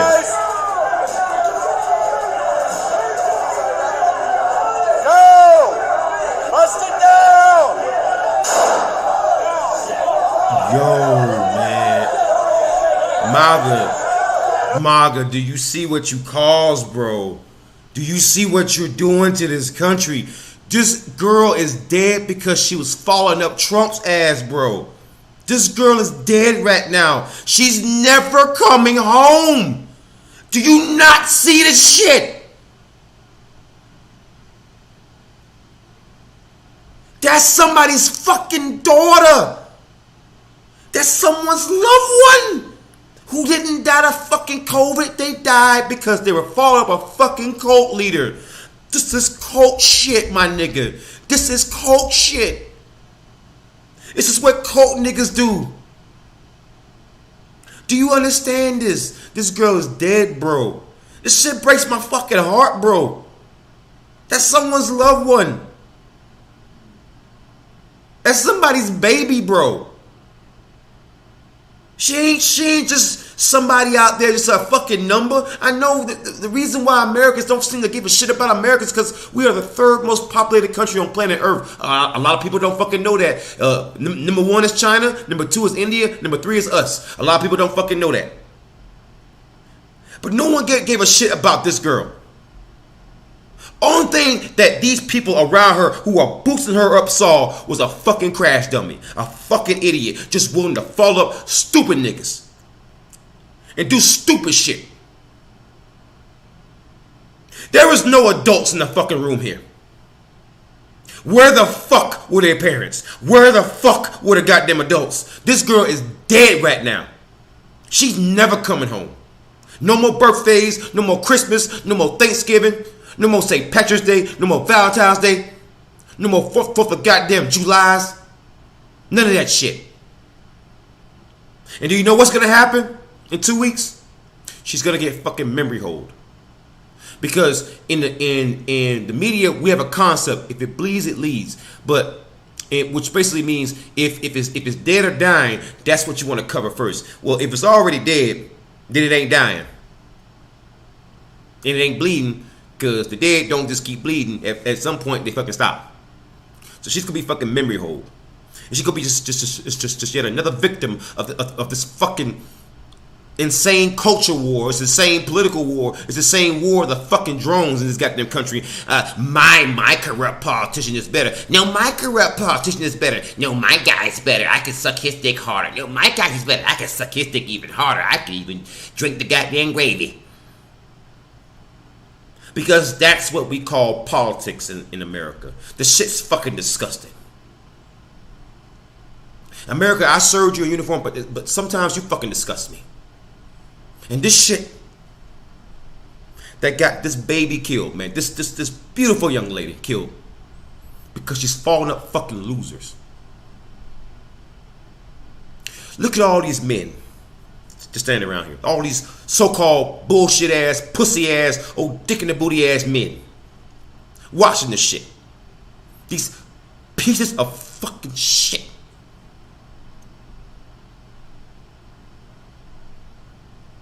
Where were the adults to stop this girl from doing this dumbass shit?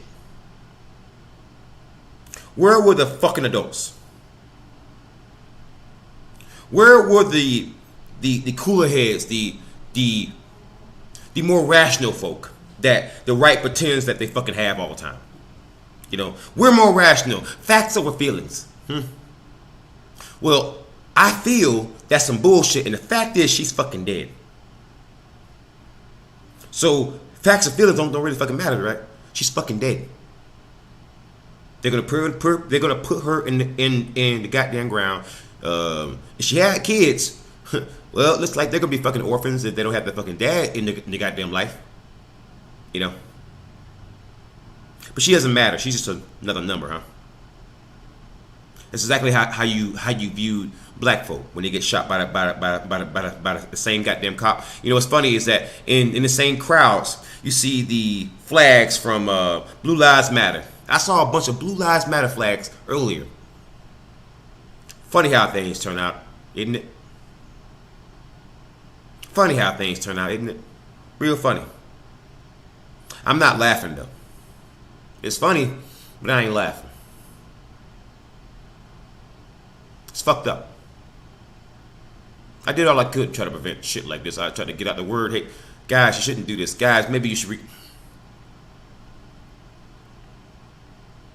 You can only do but so much.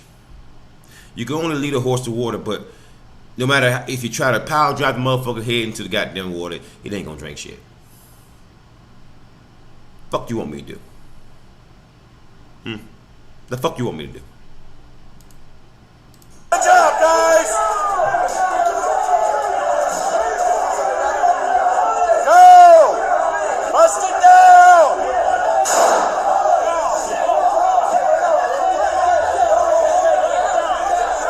It was just a flashbang.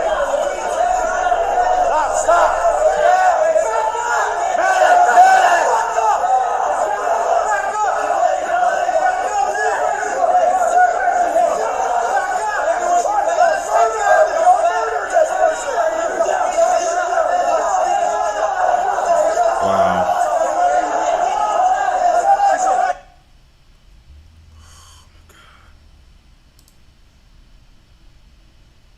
Was it worth the MAGA? Was her life no, don't try the fucking deflection. I swear to God, if I see that shit in the chat, don't try, because I already know how MAGA thinks. Don't try the fucking deflection shit. Was it fucking worth it, MAGA? Was that girl's life worth your bullshit? Was that girl's life worth it? I hope it was. I sincerely hope it was. I hope her life was worth the lie. And you've been telling people and you've been telling yourself. Was she worth the lie? Was she worth the lie that the election was stolen from you? Was she worth it? Was she worth that lie? I need to know right now, do you think her life was worth dying?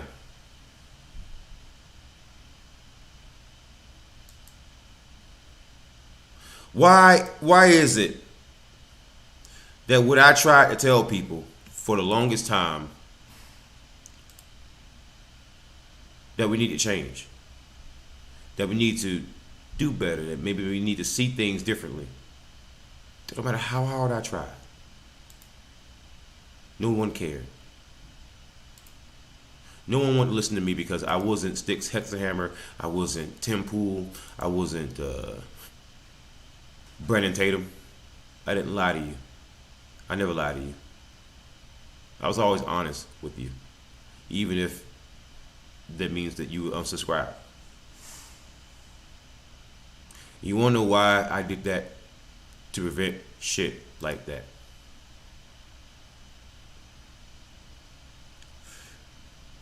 You know, I've seen a lot of shit in my life, man. I gotta say, like just have like a serious, like, face-to-face conversation with you, something that you probably never gonna hear before, you probably never gonna hear again. I've seen some pretty fucked up shit, man. Like, I just gotta be honest with you. I gotta level with you. You know, I had to take a little. I'm gonna be honest with you. Yeah, that was some weed I was smoking. I had to pull from that just to kind of tell you the story, man. Like, I've seen some pretty fucked up shit. So whenever whenever it gets to the point where someone like me is telling you, hey, guys, take a step back. Maybe it's time to listen. Yeah, I just seen war. Now I was 4 years old, man. I watched my own mama get shot in her back twice right in front of me. My mama's laying in the hospital right now. She ain't woke up in like 5 days. Multiple sclerosis and fucking dementia, and you know, I've seen some of the most fucked up shit that you can imagine that's happened to me, man. I've seen some fucked up shit. So whenever it gets to the point where I'm trying to tell you guys, pump the brakes. I'm telling you that from the standpoint of someone who has seen shit hit the fan, and I've had shit all over my body. I'm just trying to teach you how to sidestep the goddamn fan. I make a lot of mistakes constantly. At least learn from my mistakes, learn from my pain, or at least understand that those of us who have suffered a lot are those of us suffered a lot who are still alive are those are the people who you should be listening to the most. Not people who are patrons and shit who are getting paid. Still to this day, I don't have a single patron. No one. You look at Tim Pool, you look at Sticks Hexahammer, you look at all these people, they don't work as hard as I do. You look at one of my polished videos, they don't work nearly as hard as I do. And put nearly the amount of research into the topics that I put into it, even into individual topics. Even compared to Sticks, no, he doesn't. Not in terms of my whole body of work, no, he doesn't. You can sell a book on Amazon, but you get mentioned on Newsbreak because of the kind of journalistic excellence that you've done. Yeah, that puts me in a whole different kind of category. YouTube subscribers, you know, it is what it is. But I don't give people what they want to hear. I give people the truth. And if that means that you unsubscribe, or that means that you hate me for it, you download a video, so be it. You want to know why? Because you can't change my mind, because there's no amount of money that you can pay me to change my mind. If you're not paying me a thing, it makes me say the shit that made you hate me in the first place.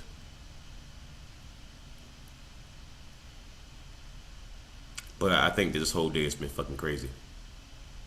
This whole day has been a goddamn nightmare. Our country's in trouble right now. We are heading towards civil war. And I'm not even being hyperbolic when I say that.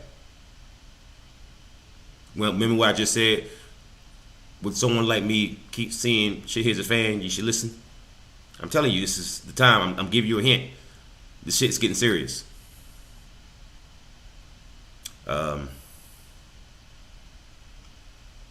My closing message before I end the stream is try to be kind to each other. I'm going to try to be a little bit more kind. I'm still going to be the angry bastard, but I'm going to try to. And let's try to come together. This is going on way too long. You know, the whole thing of, I'm going to own you, libs. I'm going to own you, conserves. Talk with the government. Don't talk to each other anymore. The government. Cops. Judges. Politicians. Those people. Those are the assholes. Each other, though. Let's stop that. Let's criticize. Let's not use violence. Please, guys. It's been enough death. 2020 has seen more than 300,000 people dead from this horrible virus. And we just lost yet another beautiful young lady because some people wanted to storm the State House Capitol, the capital of our country. It's just senseless. We can do better. I know we can do better. I've seen us at our better. And this is just not it. Tell me this is not it. Tell me this is not what we've become. Because if it is, I'm going to goddamn Canada, bitches. Anyways, guys, it's been a Pitchfork podcast, guys. If you want to join in on the show next time, call, dial in 253-203-6784. Again, the number is going to be 253-203-6784. You can follow me on Twitter at Devil's Advocate. You can follow me on Twitch, FusePainter86, on YouTube, Devil's Advocate. I am on VK. I am on Trovo. I am on Facebook. I am on Twitter. I am on Gab. I am on D Live. I am on Parler. I am on Minds. Guys, I am also on Patreon. And guess what? I've been doing all this work, all this streaming without a single patron. Can you believe that? But Sticks, Tim Pool, all these motherfuckers who lie to you constantly, they get all the patrons. Bullshit, isn't it? I do gaming streams. I do fully animate shit. I'm doing this stream. I do news and views in a minute or less. I do the Corrupted Files. I do Bad Cop No Donut. I do the Pitchfork podcast every day. I mean, goddamn. And not a single patron. That's crazy, isn't it? The hardest working man on YouTube, but at least supported. And you know what? I kind of almost like it like that. That way no one can ever really criticize me. What the fuck are you going to say to me? You ain't pay me a goddamn down fucking head.